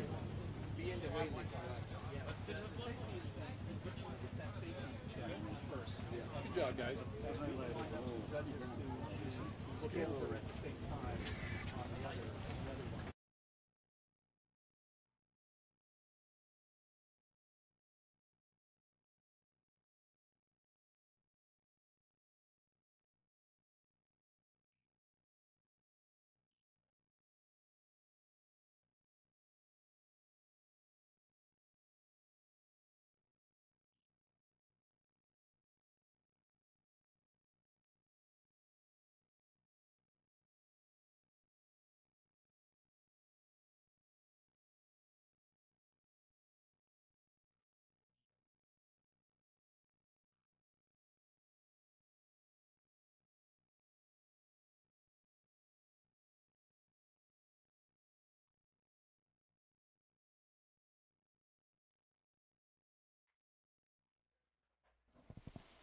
Hey everyone. We continue to monitor the progress. It looks like the solids pads are starting to activate electronics. Winds are holding off. Again, I can't believe it's 2 p.m. and we still are looking really good for another salvo out of the solids. Fantastic, good news. All right, keep your fingers crossed. We can keep rolling there. So I'm sorry, is it 1 o'clock or 2 o'clock? Oh my goodness. My laptop is a little confused. So 1 o'clock, but so far so good. Fingers crossed that we'll continue with moderate winds, and we'll get through this next salvo with a bunch more rockets. So with the SDL folks, that interview was fantastic. Those guys do amazing work for the event every year. Let's roll over to their advertisement so everyone can learn a little bit more about their organization and what they do.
Hi, I'm Alice Carruth, producer of the T-Minus Space podcast, and I'm here with Brahm, who's one of our judges this year and actually an engineer at Ursa Major. Tell me what it is you're looking for as a judge. I know you're about to correct me, I know, because you're probably going to tell me I'm more than that. I know. Yeah. Tell me, okay, introduce yourself and your full title. Sure. I'm Brahm Soltes. I'm a propulsion major at Ursa Major, but right now I'm a judge here for the IREC competition. I'm judging mostly the SRAD teams that are competing here today, so that's just solid propulsion that they've created themselves, so student research and develop. But today, here I'm mostly just observing because most of the judging for us has been done. I've looked at a lot of amazing teams, and it's really great because for me, I was also competed at this competition once before, or actually 3 times before. Only got to actually be here once physically because of COVID, so this is really fun to come out, be on the other side of it, and see all these great, amazing teams compete. So for those people who don't know who Ursa Major is, because we were having this conversation before, you guys supply a lot of great engines for some really big companies. The Hadley engine has been tested here at Spaceport America multiple times before with some of those. Tell me what it is about engine design that you're looking for in these SRADs as you've got this experience working with these engines. Sure, yeah. So for a lot of these teams, creating solid rocket motors is quite a bit difficult than buying it off the shelf. Yeah. And they have to do a lot more testing and due diligence and a lot more analysis when they create this. A lot of their report is going to be focused on designing, testing, and then figuring out how it's going to be integrated into their rocket for when they come down here into the competition. What I look for primarily is that they've done this due diligence. They've done some small static tests so far. They've made sure that their casing is up to par. That they're making sure that once it gets integrated in the rocket, isn't just going to rip through it and destroy it. And then I'm making sure they're doing all the safety things that they need to be doing. They're not doing anything unsafe. They're not using some strange chemicals or anything that could be dangerous to anyone around out here. And that's kind of what I'm looking for. Yeah. So how many teams have you been judging this year? So right now I'm judging about 7 teams. Unfortunately, one team didn't make it, but they still put in a great technical report. And it was pretty impressive to see otherwise. But the 6 teams that did come out here, they're all out here, and I think I don't think anyone has gone up just yet, but I'm looking forward to seeing them launch. That's what my next question was, because the SRADs are that little bit more difficult than the COTS levels. What categories are they launching in? Is it the 10,000 or 30,000? Both. Wow. So I have a couple teams, mostly 10,000 feet SRAD, but a couple doing the 30K SRAD category.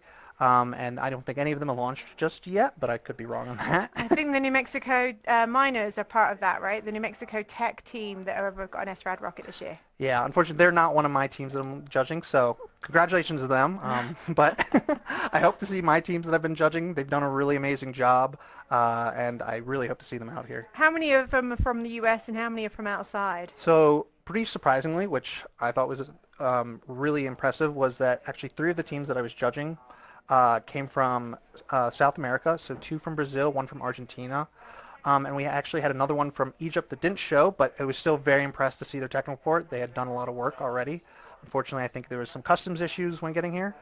And the other 3 were from the U.S., so a lot of international schools were able to do SRAD this year, which is really impressive since it's a lot harder for them to bring those chemicals and design stuff outside of the U.S. So we had about 160 teams initially applied, and about 116 of those made it to New Mexico, and a lot of that is to do with visa issues. You guys have been reviewing their designs, their safety reviews, making sure that those that come are the ones that are ready and eliminating those that can't. And obviously the last minute visa issues are always an issue when it comes to international teams, which we're sorry about, and if we can help them for next year, do get in contact with the team at Ezra and they'll be able to help you out. So is this your first time being a judge and volunteering for Ezra? Yeah, this is my first time being a judge. As I said before, I've been on the other side, been a competitor, and it's a lot different being on this side. A lot less stress, not have to worry about getting a rocket off. Oh, okay. I feel like we need to get Brahm involved in the organization team so that we can give him a little bit more stress, because this really is a massive team effort on both sides. Team effort for the teams that have come to compete, but also a massive team effort for Ezra. What's it been like working with all these different organizations? Because a lot of people are people that work in the industry. You've got people here that you actually competed with that are now part of Ezra. Yeah, no, it's a lot of fun. I think it's great to see being on this side of it, talking to everyone who's in the aerospace industry and who's not, just to be able to communicate with them, talk about what we're working on, talk to the other students who may want to be in the industry. So it's great experience, and it's also just a lot of fun to be here. So yeah, it was great. And if people want to hear a little bit more and find out about Ursa Major, how can they? Well, they can go to our website, ursamajortechnologies.com. We have a LinkedIn, we have Twitter, and I think coming up soon we'll have some more social media out there that will be a lot more interesting. Excellent. Well, hopefully we got some more information about what's going on at the pad so we can start updating you on what's happening with launches today.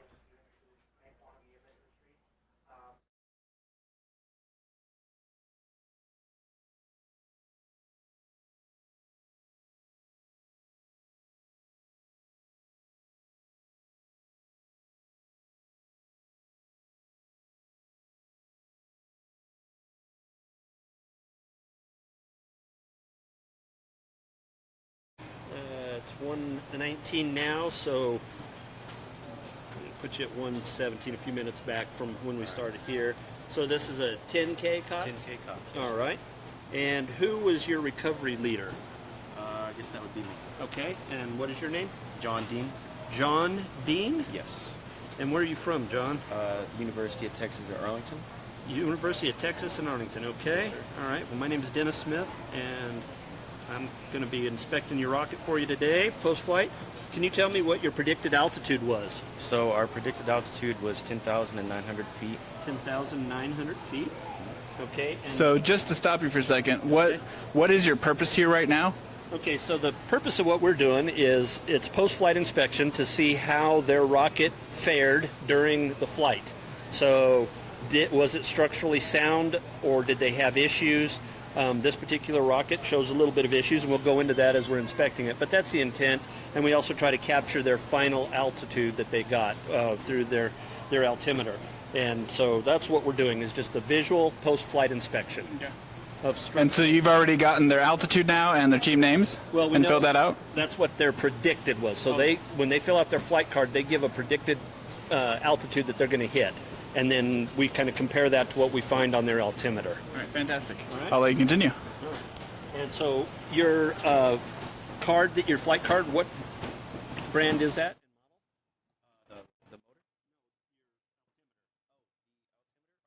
Altimeter is a featherweight Raven Blue, and then secondary is a featherweight Raven. Featherweight. You said featherweight? Raven Blue, and then a Raven 4. Blue was the primary? Yes. And the 4 was the secondary. 4 was secondary. Okay. So we're taking their flight computer, which is right here. Yep. And so you've got, So this is our blue here, where they've kind of pulled some stuff to get some data. Okay. And then this is our Raven 4 right here. We weren't able to connect to the Raven 4 just now because the computer is a bit hot. Yep. But we were able to pull data off the Raven Blue, which the altitude was... So does it... was 12,270. 12,270? So we just 12,270 altitude. We need to be able to see that, or does it have... Is that just a power light? Or is that's just a power light, but we do see it here. Connected to a Bluetooth. Okay, so what we can do is I'll document that. So 12,270, and that's from the blue? Yes. Yes, sir. Okay.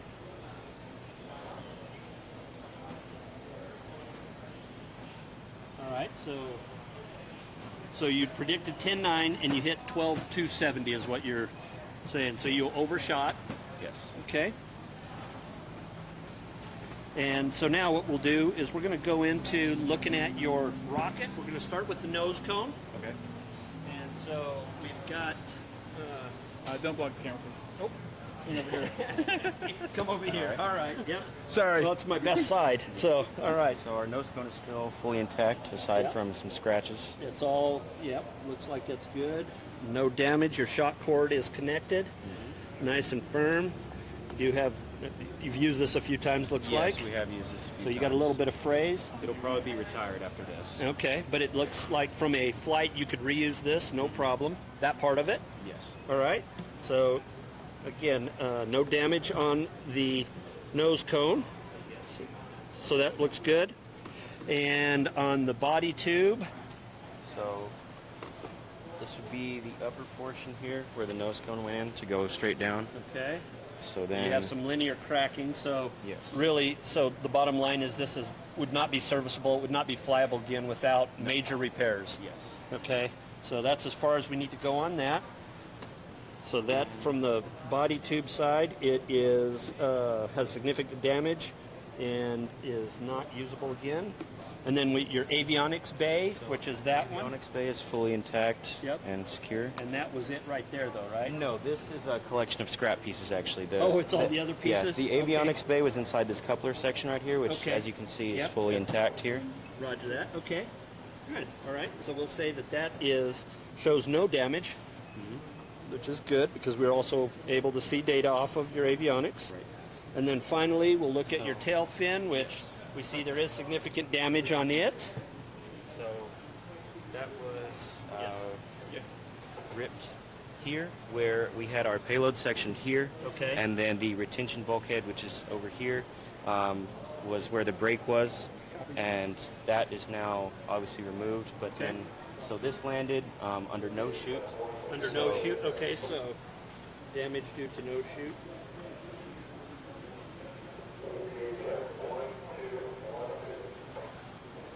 Is there, before we wrap up here, is there any takeaways from your flight? It obviously looks messy, but we know all the problems that occurred, and they actually do have to be problems that we can 100% say were not something that we messed up on. It was faulty equipment, the parachutes. And so even with or without that, we're very happy with how we did. The vehicle, the ascent we loved it. It was perfect. We were able to get really great data from it, and we learned a lot. Absolutely, yeah. Well, thank you. We got to cut to another interview with Alice and Gary Rosenfield, but thank you very much, and congratulations on competing in the competition. Thank you. Thank you, guys. Thanks, y'all. Hello, I'm Alice Carruth, producer of the T- Space podcast, and I'm here with Gary from Aerotech, who's one of the vendors at this year's competition, who's been really supporting a lot of the students as well with sponsorship and equipment. Can you tell me a little bit about what your company does? Well, Aerotech is a division of RCS Rocket Motor Components, which is a company I started actually in 1995, but Aerotech was formed in 1982, and it's now a subsidiary or a division of RCS, as well as we have another division called Industrial Solid Propulsion that makes rocket motors for commercial, military, and industrial applications. This is a motor for deploying a parachute from a light airplane. In fact, this would be suitable for a small Cessna in case of an emergency. They can literally pull a handle, and this rocket motor will ignite and pull a parachute out to lower the entire plane down. Okay? Fantastic. But Aerotech is pretty much strictly involved in hobby rocket motors, or going from A to O, and we're the only company in the world that does that. Okay, that spans that range. So you were talking before about how many student teams you've been helping for this year's competition. Could you name me a few of them that have been involved with Aerotech this year? There's the Malaysian team. I believe they're flying an M2500. We had some special interaction with them to help them, and I know there's a Thailand team and other domestic colleges. I couldn't name you any more of them.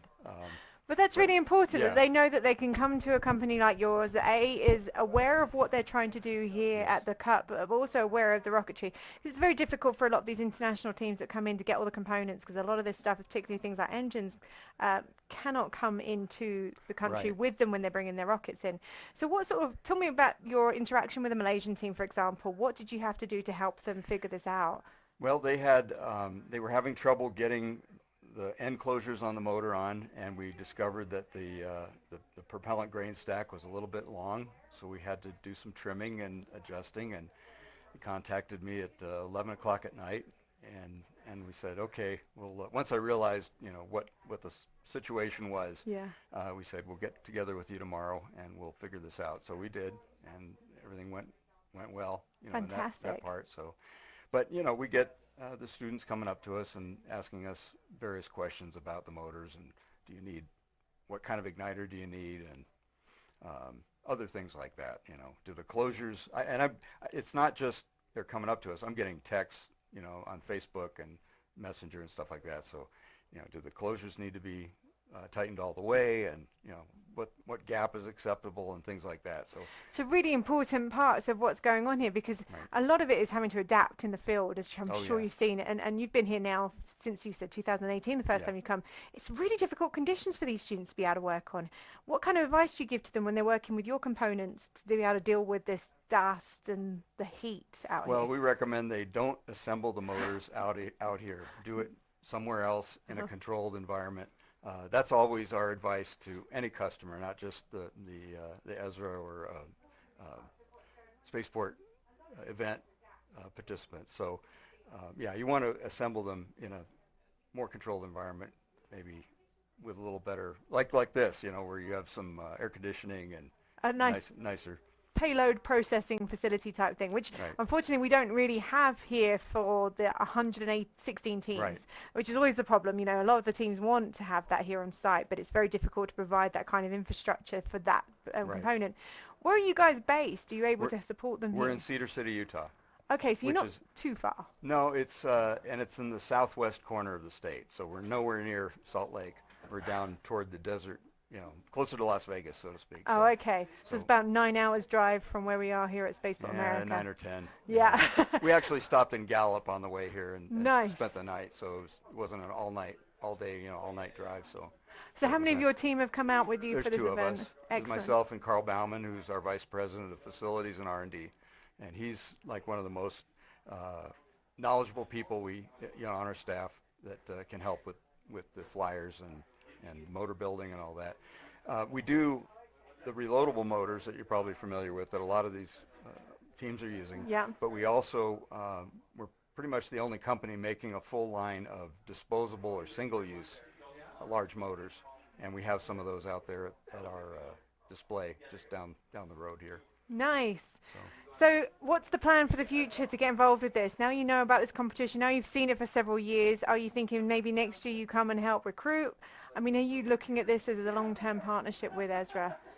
Well, we're looking at potentially, helping sponsor more things, potentially making your lanyards. We've done that for the National Sport Launch for the NAR, and we try to see in what ways we can help. Yeah. So I think our best help right now is in offering help to the students on their motor building and giving them advice on that and helping them there. Which is absolutely vital, and hopefully they're doing a pretty good job out there at the moment. How are we doing with the launches over there in launch control? We are currently waiting on a weather report. Apparently we are waiting on a weather report. The winds are picking up here. I was just saying before we came on camera, I've lived in New Mexico now for 10 years and I get that spidey sense when I know the wind's starting to pick up. And unfortunately it's looking like we're getting to the point now where it's going to be spottier for the afternoon. So we will continue to keep you updated with that information when we can and tell you when the next launches are able to take off. If not, we've still got all day tomorrow and Saturday morning to be able to launch the remainder of all the rockets out here. So I will pass you over to see if we can get some more information about what's happening at the launch pads.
We're now seeing Team 113 on the pad at A2.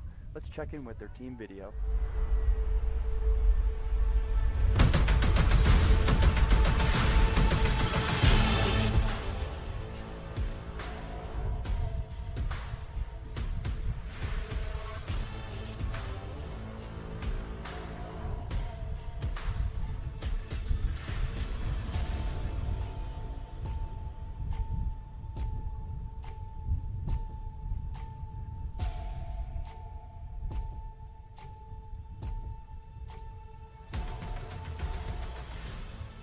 Wow Rocketry USM is an official student-led rocketry club in University of Sains, Malaysia. Our university is a public research university and also the only university that has gained the apex status in Malaysia. Apart from that, I, Vanmita Adimulam, the project manager of Project Heba 2, where I am responsible to oversee the entire project flow and the technical missions. Hi, I'm Farna, the leader of Structure Department. Our Heba 2 is 106 inches long, 6.15 diameter. The takeoff weight is 65.5 pounds, and the predicted FOT is 10,651 feet. The structure consists of 5 separated parts joined by 3 couplers and is 100% handmade by our team using fiberglass, epoxy resin using wet hand layup, and Speedmore method. With detachable fins is designed with an aluminum 6061 bracket to ease our logistics and allow customizability. Hi, I'm Amirul, your avionics sub-team leader of Hebat 2. The avionics system of Hebat 2 primarily consists of 2 COTS altimeter, which are Misuos RRC3 and Altus Metrum Easy Mini, to record official altitude logging and also for parachute deployment. Besides that, we also have designed our own SRAD altimeter, which functions the same to the COTS altimeter and also to send live telemetry data to the ground station. We also have featherweight GPS tracker system to send coordinates of the rocket to the ground station. All these devices has its redundancy system, which includes its own screw switch, 9-volt battery, and also wiring system. Hey, hi, I'm Afif, team lead for payload of Hebat. So the Hebat 2 payload mission is to measure the initial values of the rocket, and we compare them with theoretical values from our simulation tools. Additionally, we also have developed our own mobile-based ground station to track the rocket telemetry data from the rocket. And as a gesture of gratitude to all the Malaysians who's waiting for us at home, our team aims to record the flight footage from both vertical and horizontal viewpoint of the rocket. And finally, we have engraved the name of each and every one of our spotters in the payload to ensure that your names is flying with us in New Mexico. Hi, my name is Srihari and I'm the lead for recovery subteam for Heba 2. The diameter of drogue parachute is 4.2 feet and the diameter of main parachute is 10.3 feet. The recovery of Heba 2 will occur with the deployment of drogue parachute at apogee, which will reduce the rocket speed to 60.2 feet per second, whereas the deployment of main parachute.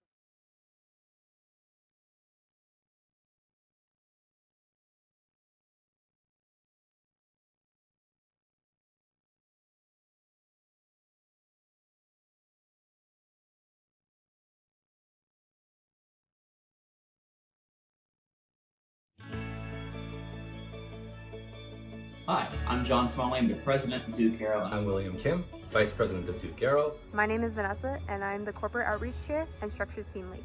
My name is Josh Kramer, and I'm the avionics lead. I'm Sam Savitt. I'm a rising junior and payload team lead. Hi, my name is Sage. I'm a rising junior, and I'm the propulsion and simulation lead. This year, Duke Aero's rocket is the Blue Reaper, and we're competing in the 10K COTS category. And we are Duke Aero.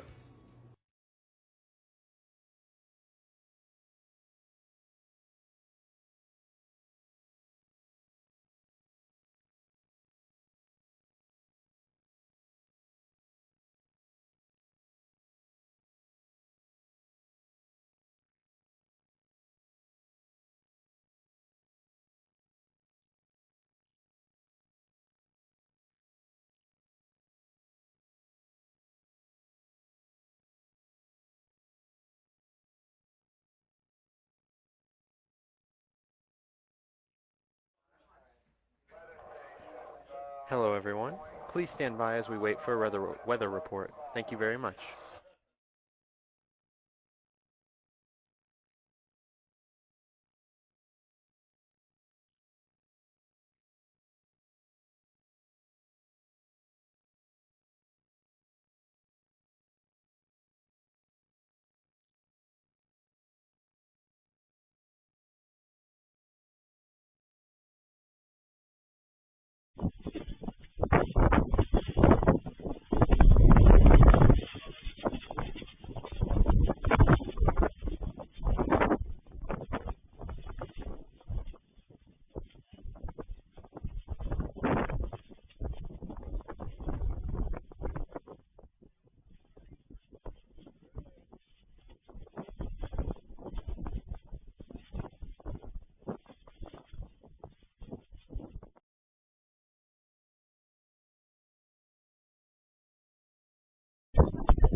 producer of T-Minus Space podcast, and I'm here to share some really good news with you. LCO has just said that we are no longer under a weather lockdown.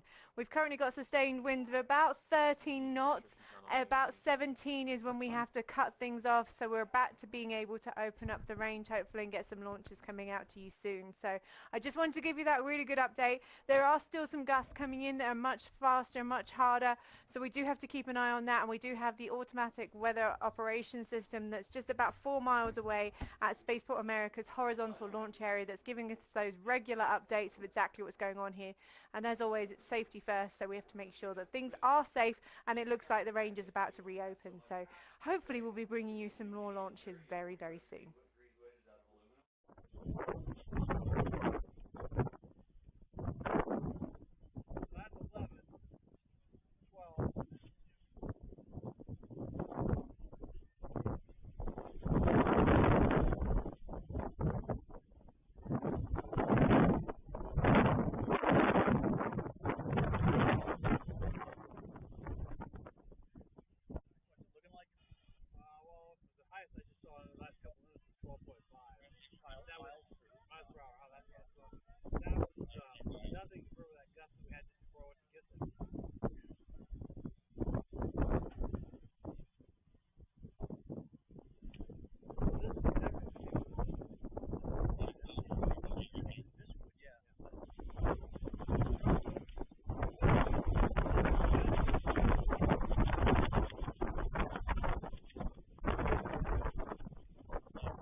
And you're back with me, Alice Caruth, the producer of T-Minus Space podcast. And I'm here with Melissa, who's actually one of the judges and part of one of the sponsor teams, Aerojet RocketDyne.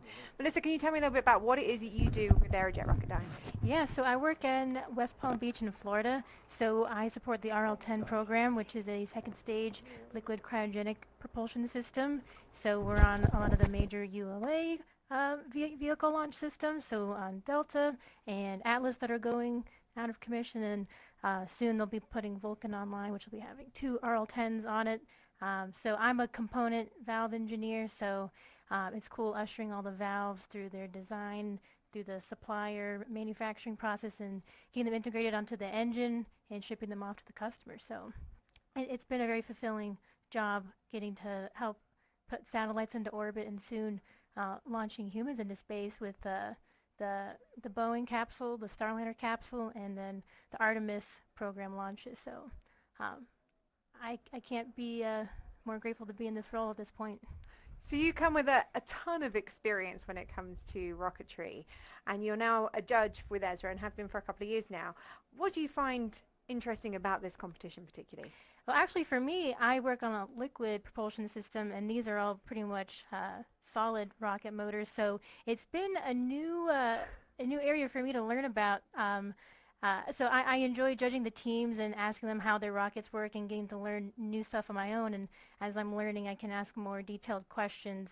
And it's exciting to be here to support some of our interns at Aerojet RocketDyne that are part of these teams as a full-time employee, and trying to cultivate their spirit for engineering and their excitement as they're out here ready to launch. And even beyond the U.S. teams, I've gotten to judge some international teams this year, and just hearing about all the constraints they have to deal with overseas, and some areas they're not really able to launch anything, or they're not able to get black powder and they make their own, or a lot of teams are just getting their motors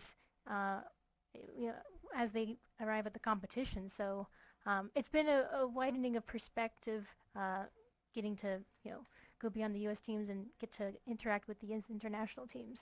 So how many teams are you judging in this year's competition? 9 teams, since this is the biggest one yet. Yes, there's 116 teams altogether, so there's a lot on the judges this year to make sure that you can go through them all.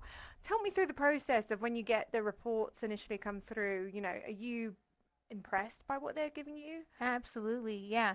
I'll begin by reading their technical reports, which they've put the whole story of their rocket manufacturing and design story together on. So it's good to get to know them from an outside perspective, just to find a few key points that I think are interesting to stand out to me. And I enjoy reading, they'll put like an abstract at the beginning or conclusions. It's fun to hear about how their team came together, or like what kind of hurdles from the beginning they've dealt with. So a lot of teams during COVID, it seemed they lost a lot of members with key knowledge. So a lot of them are pretty much starting over with new members, and they're excited just to launch the rocket. And it runs the gamut to other teams with much more experience, that they've been able to iterate their design and retain a lot of knowledge year after year. So some reports will be like flush with wonderful analyses, CFD or structural analyses, and some, they're very honest. We don't have people who know how to run these analyses, and we're just trying to gain experience to come back stronger the next year. So, and when I come to the competition, we get to talk to the teams in person, and they'll show us their hardware and everything that they've designed and put together. And again, I love to ask them, what's the greatest challenge you faced, and what are you the most proud of? For a lot of teams, they'll talk about something technical that they had to develop to overcome some of these issues they had, or products they couldn't buy from wherever they are located around the world. But most of the time, they're just excited to be here, or one of their greatest hurdles was just getting here. So yeah. I love to just boost them up and let them know that I'm excited for them to launch, and like I'm here for them. That's really great, and so key for this competition. How many of your teams that you're judging have actually launched so far? So far, I think 4 of my teams have launched. It's great to be there with them. Watch as a lot of them have their processes down. You've got someone on the telemetry, somebody like watching their like little ground control system, and a lot of these team managers, they're like making sure everyone's drinking water, which is key in this weather. It's a great energy being out here with them. Yeah, I bet. Have you got any favorites this year? Is there anyone that's really impressed you out of your group? Absolutely. This team from Montreal, it's a French name, like École Supérieure de Technologie, something like that. I'm probably not doing the greatest job there, but yeah, they're one of those teams that have gotten to retain their knowledge really well and iterate their design, and they were eliminating a lot of the use of black powder on their Rockets, so instead of using those charges, they've got like an airbag inflator that separates instead of using the black powder, which I thought was really cool. And they impressed me. They were ready to go and set up. And from the first day, like we're launching tomorrow, we're ready to go. And they were on the pad ready yesterday. Unfortunately, the wind picked up, but I was just hanging with them, learning some French. Rocket is fusée. Ooh. In French. Like fuselage. Yeah, probably. Or I was asking them how to say ready for launch. Prêt à lancer. Ooh. I've been working on it. You never thought you were going to get a French lesson watching a live stream of a rocket competition, did you? Yeah. Anything else? That was the team with the really good team coordinator that's making sure everyone like drinks water. They'll say water break and everyone will drink water, and she like packed all their sandwiches and like make sure all their shirts are clean every day, and like that's some organization I haven't really seen, and also their technical excellence is really top notch. So it was great just hanging out with them and seeing how they function. The absolute ultimate team sport when it comes to rocketry, and it's really good to see that they've got someone who's really paying attention to the team members. Yeah, in all of my experience so far with engineering and watching these large rockets launch from like Artemis to like watching these students launching their rockets, it just reminds me that like people are doing this. Yeah, this is all like technical like engineering work, but like at the end of the day, like we're making it happen, and we have the spirit and the excitement to work on it and work hard to make it happen. That's excellent, and what a great way to see if we're going to get any updates now on any of the rocket launches that are going on, because I know that the weather has caused a few spotty delays, but we're hoping to get some launches going up very soon. Yeah, best of luck to all the teams. Thank you so much for joining us. My pleasure.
And now, a team video from Team 38.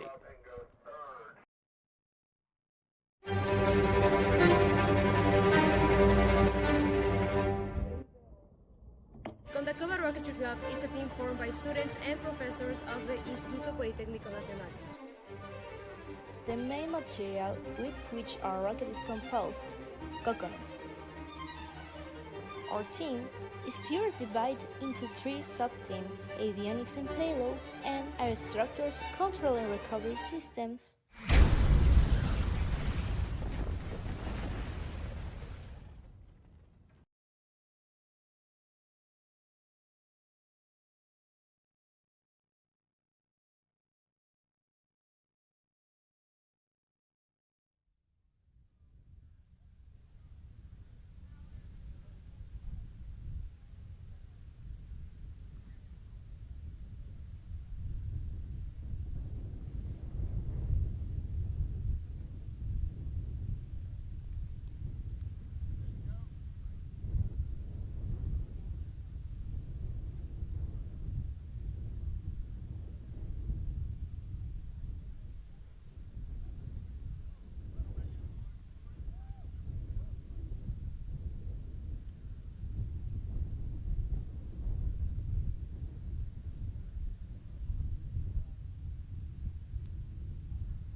Anybody want to say hi to the people at home? Hello everyone at home, it's Pablo speaking. Can't wait to launch. 2, 1, go! Yeah!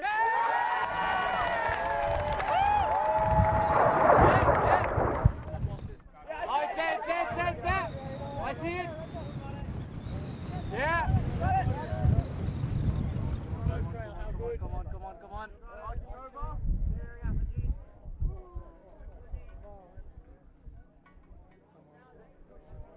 You got it.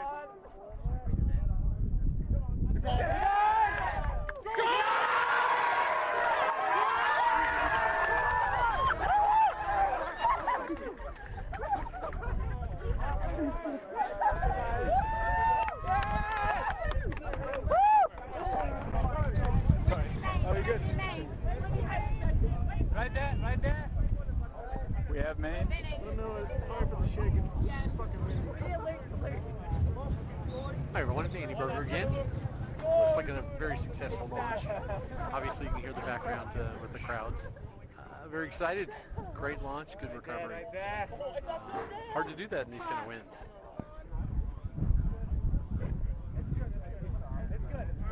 All right. Recovery team. We're still waiting for mains. But the team is very excited and we are out here and we can see it. Oh, mains at Apogee. Okay, it's going to be a long walk.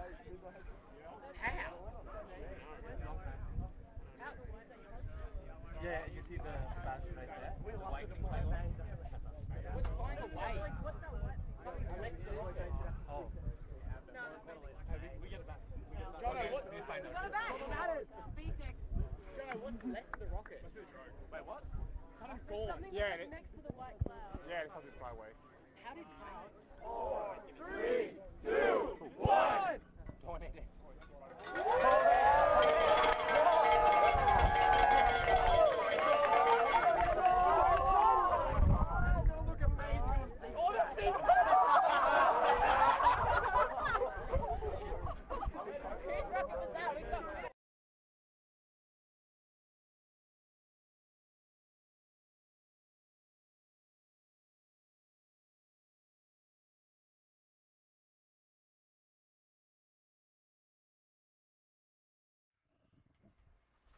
Alrighty, guys. We're going to get back to the normal process here. We're going to find out the next team that's up to launch. We'll start giving you some details on them and give you some better details so you can be preempted for this this launch. We had an opening in the window. The wind about died down just briefly below the 20-mile-an-hour limits. So we're going to take every advantage we can of that. And we'll continue to play it safe. I mean, we can't break the rules. So anyways, as soon as we can find out some info on the next one, we'll get that out to you.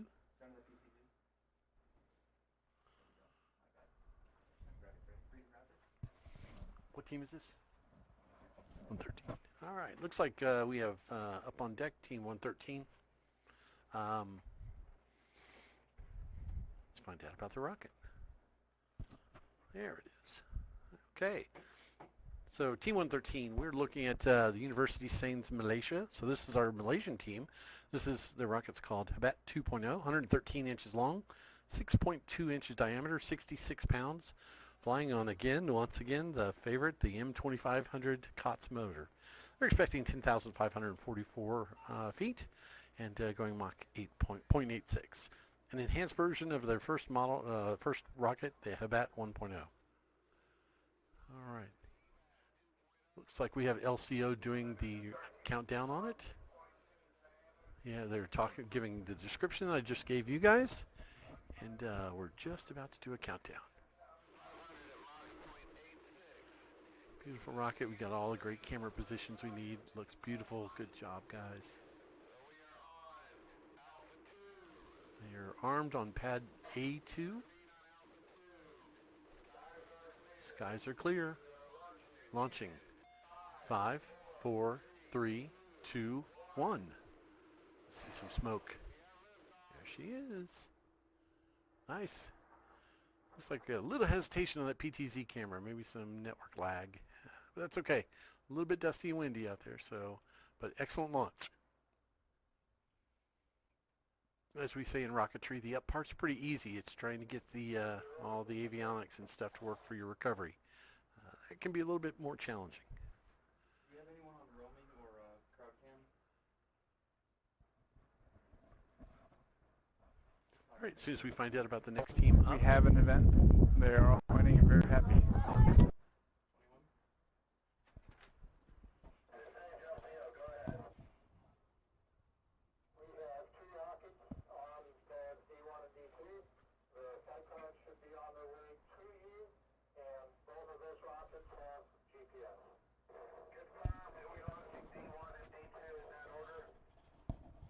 All right, looks like we are going to continue launching some of the solids pads.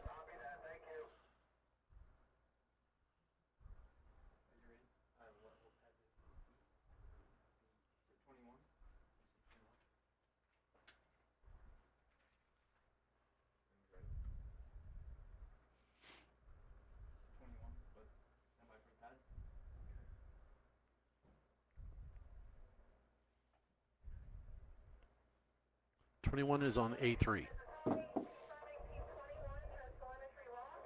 All right, Team 21 is up next. They are on pad A3. Team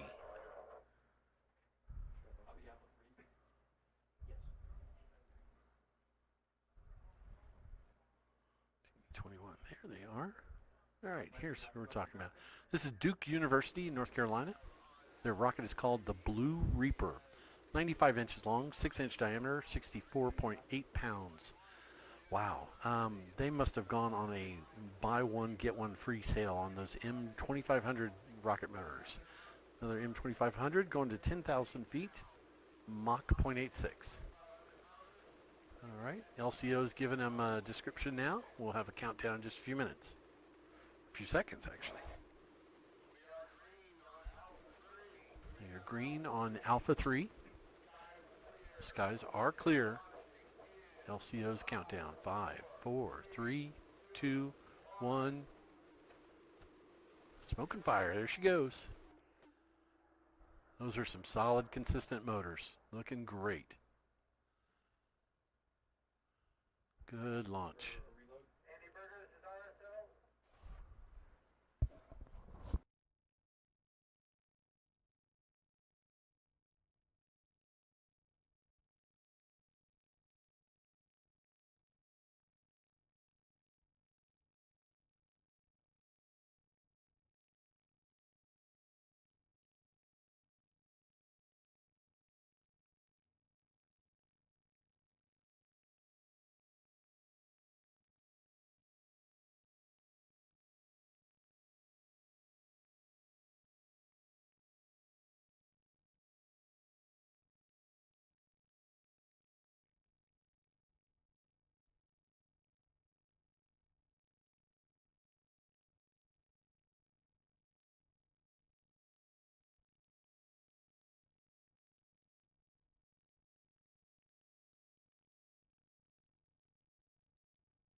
Yeah, Ebony had it in sights. Oh, I see it. That's ejection. The bat? Wait, check velocity. It's literally right above. Oh, I see it. The next rocket? Say hi to home. Hey guys. What's up, Mom? What's up, Hello. I'm so excited for this to launch. What's up, Jessica? What team are you? Team 153, WSU Pullman. Go Cougs! Go Cougs! Go! Oh, there it is. So what's next? Right above us. Where? It's just a white dot right above us. Did you guys catch the message? What was that? No, it wasn't on the PA. We're launching next. Let me rephrase. We're launching next. They confirmed telemetry and we're about to go up. Yeah, it continues like waves and you can see things along the way. There. KI 7 APS.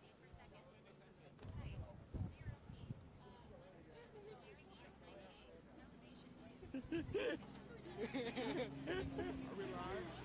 Yes, you're live. We're live right now? Dude, I'm so excited. Go Cougs! Go Cougs! I'd like to thank the Academy for this moment. That's the smartest thing I can think of right now.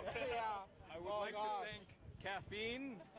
Oh, yeah, we'd like to thank Caffeine for the construction of this rocket.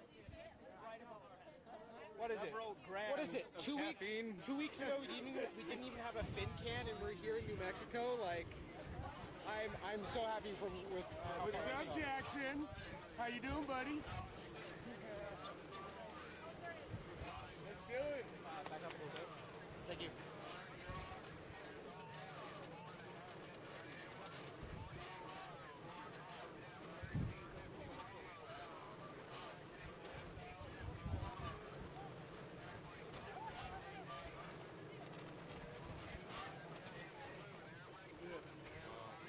Holy crap.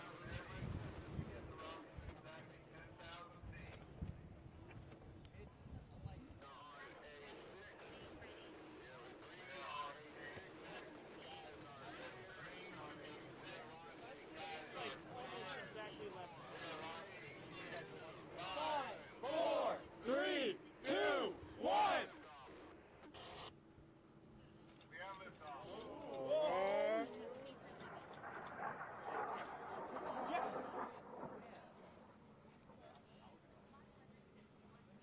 Yeah, we weather cocked. Come on, event. Just hold it. 8,000. It's not doing anything right now. 82. Event.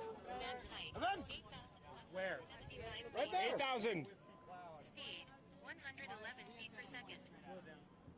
Height 7,599 feet. What's descent rate? Bearing south-southeast Where is that? 168. Elevation 41. Negative 200.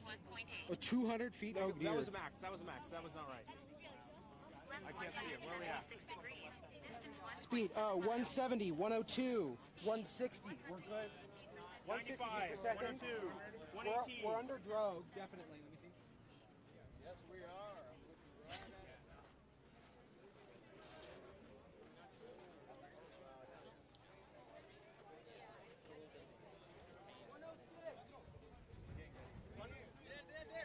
Okay. You guys next? We're next. Yeah, and all them.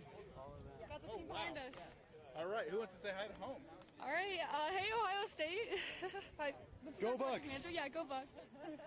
Go Bucks. Huh? What altitude are you going to? 30,000 feet on an S-Rad motor. All right. Oh, nice. This should be exciting. I hope so.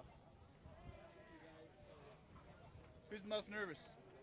Probably Zach. That's our project manager. I'll be this guy. There's no one. It's been a long week. Put a lot of work. Lots of caffeine, lots of late Lots of nights. caffeine. Any Not, sleep? no, not really. Woke up at 3 That's all right though. Got here at 5 a.m. this morning, 6 a.m. yesterday. So it's been a long couple days, but we're excited. It's going to be exciting either way, no matter how this goes.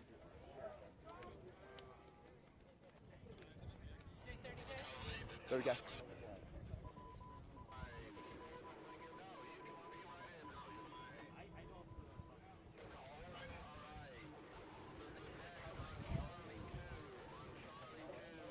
Wants to say hi to home.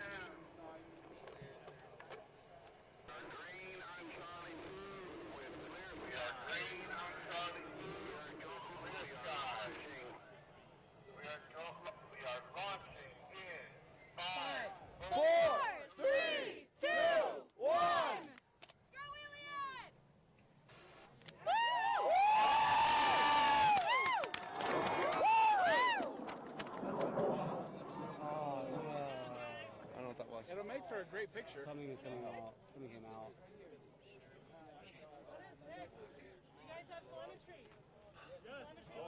a parachute. Yeah, it is a parachute. What did that happen?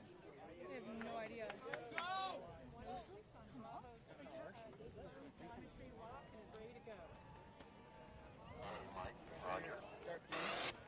Who's the lead? John right there. Say hi to home. How's it going back in El Paso? Go Miners! What team are you? 106. What university? University of Texas at El Paso.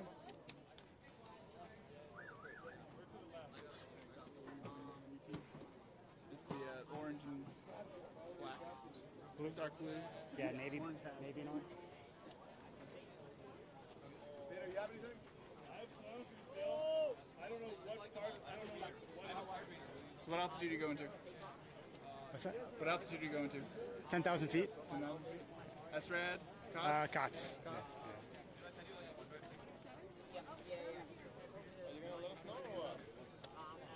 Nervous? Now we're good. Caffeine? Now we've had a test launch. I'm fully confident in the project. Excuse me, please.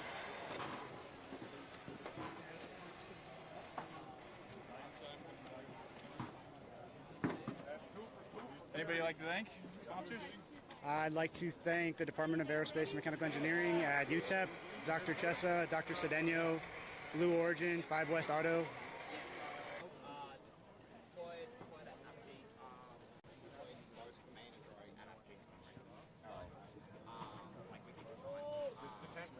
Descent rate is fine. Like it's just gonna drift bottom. Oh, you're just gonna have a really fun time. Exactly. So we're all good. You guys are going next. Lens cap. Oh wait, no, you're not. Wrong team. Sorry.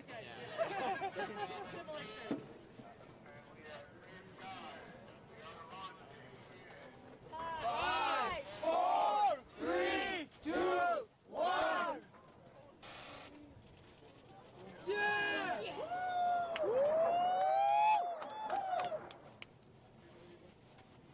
Guys, still there. There.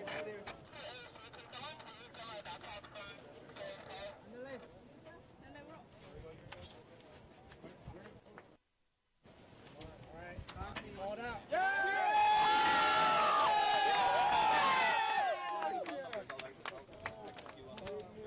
Yep. Yeah, actually that worked better. Yeah, there's nothing. Anything there? Yeah, Rick. Makes sense. Oh, you're good.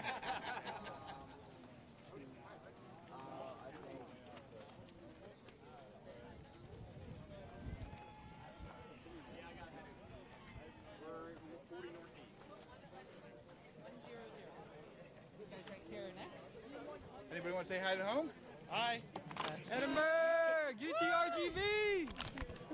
All right, guys. Rocket launches all day. Welcome. 10,000 feet. Looks like We're we going have, for it. out on the pads right now, University of Texas, Rio Grande Valley. Yeah, down in the south near Boca Chica.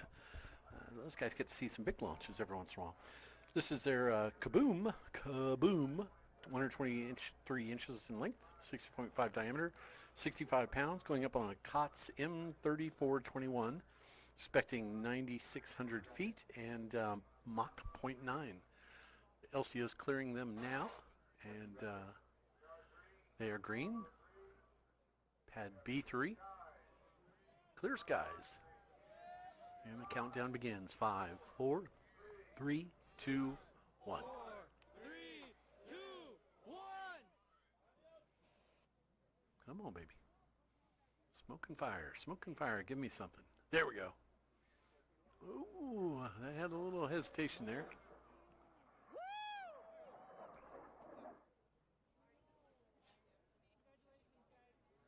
Nice launch. Hopefully they get a good recovery out of this.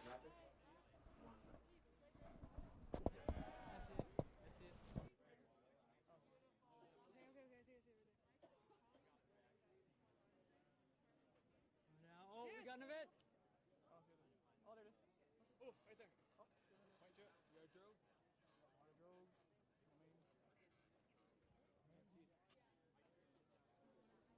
Come on.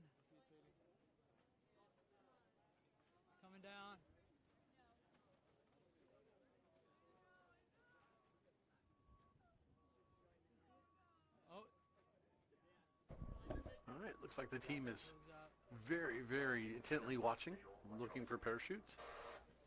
All right, looks like we're moving on to the next rocket launch. This is Team 100.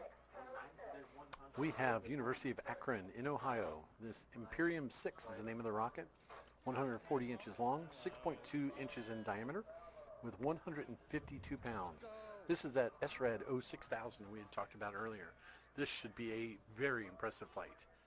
Again, the only thing more exciting than a successful launch is an unsuccessful launch. So we'll see if this 06000 can hold up. It's going to kick that 152-pound rocket off the pad lickety-split, or they'll be scooping it up in a shovel, one of the two.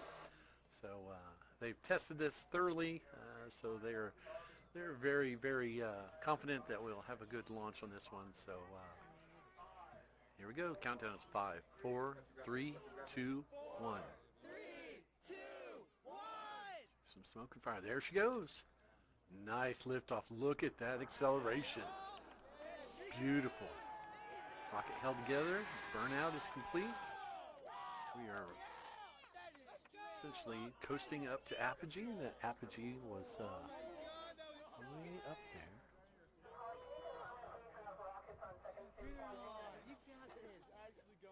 Beautiful launch.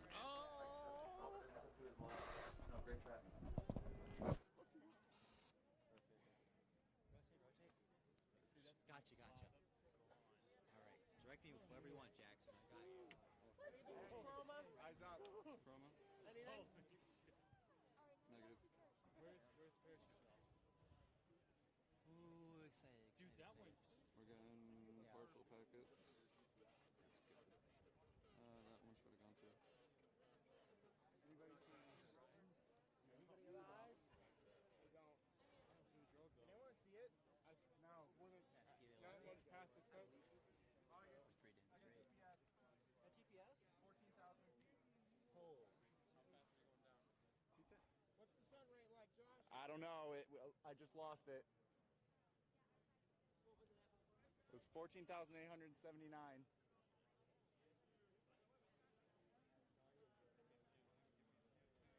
13,000. 13. It's coming down. 11.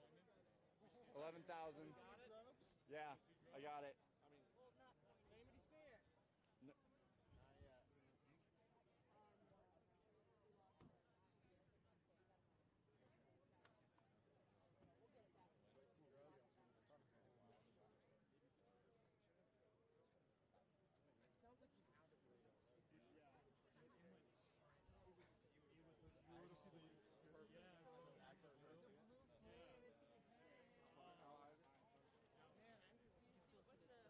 Sounds like he's out of burritos. I still have 13,000, so it's lagging. So. I look around for it. It says 12. It says 12,000 right now. Okay, so it's coming down when you're driving. Yeah, it is. Yep. That's slow, right? Oh yeah, it's undergrowth. It says 11,000. I don't know if I trust it though. Alrighty, folks, we're continuing to work on trying to get some information on the next launch. It looks like it's going to be out at the two-stage pads, but it, I believe, is going to be a large O motor single stage. There are only 2 active. So confirming telemetry now. It's still trying to find out exactly which rocket, which team that is. What is the best spot you think to watch it from? Is it the bleachers? It's going to be like right in line with the crane. So do we want to be on that corner? Try to be on that corner. Okay, if you gotcha. can be. Yeah. Gotcha. Or, I mean, yeah, it's going to be right behind that crane. Okay. Yeah. Thank you so much. Perfect. Guys, let's go over to the corner. We'll see it better. We're gonna be moving though. Which team are you from? Carleton University, number 12. All right, what altitude? 30,000 feet, hopefully, maybe. Oh, I see it. I see it. Oh, yeah. That's me.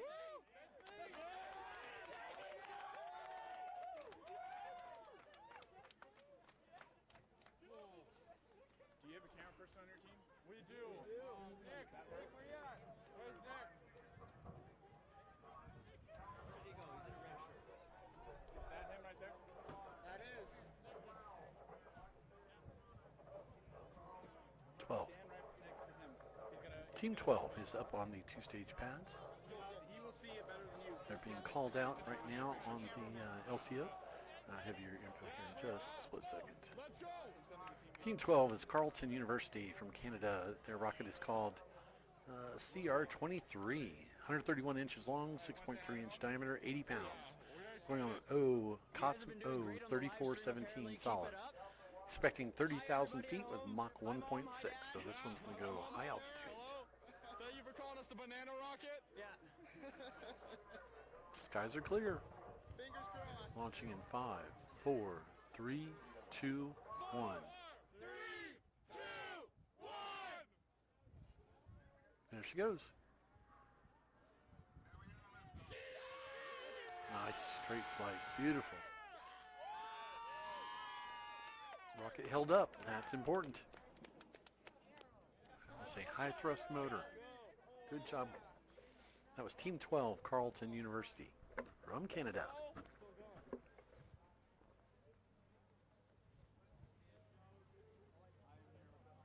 Still going. They're expecting an altitude of 30,000 feet. Looks like we're starting to get a little bit of arch over. Hopefully we'll see an event. Some type of ejection. Yeah, that's about happening. I'm waiting for an event. Yeah, sort of losing perspective, unfortunately. Maybe next year we'll have a nice, much more expensive camera that can zoom out there. So. It's just right of the sun. I don't got it anymore.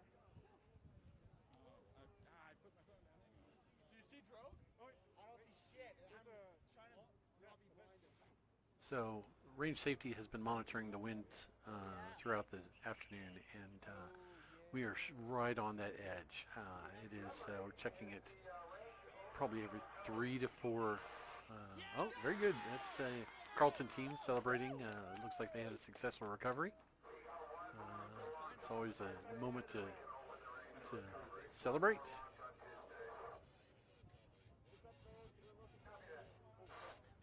Getting all dizzy here.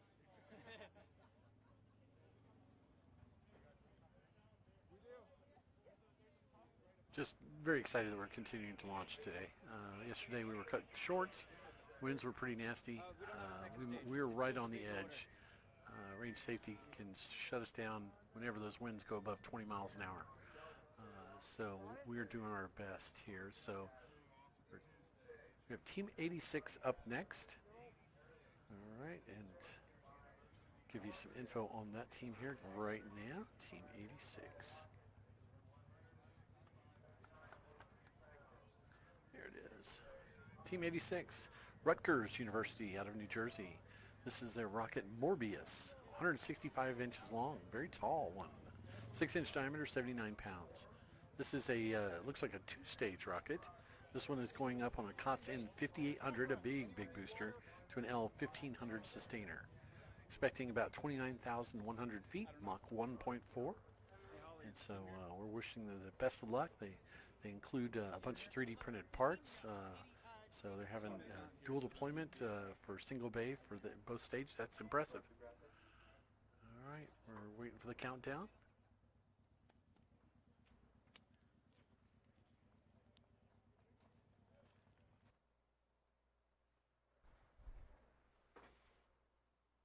All right, LCO is communicating back and forth, double checking on winds and wind speeds, making sure they're acceptable.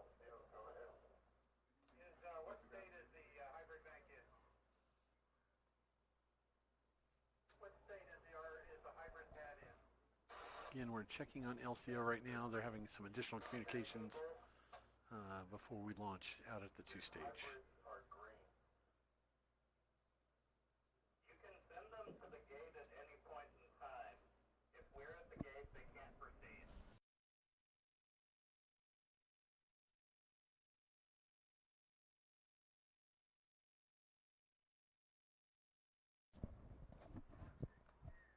All right, LCO is launching in 5, 4, 3, 2, 1. Here it goes.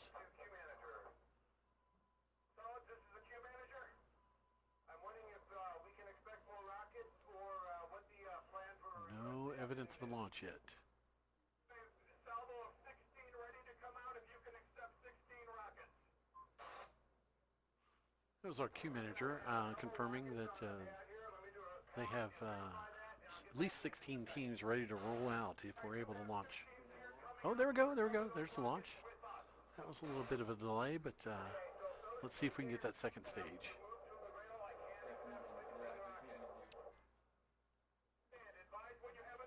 Is that it? That looked like a second stage. Maybe they got their second stage lit.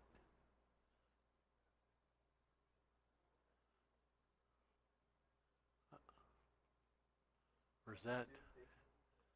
I'm looking at the screen, doing my best here, folks. That looks like a piece of parts. That could be part of the booster, though. So we'll wait to try to hear some additional data on that one, but definitely a good boost. Definitely a good boost.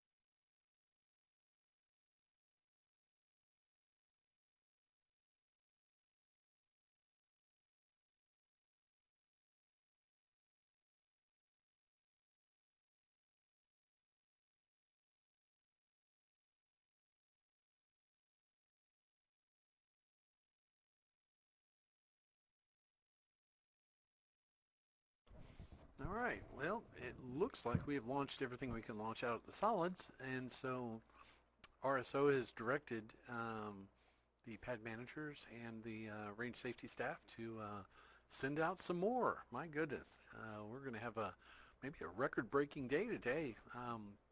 So we have at this point, I believe, 14 more student teams looking at heading out towards the pads.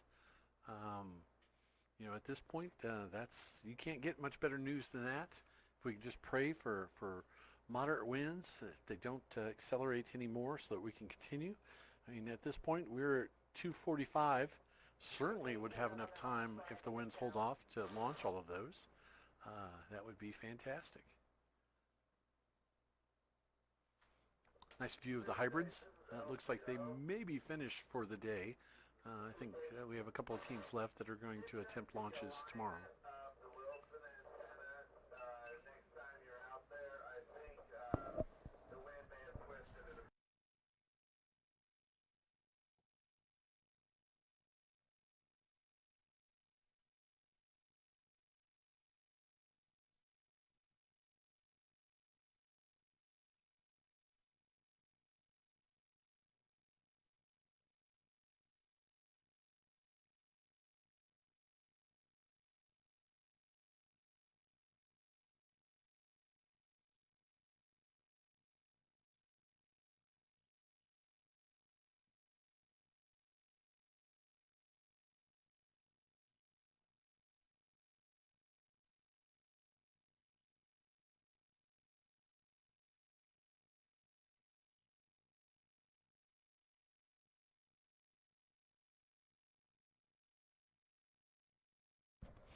All right, folks, as soon as we find out which of those teams are headed out to the pads, we will keep you updated.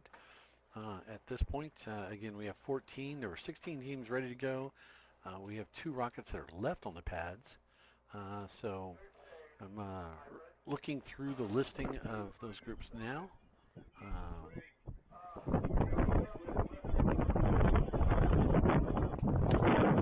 Let's see. 1, 2, 3, 4, 5, 6.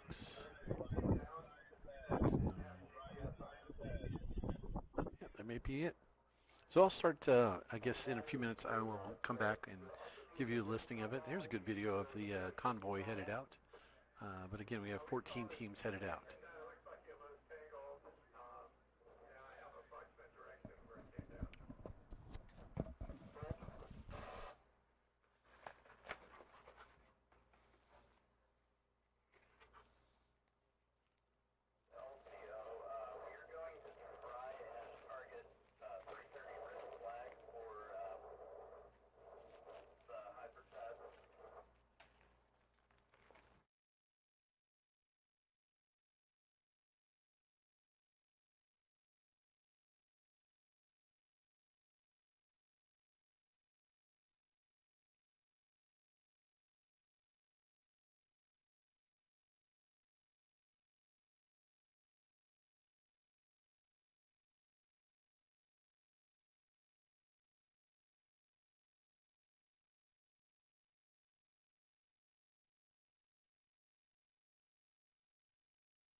Hey everyone, we're back at home base here with Sierra Space, one of our sponsors for the 2023 Spaceport America Cup.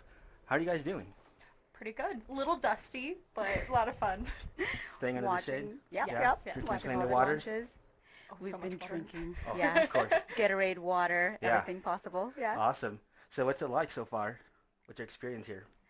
You know, it's been amazing. This is our second year actually. So we were here last year as a sponsor as well, and we didn't get to spend time at the launch site.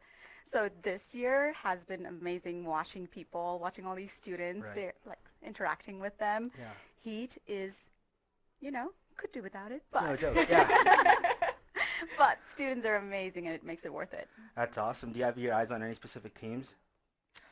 Not really any specific. I think we've been familiar with certain teams like Purdue necessarily, and maybe like Penn State or other groups like that. However, we've been able to meet a lot of amazing students from other schools that we're not as familiar with, and I think that's been really rewarding.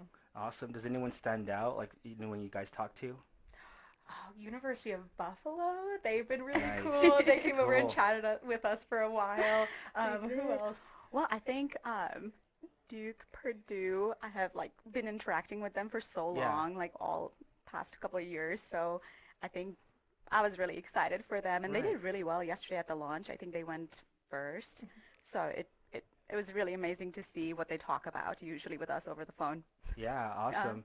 So what's it like seeing these students who put a whole year's of work into this one moment? You know, it's a few second launch and then 5 minutes for it to come back down. What's that like? The emotions are a bit infectious just because from talking to them and the teamwork that they go through and all the challenges they face and the testing throughout Yeah. the year and how so many of these students do so much just on their own. We were talking to some students on how they like sew the parachutes by hand. And so all of this work and all these relationships have been built, and it all leads to this one day. And so, you know, definitely you can just see the emotions on the students' faces, whatever happens out there. Yeah, it's pretty insane. I talked to a group who said the rocket is 95% made by students. The other 5% is just a motor. So they talk about like the carbon fiber in there and, you know, the whole thing. There's so much thought put into it I don't even think about. But yeah, and there was another group who had a car shop sponsor them, and they painted the rocket for them. I love that. Yeah. They are so creative. They are. They go beyond means to get what needs to be done. They do. So we're going to talk a little bit about Sierra Space. Can you give us a little lowdown of your company, what you guys do? Yeah, absolutely. So we are a commercial aerospace company. One thing I really like to mention is that we have like 3 main sectors: applications, destinations, and transportation. Applications is an amazing group that does a lot of subsystems for things: solar arrays, environmental systems, air filtration systems, motors, anything and everything you could think about. Transportation is our Dream Chaser space plane, and then destinations right now, our huge project there is Orbital Reef, which is partnership with Blue Origin to build a business park in space. So that's a little bit of the main features that we like to talk about as our company. Well, that's wonderful. We hope to see you guys here next year. Absolutely. We hope so too. This was too much. Yeah. Awesome. Well, that's it for the art section. So back to y'all.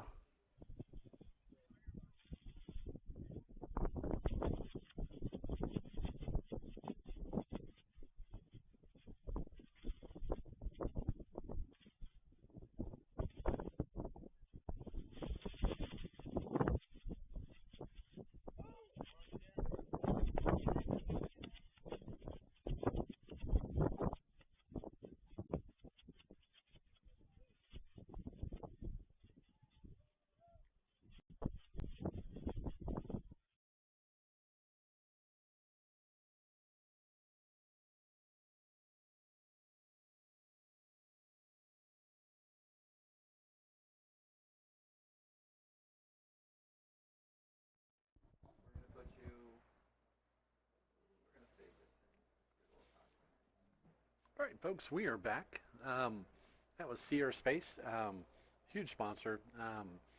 Been here working with us for the last couple of years. Spaceport Cup, we really appreciate their support. Lots of opportunities in that arena. Actually, we have some of our senior leadership of the ESRA that works for relativity space. So, excuse me, oh my God, Aerospace. I'm getting my companies mixed up. So anyways, we have Dustin Kaler here, who is a former vice president. He's now our director of media, and he is an employee at Aerospace. So fantastic to have them, and thank you so much to Aerospace for the sponsorship, as well as allowing Dustin to help us out here. He is absolutely invaluable, and we really do appreciate all the activities, and having your team out here to experience the Cup. I think coming out into the heat and the dust and the wind and all that is certainly not all that fun, but watching the team celebrate, watching them just get super excited and stressed, and all the emotions involved in those launches is just great. Quick update, we continue to load pads out at the Solids. So you just saw a shot there a little while ago where we had 14 new teams going back out to the Solids. They are hopefully finishing up going vertical, and maybe soon we'll switch over to a yellow flag scenario where they'll start to activate avionics, and then winds continue to hold off. I mean, they're still blowing. You can see it in a lot of the different video, but as long as it stays below that 20 miles an hour state, we're keeping our fingers crossed that we will be able to continue launching. Our waiver closes at 4:30, so fingers crossed again. We'll be able to knock out all these launches before then. So another shot. Lots of activity out there. Safety briefings taking place.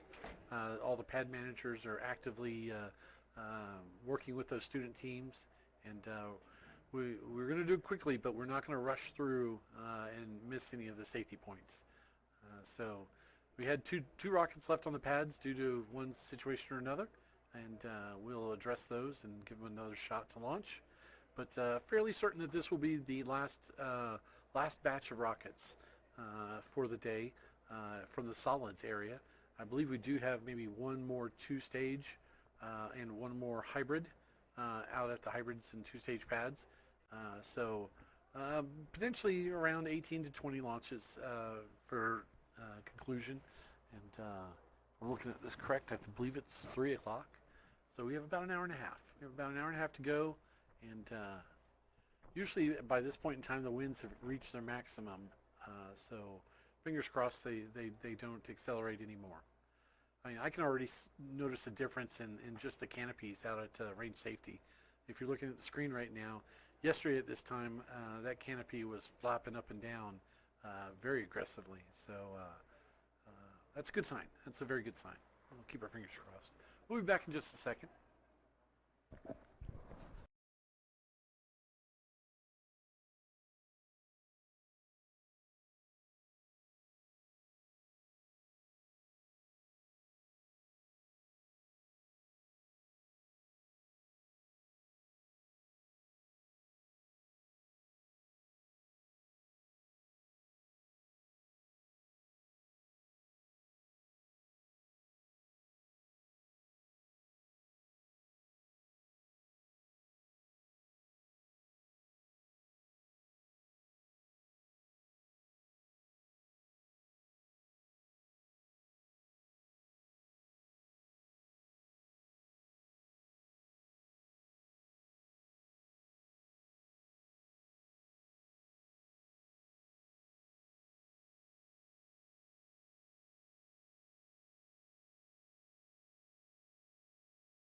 All right, everyone, we're going to have a quick advertisement for our lead sponsor, Blue Origin. They have some outstanding advertisements. We thank them for those. So we're going to kick that off, and then we'll talk a little bit about the rockets out of the pads. There you go. Earth. Earth, our blue origin. We've sent robotic probes all over the solar system, and it's full of wonders. Gas giants, rocky moons. Despite the variety, despite the wonder in the solar system, Earth is the best planet. There's no place like home. There is no place like Earth. All life on Earth are uniquely matched to this planet. There's nothing like it anywhere else in the solar system. Not even close, no way. Earth has things that we need to work on in the here and now. But there are also long-term problems. We can't wait to work on the long-term problems. We have to work on both. We have no choice but to preserve Earth. Preserve this planet, this one. we get to focus on the future, and the future is nothing without Earth.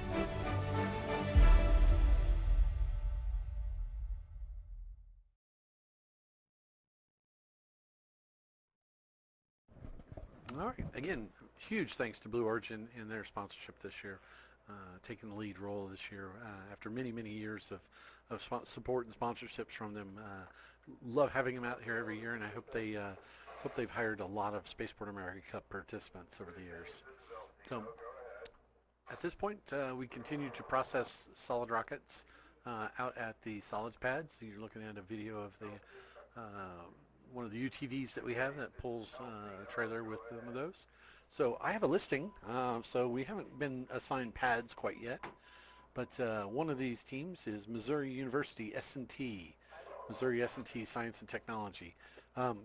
This team is phenomenal. I've been into quite a few of the regional launches where they come out, and team has a lot of support from the school, a lot of support from the local high-power rocketry community, and the students that are all involved in it are very accomplished and very experienced rocketeers. So I'm looking forward to this. They're flying a COTS M3473 on their 87-inch long, get this, 3.1-inch diameter. That is 75 millimeter diameter, roughly.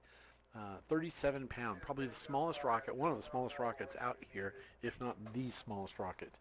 And to launch that with an M-class motor, so that would be a 75 millimeter motor, is pretty impressive. This rocket is going to hit 28,950 feet at Mach 1.7. So that would be considered an extremely high performance rocket, built for speed, without a doubt.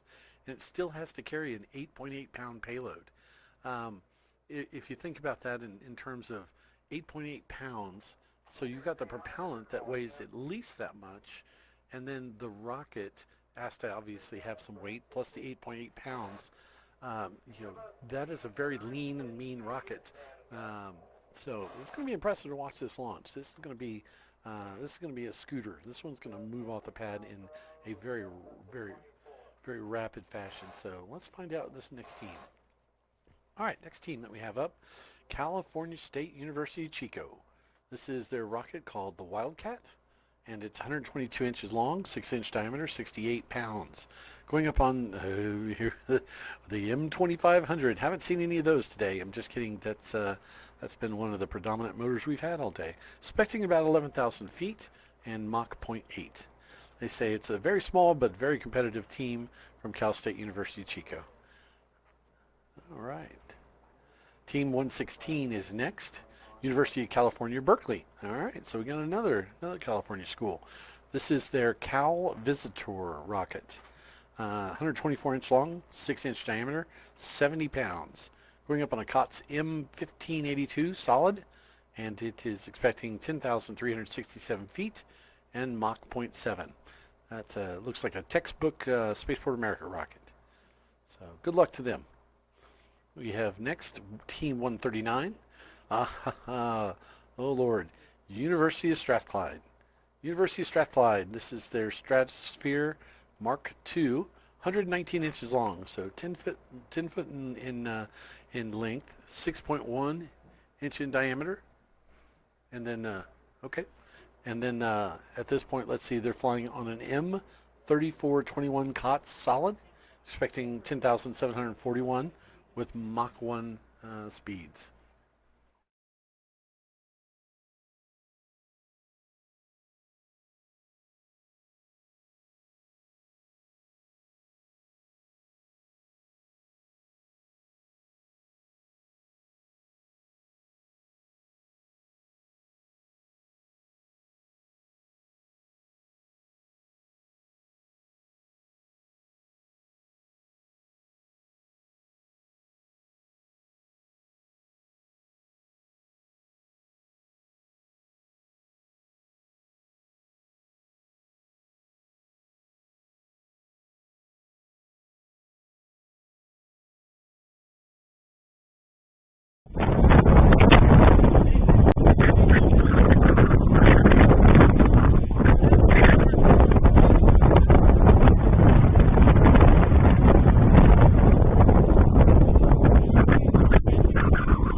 get it closer because the beams spread the. Spread too much. 104. The ground here is 123. Yeah. 103.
What's going on, everyone? Welcome back to our home base here at the 2023 Spaceport America Cup. I'm here with the group all the way from Australia. How's it going? Yeah, very well, thanks. Yeah, it's done very well. How are you? Good. So, what university are you guys from, and can you talk a little bit about your rocket? Sure. We're from the University of New South Wales. It's based in Sydney. So it's a bit of a trek for us to get here, but we're extremely excited to be here. We launched our rocket yesterday. It's called Archangel. It was a 30,000-foot COTS rocket. We launched it on an 3400, and we were pretty happy with the flight. We got it back successfully, no damage, all good. So yeah, we're pretty stoked. Yeah, we couldn't have asked for much better flight conditions. Yeah. That's awesome. No damage. No damage. What's the maximum altitude of your rocket? It's to be confirmed at the moment. I think it pretty much just got confirmed then. But it was pretty close, so yeah, we're happy with that. Not quite 30,000, but close enough. So what's it like coming to Spaceport America for this competition? I mean, is it your first time here? Yeah, this is our first time the university's ever sent a team over. Yeah. And can you talk about the work that went into putting your rocket together, and also the transportation to bringing it over here? Yeah, so the work that went into making it was all done by the technical team. So Stephen here is our avionics lead, so he did the entire avionics. Do you want to talk about avionics? Yeah. I mean, so our team is like 5 years old now. Us leads now have been on team for about 2 years. So we kind of slowly build up skills from scratch, and we've done many launches at this point out in Australia, including organising our own private launch facility, working with some people out in the Australian outback. Yeah. And over the time we've just built up our skills. And then on the organisational side, it's been a huge effort from both our team members and also the university. So we'd like to say a huge thank you to the University of New South Wales and Danielle Moreau in particular, who's our academic supervisor. Awesome. There were just so many hoops and hurdles to jump over and jump through in terms of organising international flights that were paid for by the university, and organising accommodation and visas and safety paperwork. There's a lot. So I think that's why the Australian teams come here, and we take it really seriously, and we try and do the best we can. Of course. I mean, you mentioned visas, and real quick, you said you're out in the outback, right? So some of the teams here are just driving a few hours to get here, but you guys had to get so much clearance. Can you talk about that process? I think Madison's better to talk. If you specifically want to talk about like the clearance of like doing our private launches, Madison's real specialist about that. Yeah, so we're lucky enough to launch at a little town called Whitecliff in New South Wales. Yeah, shout out to them. Shout out, amazing people. Huge shout out and thank you to Nathan Harvey and Honor Goodwood. Oh, sorry, not Honor Goodwood. Honor knows who she is. from Whitecliff, and basically we identified using flight maps where there weren't many commercial flights, and Whitecliff was the place, and we reached out to these landowners of these huge stations. 100,000 plus acre stations that we thought would be big enough to do a launch to around 30,000 feet, and they were super accommodating, super excited by it the whole way through. So no problem getting them on board. Then we just had to get the government on board, which was much more of a hurdle. So we have something called CASA in Australia, which is the Civil Aviation Safety Authority. I'd also like to give a huge thank you to Andrew Winkworth, who's our CASA delegate. Awesome. It took us about 8 or 9 months to get our paperwork in order to get the final approval. But we got there, and we did our first launch there in, I think it was June last year. Around June last year, Man, so it sounds like there's a lot of work just to launch out there. Oh, yeah. Is it not that common, or well, you guys, the area you guys are in? That's kind of the exception. So that's completely organised by us. Gotcha. So there's no Tripoli Rocketry Association involved with that at all. So we don't need an L3 to launch to 30,000 feet or etc. But if you want to do a normal launch in Australia, there are heaps of Tripoli prefectures. Right. Okay. That you can launch at, but they've just got ceilings around 10,000 feet. So, nice. Yeah, so for us to get ready to do the 30,000 category here in the competition, since there's no Tripoli sites for that, we had to organise our own private launch. Yeah, that's right. Cool. And then being from Australia, you guys are used to the heat. Well, I'll tell you one thing. You think the Australian desert's hot, but it's nowhere as hot as New Mexico. Really? Yeah. Really? This is a whole new level. This is a whole new level. So a lot of water. How are you guys staying safe? What are you guys doing? We're just making sure everyone has a water bottle in hand all the time. We've got those water. Carrying. They're not too heavy, so people's arms don't get tired, and they just keep them in there. And we're just lathering on the sunscreen, wearing our big hats. I've got my. There you go. Advertising for a Cobra. Right. Cool. You guys heard it here first. New Mexico's hotter than Australia. Sometimes. Sometimes. I mean, it technically depends where you go in Australia. Certainly hotter than Sydney. Yeah. Awesome. We'll talk a little bit about, your time in New Mexico. When did you guys get here? What do you guys like about this place so far? So we arrived on Friday. We flew from Sydney to LA and then LA to Albuquerque, and then we drove down from Las Cruces. So it was a journey, but we enjoyed it. We were all just giddy with excitement. Sweet. We're staying in an Airbnb just in Las Cruces. Nice. So we're getting to hang out with each other all the time, which is fun 95% of the time. Especially now that we've launched. I mean, there was a lot of stress before that, but now that we've launched, it's really good. In terms of the organisation by Ezra and taking care of us and making sure that we know what we're doing, it was super duper daunting, like reading all the documentation over in Australia and looking at, this is a 5-day event where there's meetings happening every day, and these people need to be here and this person needs to be here, and there's all these specific procedures. But you guys have just made it so easy. You're so friendly. If we've got questions, we just ask them before anything happens. You give a really accurate and professional briefing about what we need to do, and it's just been a breeze, like logistically, if that's what you're asking about. No, fantastic. I'm glad you like it. Super organized, super. Also, much more relaxed than I would have got from the documentation in a good way. Yeah. As in, like, you guys aren't making huge deals over things that don't need to be made huge deals of. I'm glad. Yeah. So, 100%, we're loving it. Thank you so much for organizing. Of course. It. Yeah. How about you guys tried any food, red or green? Do you guys know that question yet? No, I'm not. No, I'll let you guys find out on your own. So you haven't tried any New Mexico food yet? New Mexican food? Or Mexican food? We've got Guzman and Gomez back in Australia, but I don't think that qualifies as probably. No, we haven't had a chance to go to any of the local cuisine. Gotcha. It's definitely on the list before we leave. Yeah. For sure. Have you guys gone to White Sands yet? No, we're actually thinking about doing them on Saturday. Oh, no, on Sunday. Yeah, awesome. Highly recommend it. It's beautiful out there. You'll love it. Yeah, our rocket almost made it over to White Sands. No way, so really? We almost went there. Yeah. Had to go for recovery. There's been quite intense winds here. As you guys have been watching would have seen. So our rocket actually drifted about 40,000 feet from the launch site. Wow. Yeah, our main deployed slightly early, but it came down fine. Right. Awesome. Yeah, you said no damage though. It's always good news. Yeah, no damage at all. Great. Well, thank you guys so much for this, and we'll send it back to you. Thank you so much. Thank you.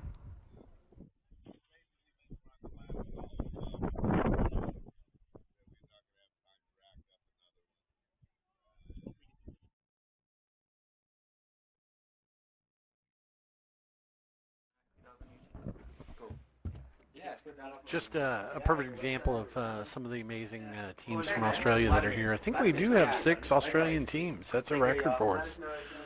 Just a few years back, we ran into our very first team, University of Sydney. came out in very first year, just really mowed down the competition and almost won it in 2019. It was everyone was sort of sitting back going, wow, where did these guys come from? In years past it had been the Canadians that had really been a lot of the powerhouses around here. But exciting to see Sydney do so well in 2019, and they did absolutely nothing but work really hard through the next 2 years to come back last year, and really were just run away with the event. They were head and shoulders above a lot of the competition, and wasn't a lot of doubt about them winning the competition last year. So most pleased with them, and they're taking a year off and developing some additional skill sets, and we're hoping they'll be back next year maybe with a really advanced rocket. So that'll be great to see them again. So we miss the University of Sydney, and we hope to see them again next year. But they are being well represented by all of the Australian teams. I know Monash and all the kids that came out on Sunday to help us set up. Can't thank them enough. That was just a huge benefit for us old timers trying to set up tents and roll out all the equipment and gear, and they made short work of it. Worked real hard and in the nasty weather, so we really did appreciate that. So, all right, it looks like the solid pads continue to progress, and winds are definitely spooling back up. We're seeing winds, but good news. We just got a quick update that solids are now red. If you can hold on 1 second, guys. What kind of questions are you going to be asking? Nothing too crazy. We're just going to talk about the event. What you're doing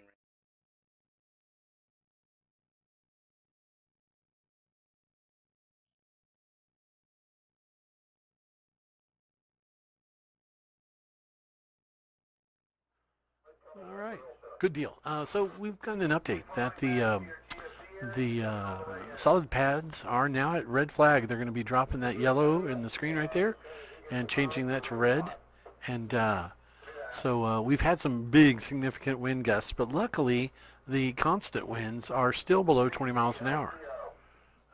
So that is fabulous. So we should see that flag come down. That's basically getting avionics set and prepped. And with the red flag going up, that means we're going to start the process of installing the igniters into each of the rockets. And that's where we begin exiting all the teams out of that area. So we may still have a little while hear you. To continue this. Oh, yeah, your name? It's... All right. Armrick? In a few seconds, we're going to be having okay, cool. another interview. Armrit, so it's A-M-R-I-T. One of the Blue Origin team that'll be joining us in an interview. Yes, sir. So when they are ready, we're going to be keying Your over last to name them. is K-H-A-L-S-A. All right. Yes, sir. Throw it down. Yes.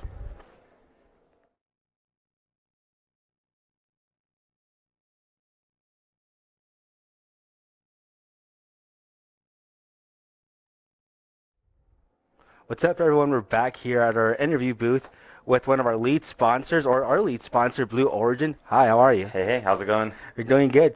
I'm glad we're in the AC right now. Yeah, still a little bit nice. sweating, running around, but overall, it's much nicer in here than it is out there. Yeah, getting a little windy out there. So what's it like so far? I mean, this is day 3? Yeah, day 3. Yeah, oh, it's great. This is my 3rd time out at Spaceport. I was out here in 2018 as a Rocketeer, actually. So it's pretty fun coming back, kind of being on the other side of the table. Yeah, full circle. And yeah, seriously, yeah, very 360 moment. But yeah, no, it's great. I mean, there's a reason that we come out here every year. It's super fun to bring people out and interact with all the students. And I mean, it's also, who doesn't want to spend a week of work watching rockets go up? Yep. Yeah. Can't think of anything funner than that. Yeah, exactly. Do you have your eyes on any specific teams this time? No, I mean, like, there's a reason that we're the main sponsor, right? Like, we like interacting with every single student and every single team that comes out here. You know, space is becoming so collaborative that we really need everyone. I mean, our company vision is millions of people living and working in space, and that's boundaryless, right? Like, we want to engage with international teams, we want to engage with U.S. teams, and just really foster that interest in why space is so cool. Yeah. Yeah. That's awesome. And has any team like stood out that you saw a launch and you thought, oh man, that's awesome? Oh man, I mean, like every single team brings their own thing to the table, right? Right. I mean, I think that even being here is a privilege, and just the teams are so excited to be here, and they're so excited to interact and talk about their program and talk about their rocket, whether it's a team that has a 1-year-old program or some school that has a 15-year-old program. Right. Everyone's so stoked. So no, I mean, every single time someone gets off the pad, regardless of whether it goes planned or unplanned, everything's a learning experience. They're just so excited. We're so excited to kind of have them show us their stuff. Right. Yeah. So you said you were a former Rocketeer, right? Yeah. Yeah. What was your favorite part about these competitions?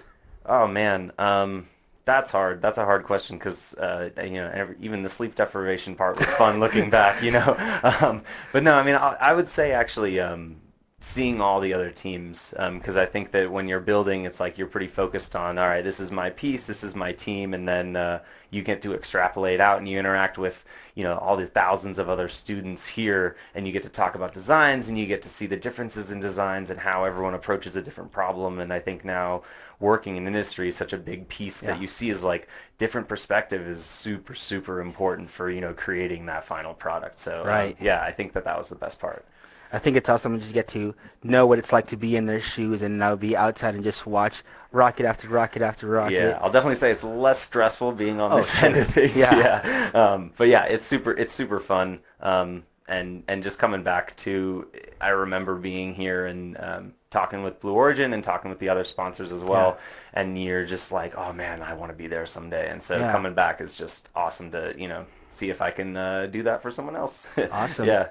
And what do you do at Blue Origin? I'm an avionics systems engineer, so Sweet. I work on the New Glenn program, and I primarily do payload integration from like an electrical standpoint. Yeah. And I've been there a little over 2 years, and I don't plan on leaving anytime soon. That's wonderful. Yeah. Would you say that working on rockets and having that experience helped you land that first job when you're done with school? Absolutely. I mean, I think I always tell students one of the biggest things is if you're really excited about something and you're really passionate about something, going out of your way to become involved in that just speaks volumes. And whether that's rocketry, whether that you could be on a solar car team, you could be doing private coding, like as long as you're just saying, hey, I really like this, I'm gonna do something that's not coming to me, I'm gonna go get something and try it. That says a lot. So I'm sure. Yeah.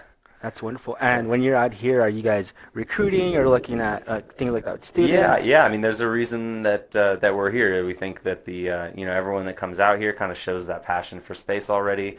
We want to foster that interest, and they have the interest in us, but we're here because we have an interest in them too, right? Yeah, exactly. Awesome. Yeah. Well, thank you so much for joining us. Yeah. Quick reminder, everyone who's outside or watching, to drink plenty of water. It's really hot. It's also getting kind of windy right now. So take cover if you can, and we'll send things back to you.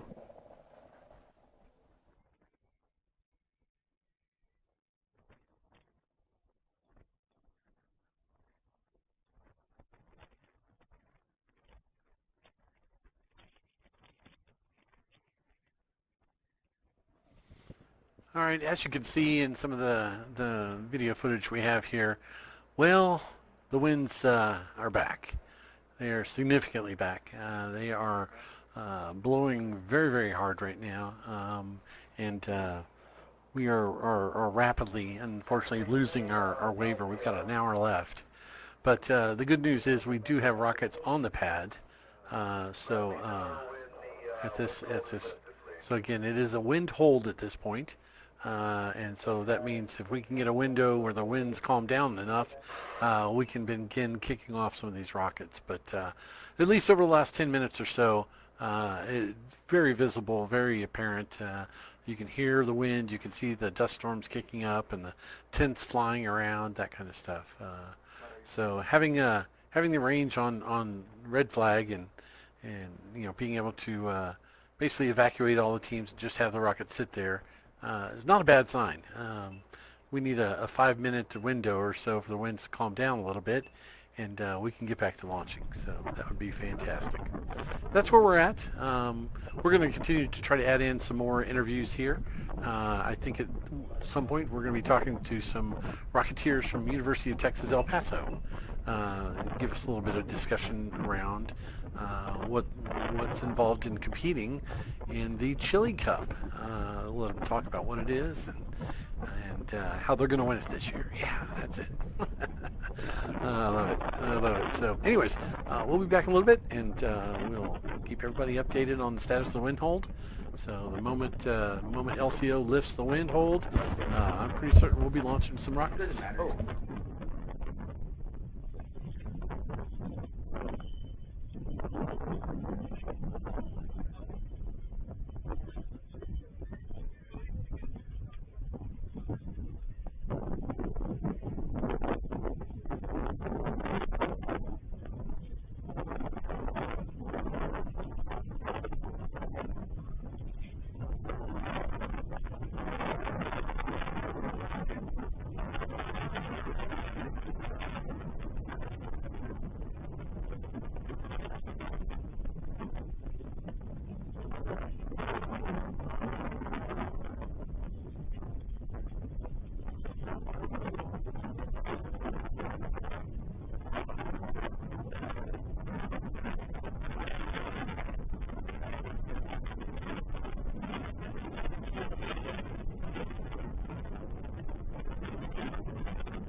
And we're back here in the interview room at Spaceport America Cup 2023. We're here with someone who is rivals at my job.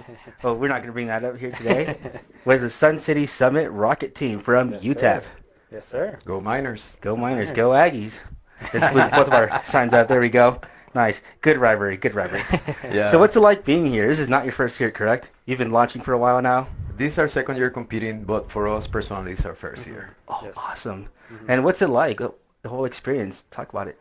It's been super fun. It's been super fun to see all of the different people from all over the country.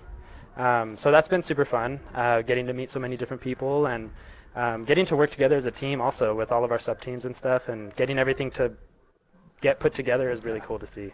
Awesome. What's the journey like? What was the hardest part in putting your rocket together? I think the integration of systems, and first getting all the new team members together. Right. We established a very good cohesive team. We help each other, integrated very well, and I think we are doing excellent. Our team is growing very quickly. It's highly motivated. Everybody is dedicating the most time that they can to the project. So we expect that next year we'll do even better than this year. So in MSU, watch out. We're watching. So talk about your rocket this year. You have a payload, size. What's that like? Yeah, so hey, Bob, we're going to pause for a second.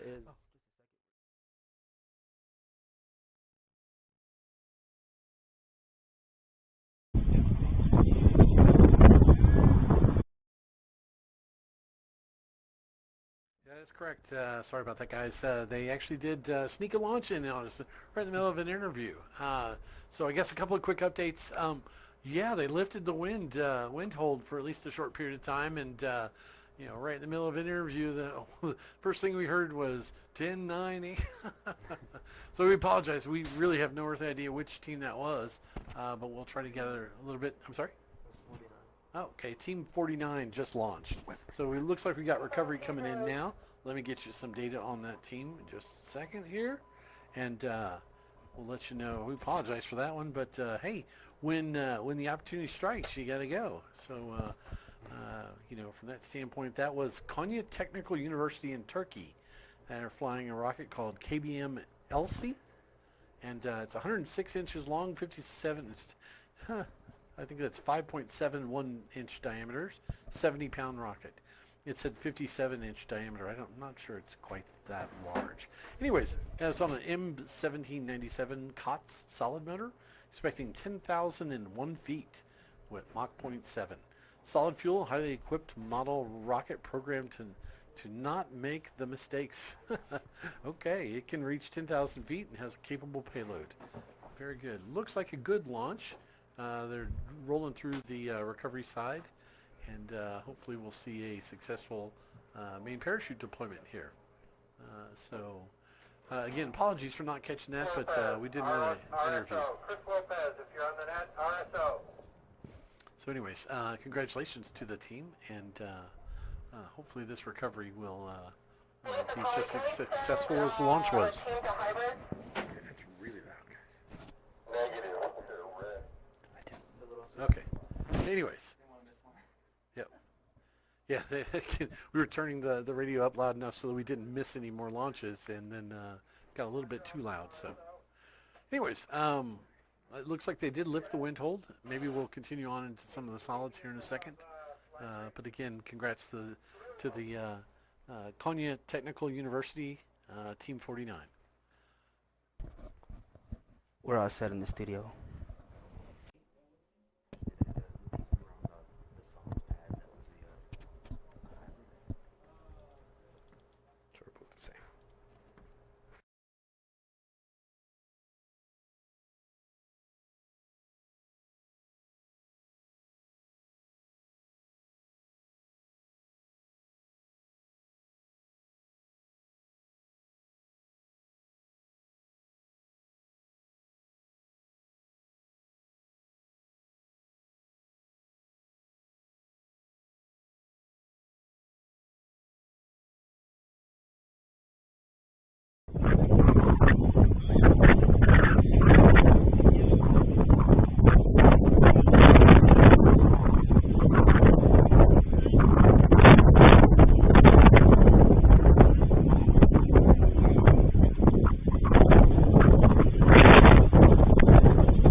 And we're back where we left off here with the miners over from El Paso, UTEP.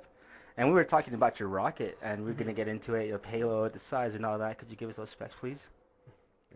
Well, so actually I'm part of the propulsion team. So on the propulsion team, something that we've integrated into that was we're doing an Aerotech M2500 motor. Awesome. And that is a fully COTS motor. And yeah, so we did pretty good with that. We were doing pretty solid with that. As far as the payload, for the payloads is experimental. Yeah. We're working with 3D printing, deposition of ink. Nice. Okay. After apogee going down, and we will see how that goes. Cool. We're very interested on integrating different technologies on our payload, and every time incrementing our experience with different experiments. Right. And payload's a really important part because the reason we're launching to space now is to take something in there, right? So they want to incorporate it part of the rockets. Totally. Yes. Yeah. What was the biggest challenge your team had putting the rocket together for this year's competition? Yes, initially, a lot of our members are new. We have only about 2 or 3 members that were here last year. So we have to integrate all the new expertise with the previous experiences, learn from our mistakes, and then keep on growing. Right. And that's what we want to do. Everybody is highly motivated. They really want to give the best of their knowledge. We're looking forward to put in practice what we learn in our classes and from our mentors. And actually, we have a very good relationship with MSU. Yeah. And we talk to them every so often and learn from what they've been doing. They've been doing it for 5 years, and this is our 2nd year. So it's a friendly rivalry that we have, which is great because it helps us and them get better and help each other, which is part of the competition. Of course. And it's amazing to see the teams from all the different countries and their different approach to solutions. Right. I'm really liking that, and I'm getting ideas from all of them how to do things better. That's awesome. Have you guys had any teams that stood out that you thought, oh, I want to do that? Can you think of anyone? Yes, actually. I did like the approach for the University of Guanajuato of doing a natural body for the rocket. Yes. That's a very novel approach. I like it. I hope that... Is that the team that did the, I don't mean to interrupt you, coconut fiber? Yeah. Yes. Oh, that's awesome. Yeah. Super cool. Yeah, I find that very novel. I hope they keep working on that because it's a very good idea. Right. There were other teams that I like their approach for air brakes. It's a different approach of what we're thinking of working on right now. And it's very interesting how they integrate different technologies like we're doing. CNCing, machining, or 3D printing materials, and all the sensors that will help you make your systems work properly. Yeah. This year we had 3 GPS units. We want to make sure that if one of them failed, we had the backups to make sure that we found our rocket properly. And we recorded the altitude and all the differences towards flying high, getting to apogee, and then descending. Right. It's been a great experience. And as I said, we have a great team. Everybody's working together. We wanted to represent our university the best way we could. Of course. Because they're awesome. They're giving a lot of support. Also Blue Origin, thanks to them for their advice and support as well. And our mentors, Dr. Cedeño, fantastic. So we're very grateful because we're learning from everybody. Awesome.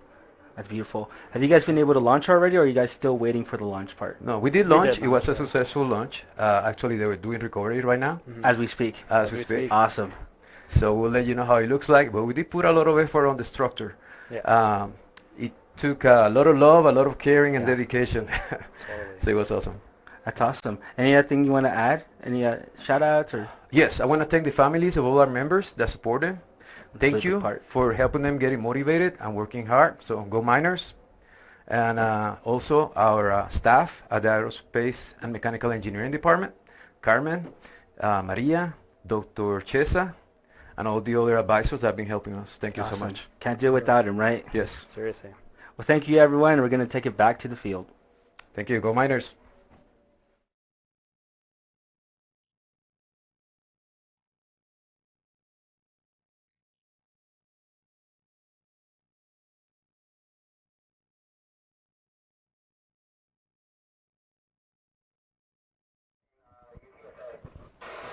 All right. If you're looking at the video now, that's a good thing to see. You see a red flag in the distance. I don't see anybody at the solids pads. So that's fantastic news. That place is cleared out. That's fabulous. That means LCO at any moment in time is going to start announcing which teams are getting ready to launch. So as soon as we find out the launch order, we will be letting you know as well. Yeah, if we can get another launch off before the waiver closes, it would be fabulous.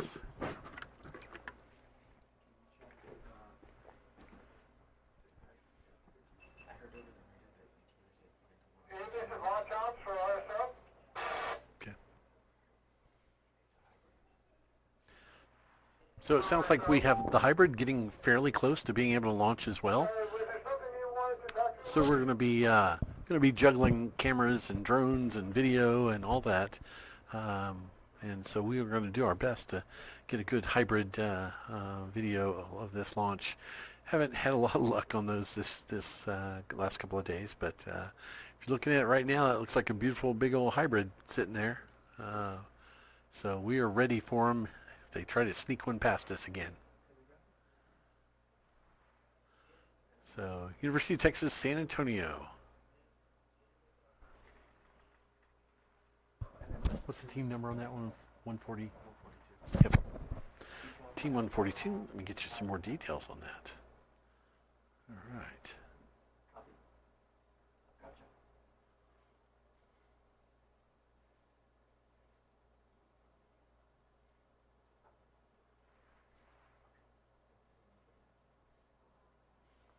All right. Team. There we go. All right, so this is University of Texas at San Antonio. The rocket's name is Linda. Interesting. Very creative. I like it. I would like to know the story behind it sometime. Anyways, we're looking at 156 inches, so a very tall rocket. 6.2-inch diameter, 65.5 pounds, which is fairly light for a hybrid, so good job there. This is an SRAD Hypertech. So Hypertech is a commercial hybrid vendor, but the student team has made adjustments to it. So it's showing M100, but it's actually an M1000 hybrid motor. So it's a long burn hybrid motor. So we've got a 9,500 expected altitude and Mach 0.63. So not exactly going to go crazy high and not going to go very fast, but again, we're excited to see this hybrid launch. And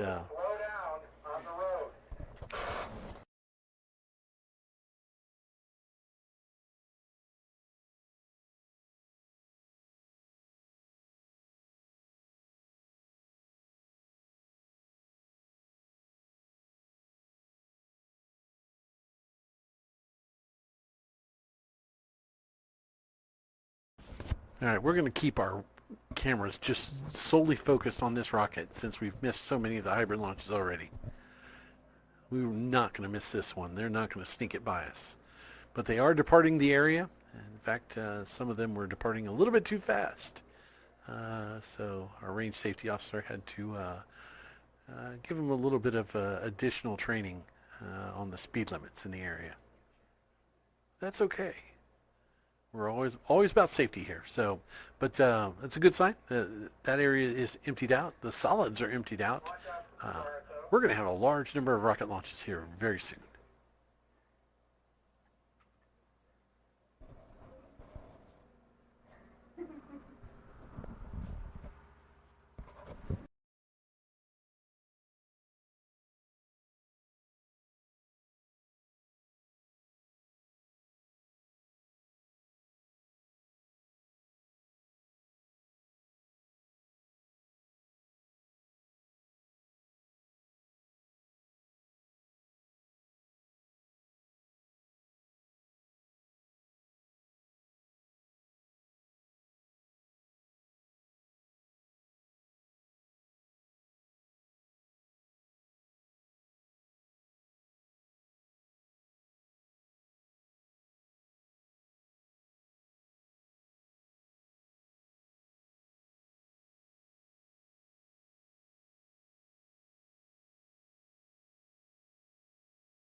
All right, unfortunately, we just learned that the UTSA hybrid at this point has aborted its fill.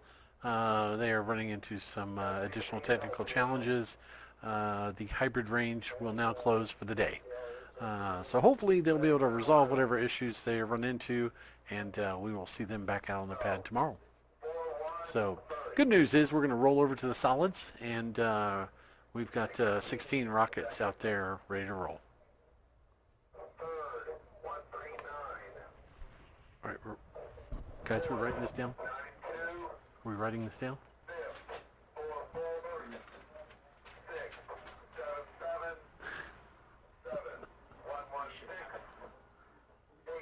Kind of important.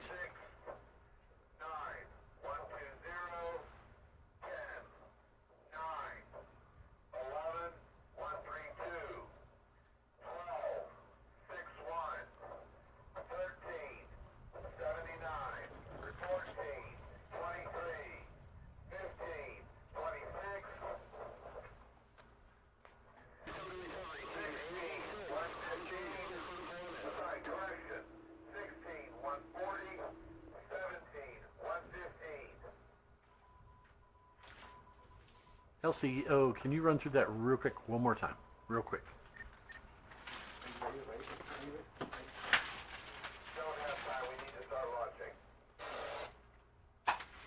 Copy that. Thanks, sir.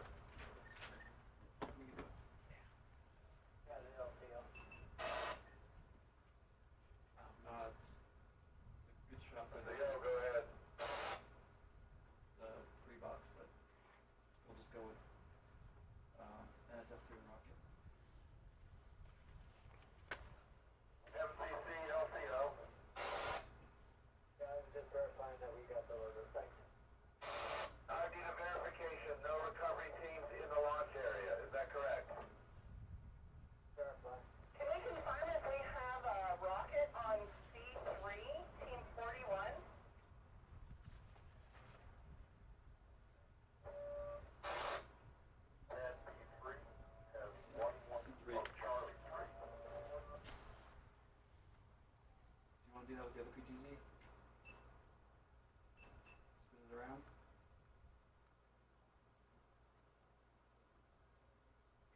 I can see you spinning it. Nice.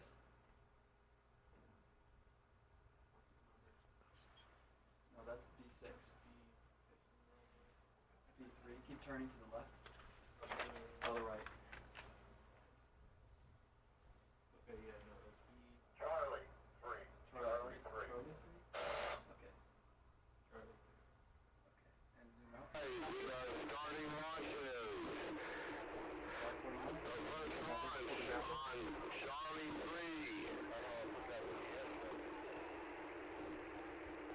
What was the number? Thank you.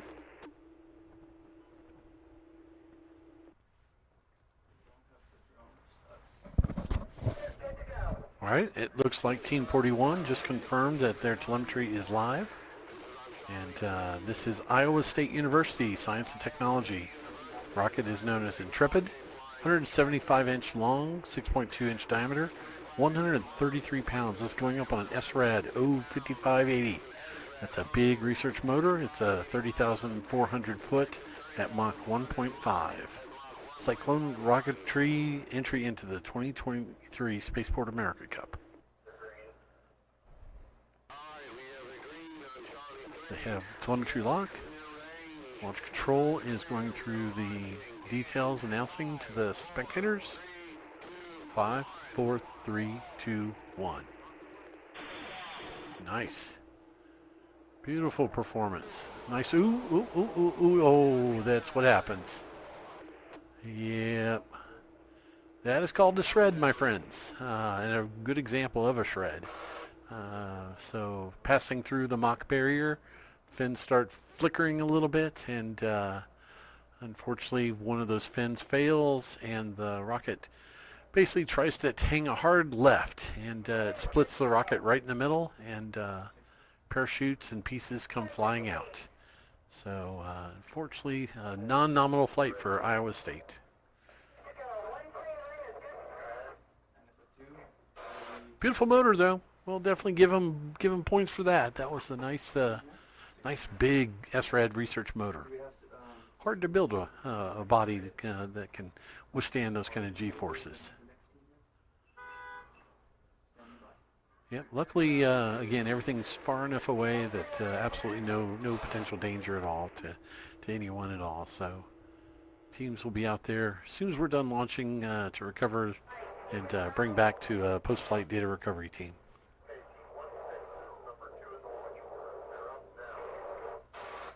All right, next pad up. I'm going to confirm the number. Confirming which rocket is next.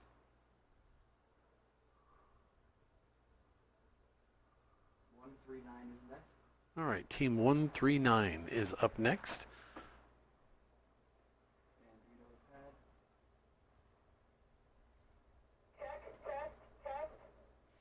Team 139.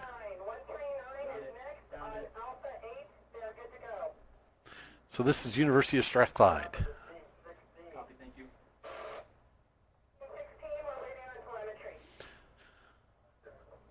So Team 139, they've got a telemetry lock in place, University of Strathclyde. Their rocket is known as Stratosphere Mark II, 119 inches long, 6.1 inch diameter, 58.3 pounds.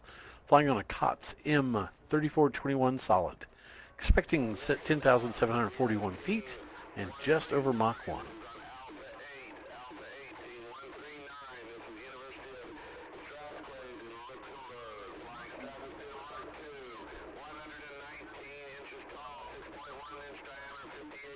Yep, and LCO is going through the detailed description of it now. So we are hoping that we will have a launch here in just a few minutes.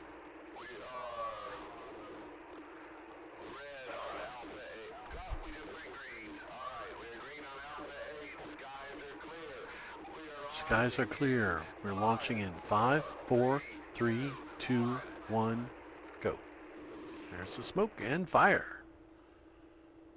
Beautiful launch. Outstanding. Nice straight up launch. Watch it arc over. Lost it in the haze, unfortunately. But, so far, the team's holding their breath, waiting for the drogue to kick out and then eventually spot the main.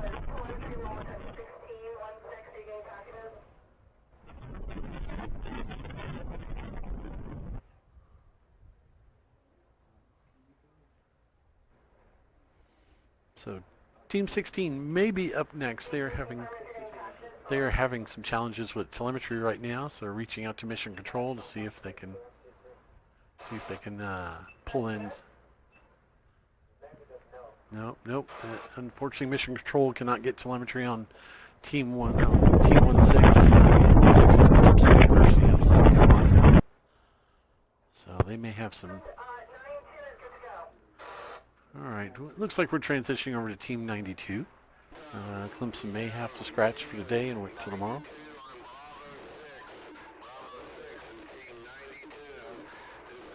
All right. So this is SUNY, State University of New York, University of Buffalo in New York. The rocket's name is Brahm, 103 inches long, 6.1 inch diameter, 54.2 pounds. This is an SRAD, Student Research and Designed Experimental M3407 solid propellant. We're looking at a 14,900 foot altimeter, launching in 5, 4, 3, 2, 1. Got some smoke. There it goes. Ooh, there you go. Nice liftoff. All right, thrust is complete. It's coasting. Got to burn off some of that speed. Gravity will do its magic.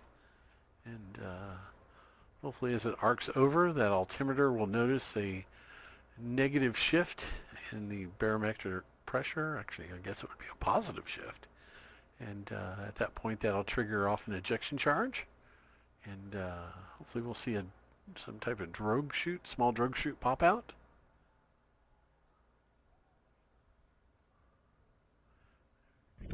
Here's the team. Pretty excited, watching it closely. All right, looks like it had an event. Team 44 on pad Bravo 1, B1 is up next. So that's good news for Strathclyde.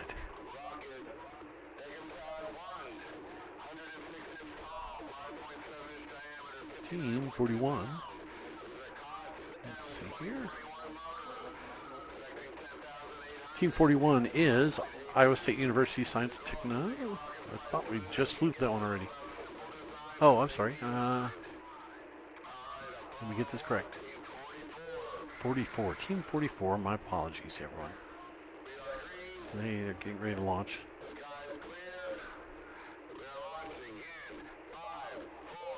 Launching in 5, 4, 3, 2, 1.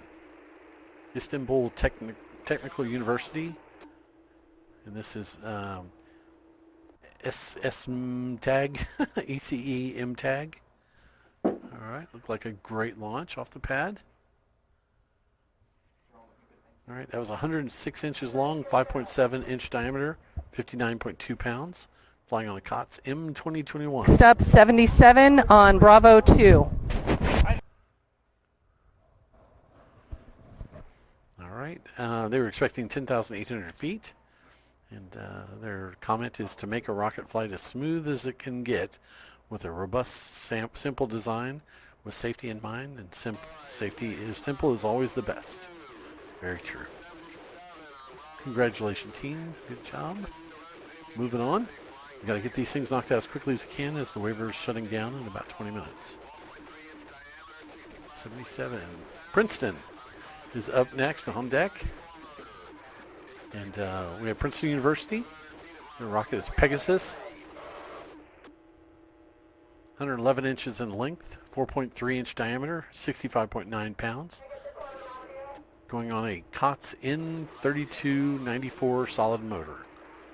Expecting 32,730 feet, Mach 1.8. So this is going to move quickly. They're launching a 4.5 inch diameter fiberglass frame rocket on a Class N motor. Trying to get his... There we go, smoke. And come on, baby, there she goes. All right, hold together. There's a lot of stress going on there. All right, oh, she's starting to squirrel around a little bit. That is a lot of stress going through that body frame. 116 is good to go. All right, sounds like Team 116 may be up next. Their telemetry Next, I have Team 116 on Bravo 3.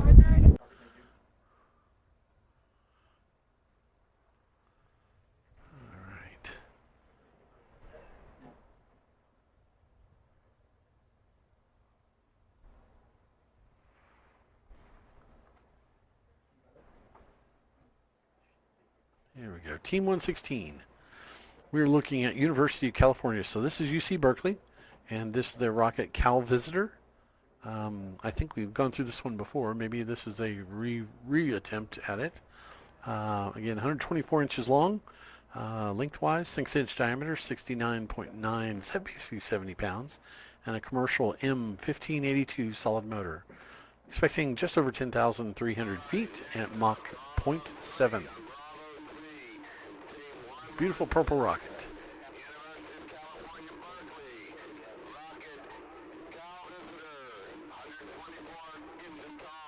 LCO is going through the description now.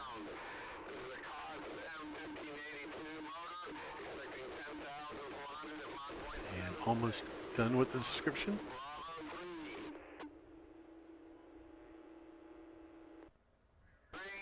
Yep. We've got green, we got continuity, clear skies, Launching in 5, 4, 3, 2, 1, launch. Come on, guys. There we go. There she goes. Nice. Beautiful launch. Straight up.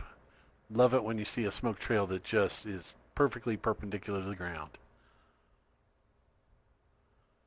You know, with all the forces in play and all the potential dynamic changes, if they have fins that are not quite straight line, all sorts of problems can occur. So, fantastic job.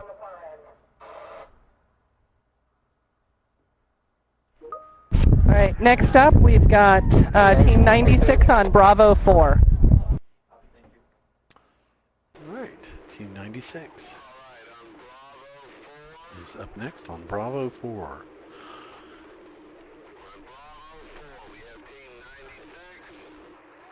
This is Texas Tech University. So another one of the fabulous Texas schools, my home state. So they're competing in the 10K COTS. Their rocket is Centennial Champion, 133 inches long, 6-inch diameter, 60 pounds, going on a COTS M3421 solid motor. Looking at 9,864 feet at Mach 0.99. They said, building a rocket that will carry a biology research project, and our vehicle will have an air brake system and roller-ons. Very nice. Impressive. All right, the Space Raiders. That's their team name. Launching in 5, 4, 3, 2, 1. There is some smoke. And she's off. Ooh, that got off to a little bit of an angle. It's okay. That's all right. There's a wind gust. All sorts of little things can cant something like that. Next up, we've got Team 120 on Alpha 1. Next up, Team 120 on pad A1.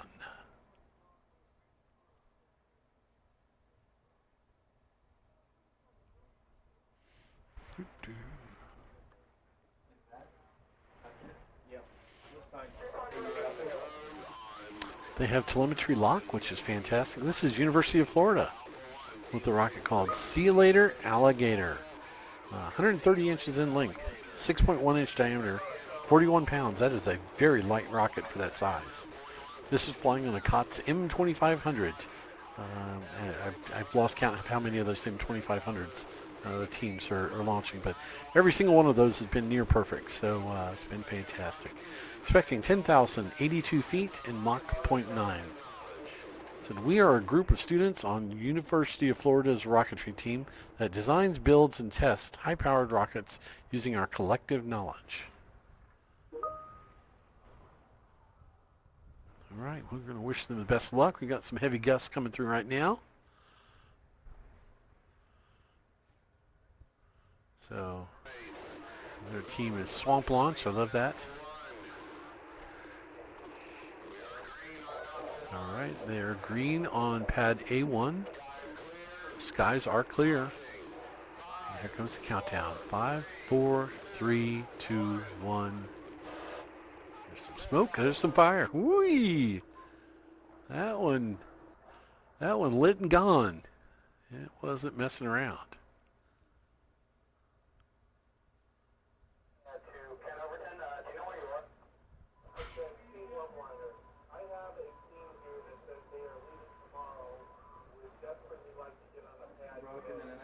You guys are killing it.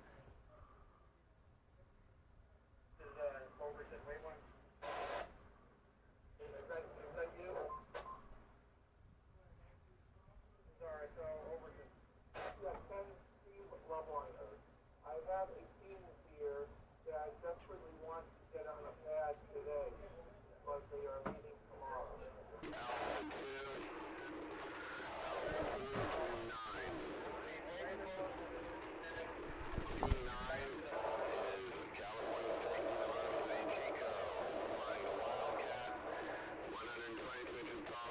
I love those teams that try to pull that stuff. Love it. We're leaving tomorrow. The event goes to Saturday. That was poor decision making. Pack your stuff up and go home.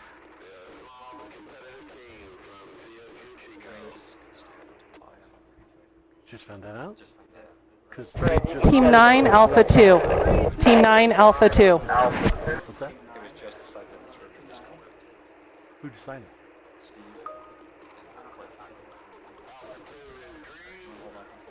I'm not saying anything about any of that. Yeah. Oh, shoot. Okay, here's the launch is going. Countdown 5, 4, 3, 2, 1. Wow, we didn't get a lot of heads up on that one.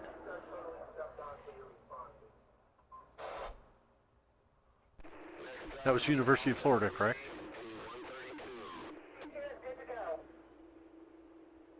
Next, I've got Team 132 on Alpha 3. All right, next up is 132, Team 132. All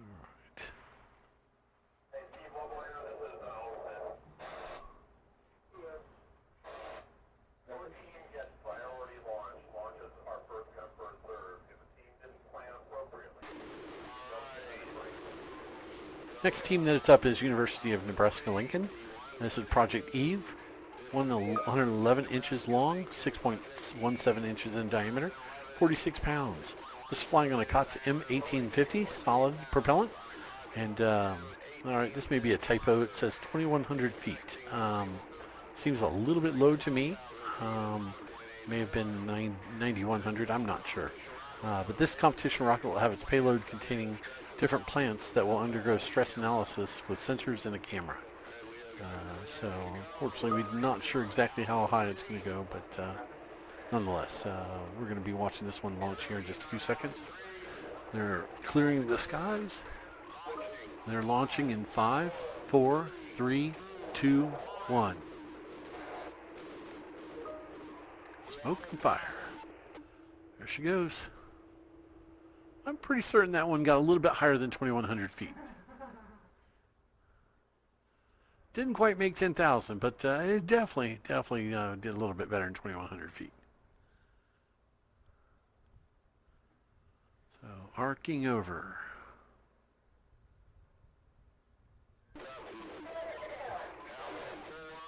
There we go. Next up, Team 61 on Alpha 4. Looks like Team 61 on pad Alpha 4 is coming up next. Let's pull up some information data on that.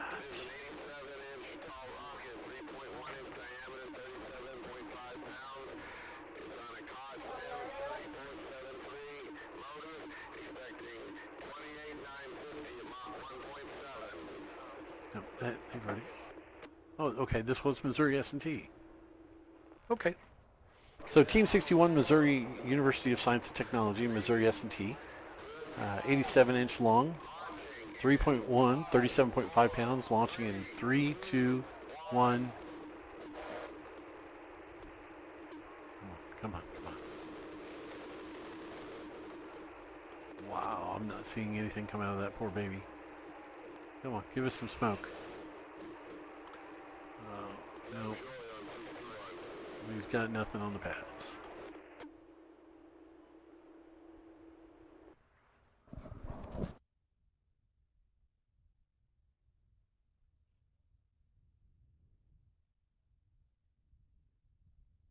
Next up, we've got Team 79 on Alpha 5.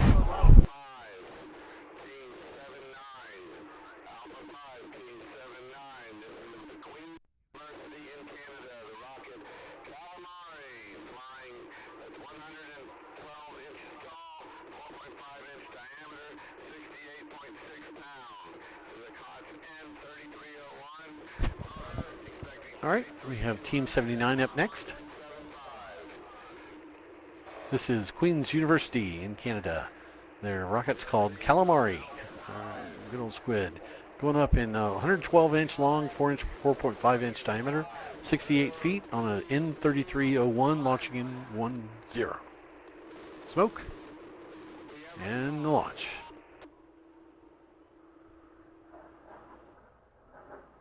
Oof! Oh, unfortunately, it looks like we broke some parts there.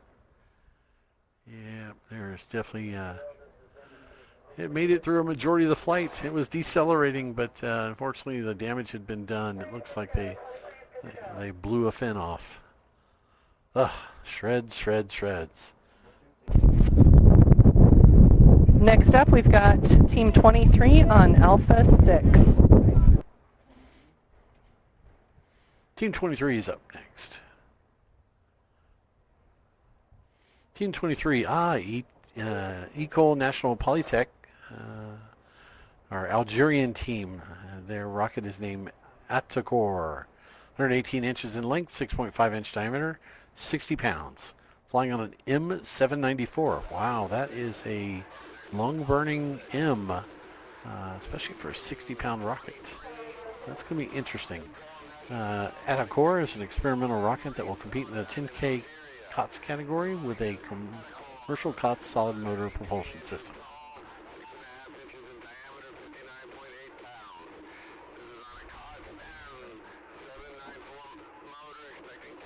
All right.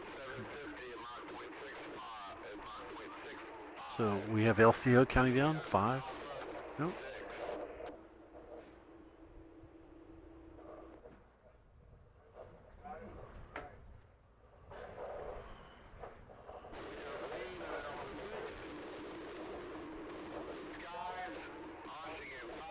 Launching in 5, 4, 3, 2, 1. Smoke and fire.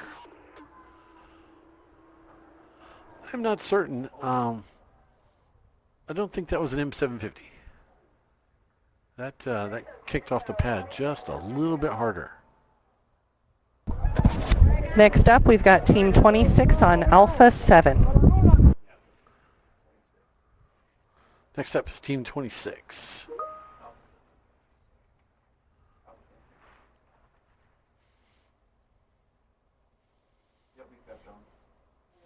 All right, this is, oh Lord, this is Florida International. This is my wife's alma mater.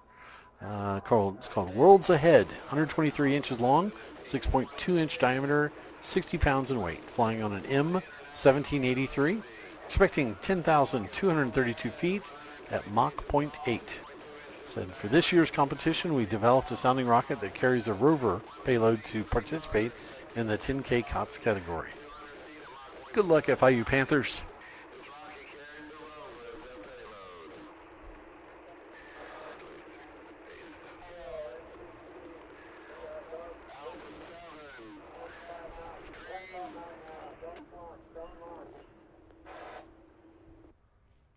All right, we're aborting launch.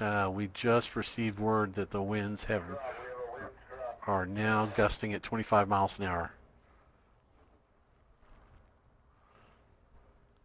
Appears we still have 6 minutes left in the waiver, so we will hope and keep our fingers crossed that we can sneak in this last rocket. Quite a bit wind out there right now.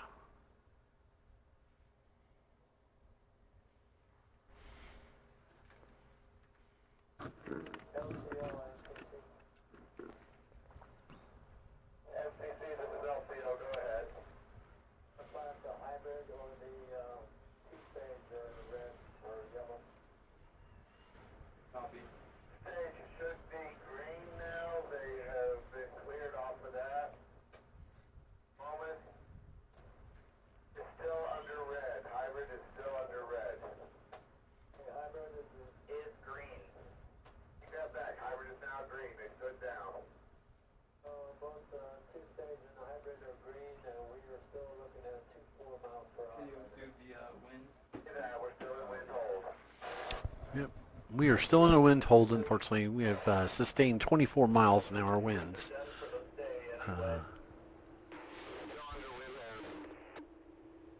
So unfortunately, fingers crossed, maybe in the next few minutes we can get an opening, but it'll be a little challenging to say. It's been a wonderful day, guys. We have launched a lot of rockets today comparative to yesterday. But you can see the wind and the dust kicking up in the range. So we had a significantly large dust devil just barely missed the student camp earlier today. Fun to watch, but you don't want to be in the path of it. It'll lay waste to just about everything. It'll just throw dirt and dust and tear up canopies, etc.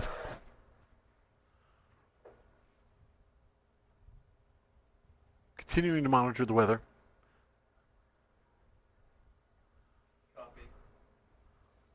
A lot of wind blowing around various different canopies and watching it blow. Hats off, and lots of stuff shooting down the range that hadn't been secured down.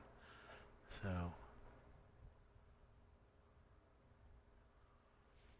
yeah, definitely getting towards the end of the day. We're starting to see some of the teams heading out, heading back to Las Cruces to get that most wondrous of showers. We had a long day in the dust. So still a couple holding out hope. Again, with Florida International right there, just ready to go. I know it breaks hearts. We left a ton of rockets on the pads yesterday and had to have pulled them down due to the winds. But this one's really heartbreaking. This one is my wife's alma mater, so she was really hoping to see them launch today if possible.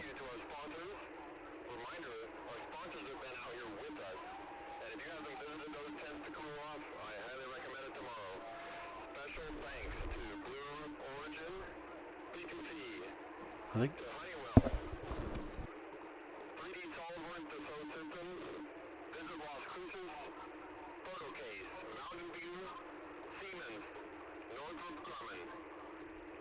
Rocketry Association, Fiore, if you hadn't noticed, is all over the place providing security and fire and emergency assistance. Aerospace, Virgin Galactic, Marana, Space Valley, Los Alamos National Labs, Nucenda, Aerojet RocketDyne, Crewlight, Hero X, Sandy Jones Construction.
We just had a weather report.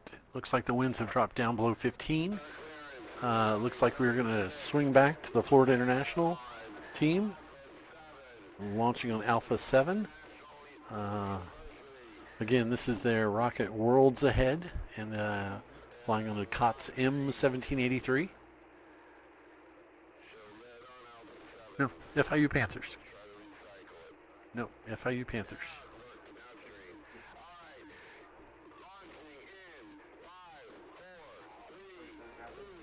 Launching in 5, 4, 3, 2, 1. There they go. Look at that. Nice job, guys. Next up, we've got Charlie 1, Team 140. All right, Team 140 is up next.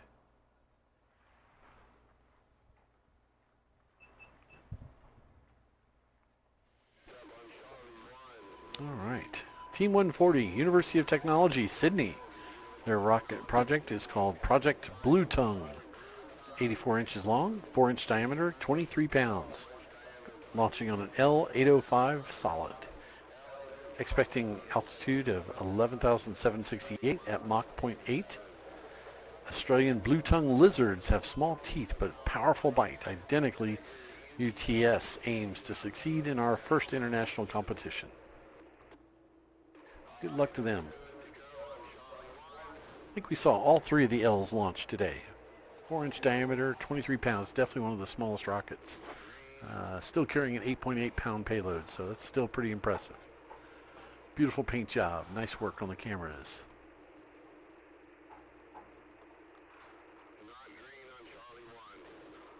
Well, we do not have continuity, something's going on. Hold on, LCO's trying to work through some of the details.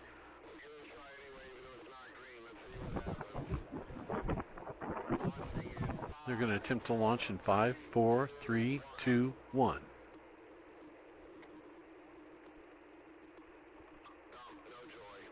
No joy. Oh, Lord. Boy, that's frustrating. Yeah, it wasn't showing continuity, so... All right, next up, Charlie 2, Team 115. Next up is Team 115. All right.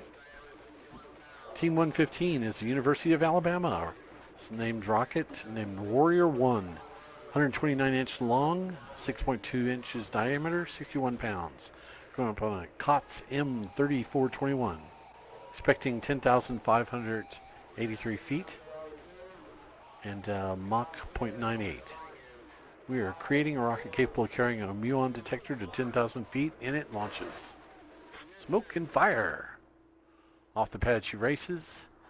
Motor burnout in coasting phase, still moving vertically in a very quick fashion. We'll start to see the arc over. Once again, gravity will do its magic, and the avionics will eventually kick out a drogue chute.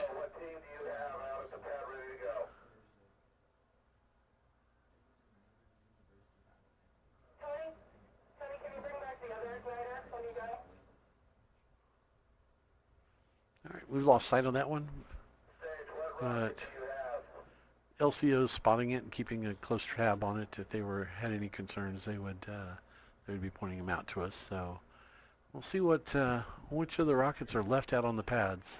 That was a very rapid fire sequence, very exciting. We got to see a lot of rockets all at once.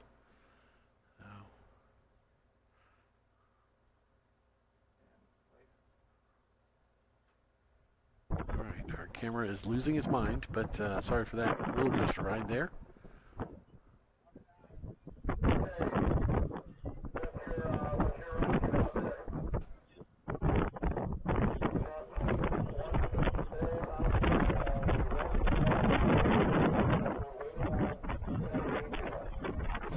All right, we have Team 154 out at the two-stage pads.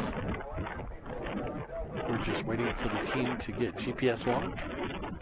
This is West Virginia University. This is Mothman's Revenge.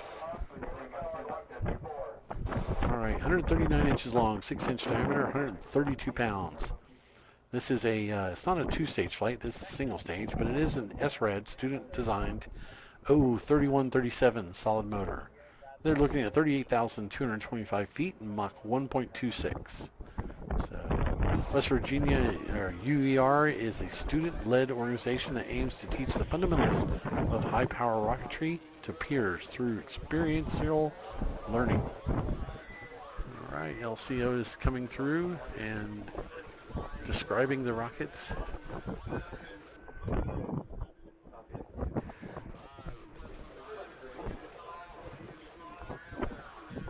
Almost ready.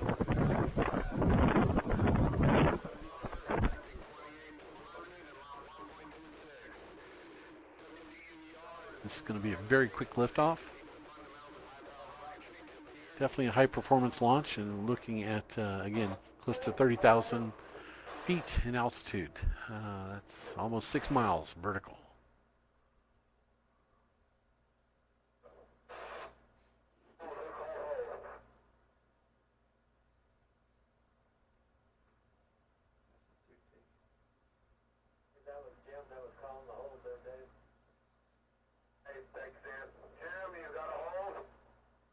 No worries. The vehicle out on the range. Alright, yellow is clear. Bring in you a new igniter.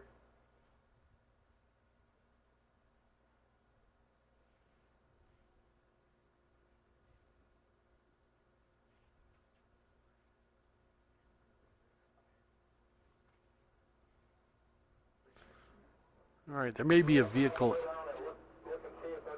out on the range. We're going to double check that. All of these safety implications require us to hold on launches until we can ensure that the range is completely safe for launch. So we're at a hold. We'll be confirming that as we speak.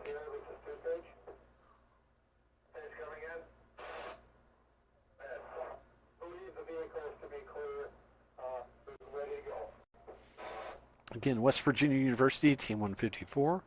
This is competing in the SRAD Solid 30K. Vehicles appear to be cleared.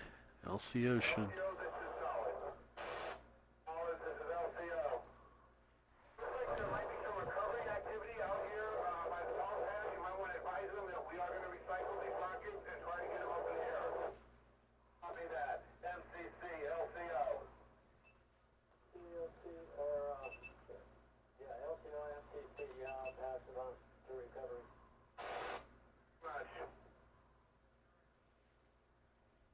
So we have lots of communications taking place over at LCO. We've got some recovery teams interloping into a safety zone as well.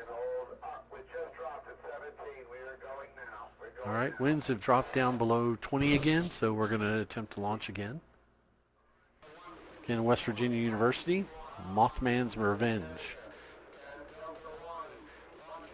Going in 3137, 5, 4, 3, 2, 1, launch. There we go.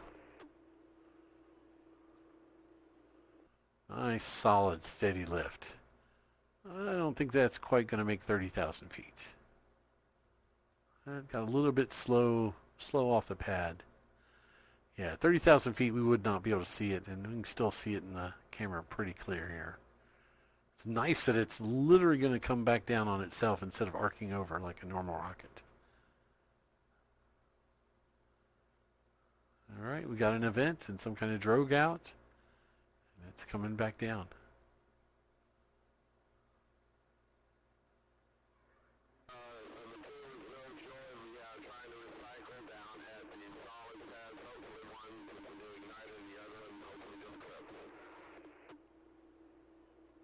Very nice. Good recovery under drogue. Coming down pretty quick. Let's see what happens when the main pops out. I love watching full recoveries. I mean, that's exciting to me as watching the motor take off.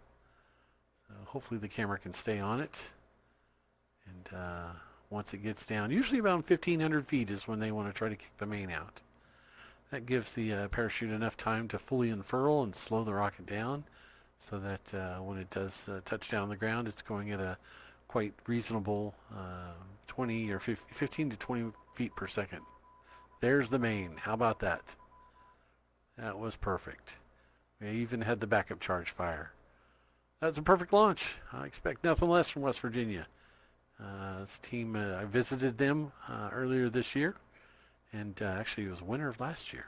So congrats. Good launch. Beautiful launch, guys.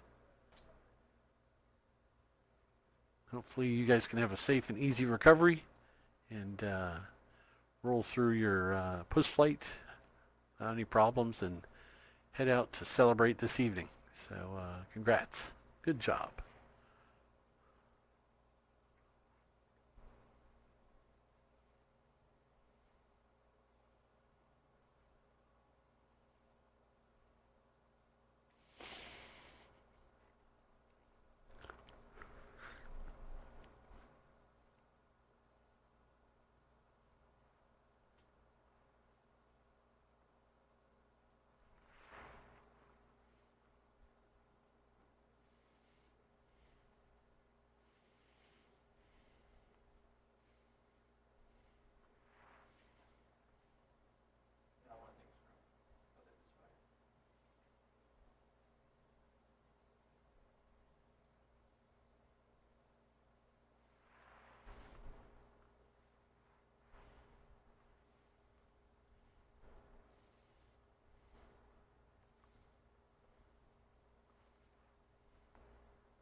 quick status update on all the pads that we have out here before we shut down we have 2 rockets still sitting out in the solids pads. We're trying to basically head out there and figure out exactly why those weren't igniting. So we'll try to get those resolved here shortly.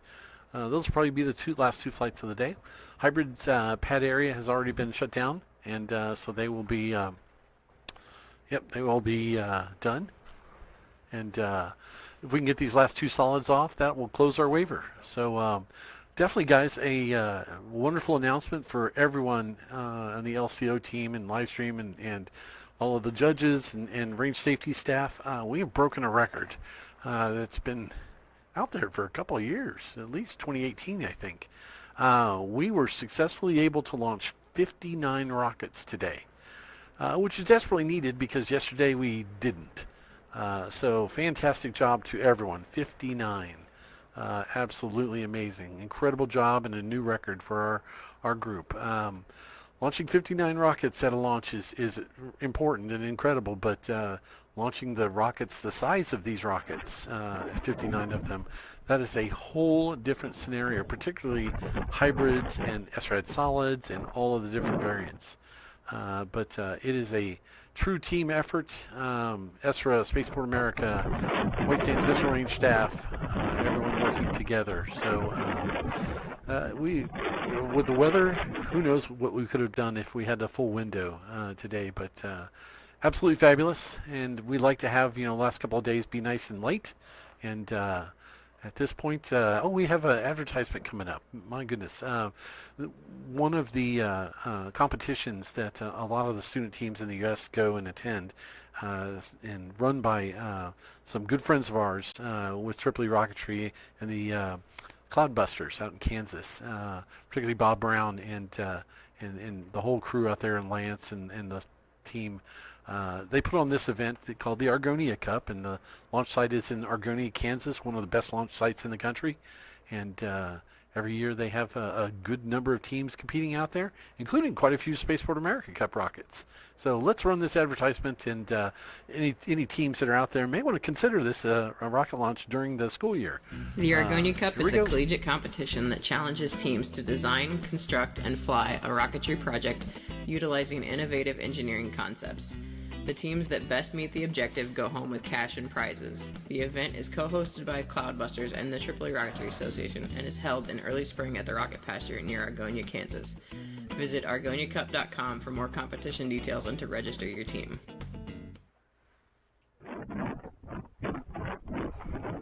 All right, guys, good.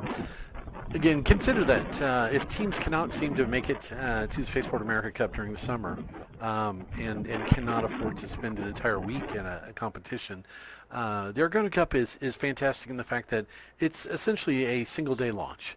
They do range safety inspection, the whole 9 yards in one quick day out there, and you still have to turn in safety documentation and videos and all of those functions, but it's not a scenario where you have to invest an entire week of your time in hotels and all that kind of stuff. So I've been out to Argonia to the Cloudbuster launch site. The team out there is extremely professional. They are there to support and help the students, and certainly consider it. Teams that are interested in competing at the Cup, you can do both if you want. So they're very supportive of the teams, and if you need a test flight, you can compete in their event and maybe get a test flight in at the same time. So again, thanks to all of Tripoli Rocketry Association as well. Tripoli Rocketry Association has been our lead for safety. We utilize their safety code. This is an officially sanctioned, this is a Tripoli launch. It is hosted by Tripoli Rocketeers. The flyers of record are all Tripoli certified individuals, and the event is insured and covered by Tripoli Rocketry's insurance, which is super important and required by Spaceport America and the state of New Mexico. So makes things, without Tripoli, we really wouldn't have much of a cup here. So we do thank them for everything and look forward to more years of a good partnership. And if you're not a member of Tripoli, whether required of you or not to attend the launch and go down range, you should certainly consider it. I've been in the organization since 2009. I'm also a member of the NAR, but I think that the Tripoli organization is a little bit more leaning towards my thought process and my interests due to the support of research rocketry, particularly in the SRAD solids. I enjoy experimental rocketry. I enjoy mixing propellant and actually launching rockets off of that. So, anyways, definitely consider it. Tripoli.org for the website. And what do we have here? Look out, we got a team that's starting to get into it. Is that one of the Brazilian teams? Yes. Absolutely. That's awesome. The teams out here quite often will get into chants and cheers and anything to keep the stress level down. Gotta love it. Oh, you can tell them they're live on the stream, and we love their dancing. There we go. And they're not from Brazil. They are from Sydney, Australia. Oh, this is Sydney. My goodness. Sydney, Australia. Yeah. Nice. It's their first year here. There we go. Here we go. Whoop, whoop. Oh, I hope they get off the pad. That would be fantastic.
All right, looks like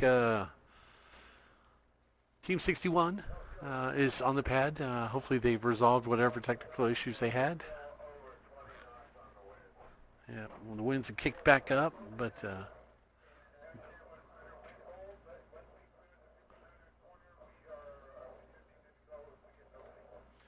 so they are clearing the space now. I think a couple of new igniters been installed, and that space is being cleared as rockets are, as the rockets are on the pad. 2 remaining teams. Again, pad 61. Let me pull that one up real quick.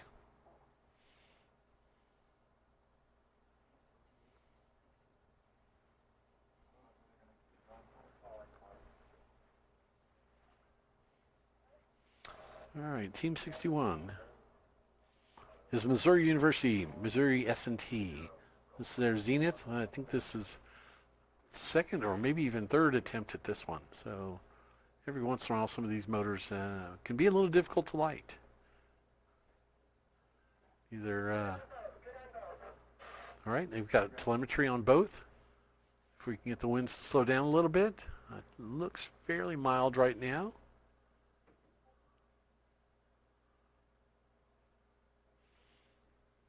So we'll get the green light here in a second. Hopefully we'll be able to see both of these launch.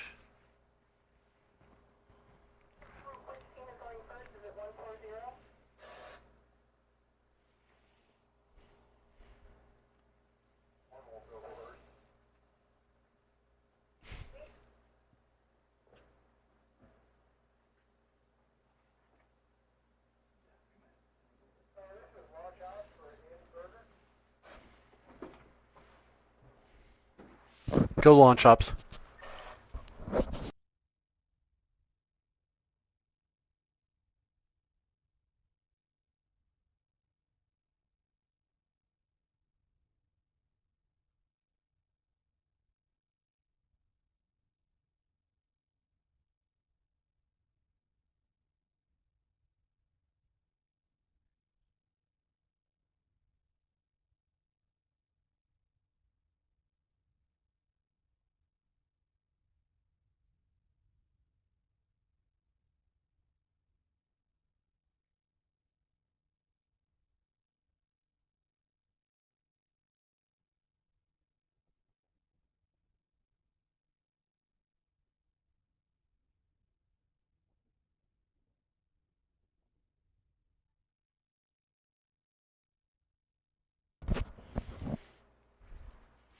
All right, the winds have calmed down. I think we're getting ready to.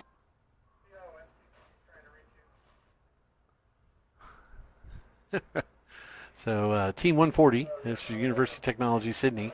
Those are the dancers in yellow. Sounds to me like they're getting ready to launch off the pads. Well, we need to be below 17 or 17 or below by Spaceport. I'm seeing 23 at theirs right now. So that's you're talking knots, not miles per hour. Correct. Okay, just drop to 20 knots. I got 2 minutes update. Hopefully it'll drop to 17. All right, Dustin, you're on.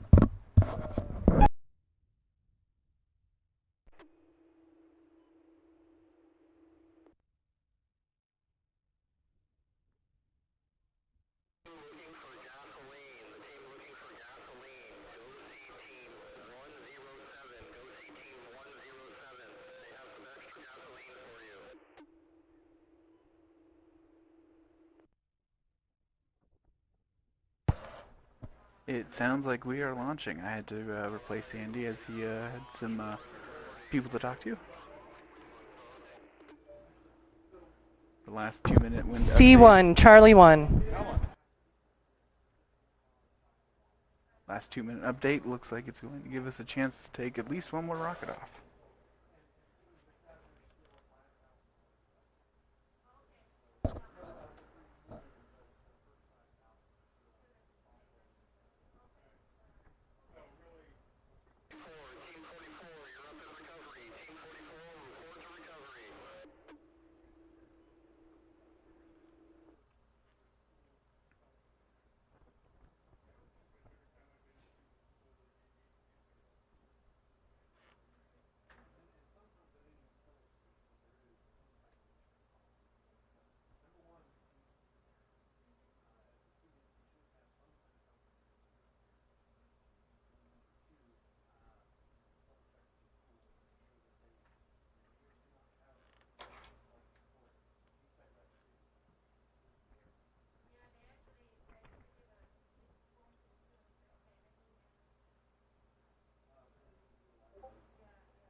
Wind is holding at 18 knots and we're waiting for it to die down.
Coming up on the last 2 minutes of our waiver. Looks like there's a little bit of a dust cloud blowing through.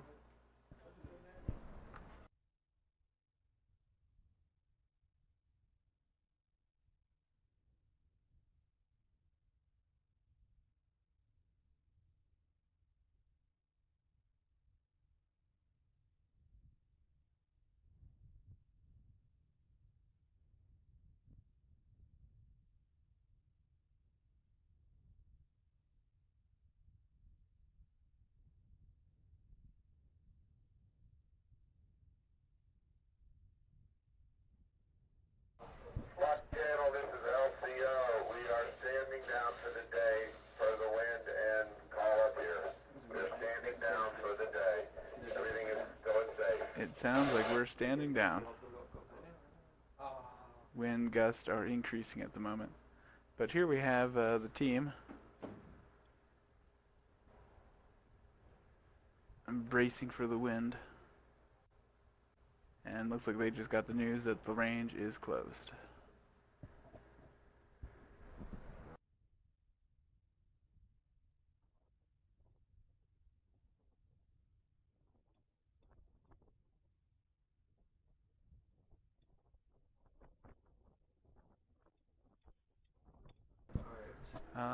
Thanks for joining. We launched a record number of 59 rockets in one day. I believe our previous best was somewhere in the 40s. But we will look forward to seeing you tomorrow. This is Dustin signing out.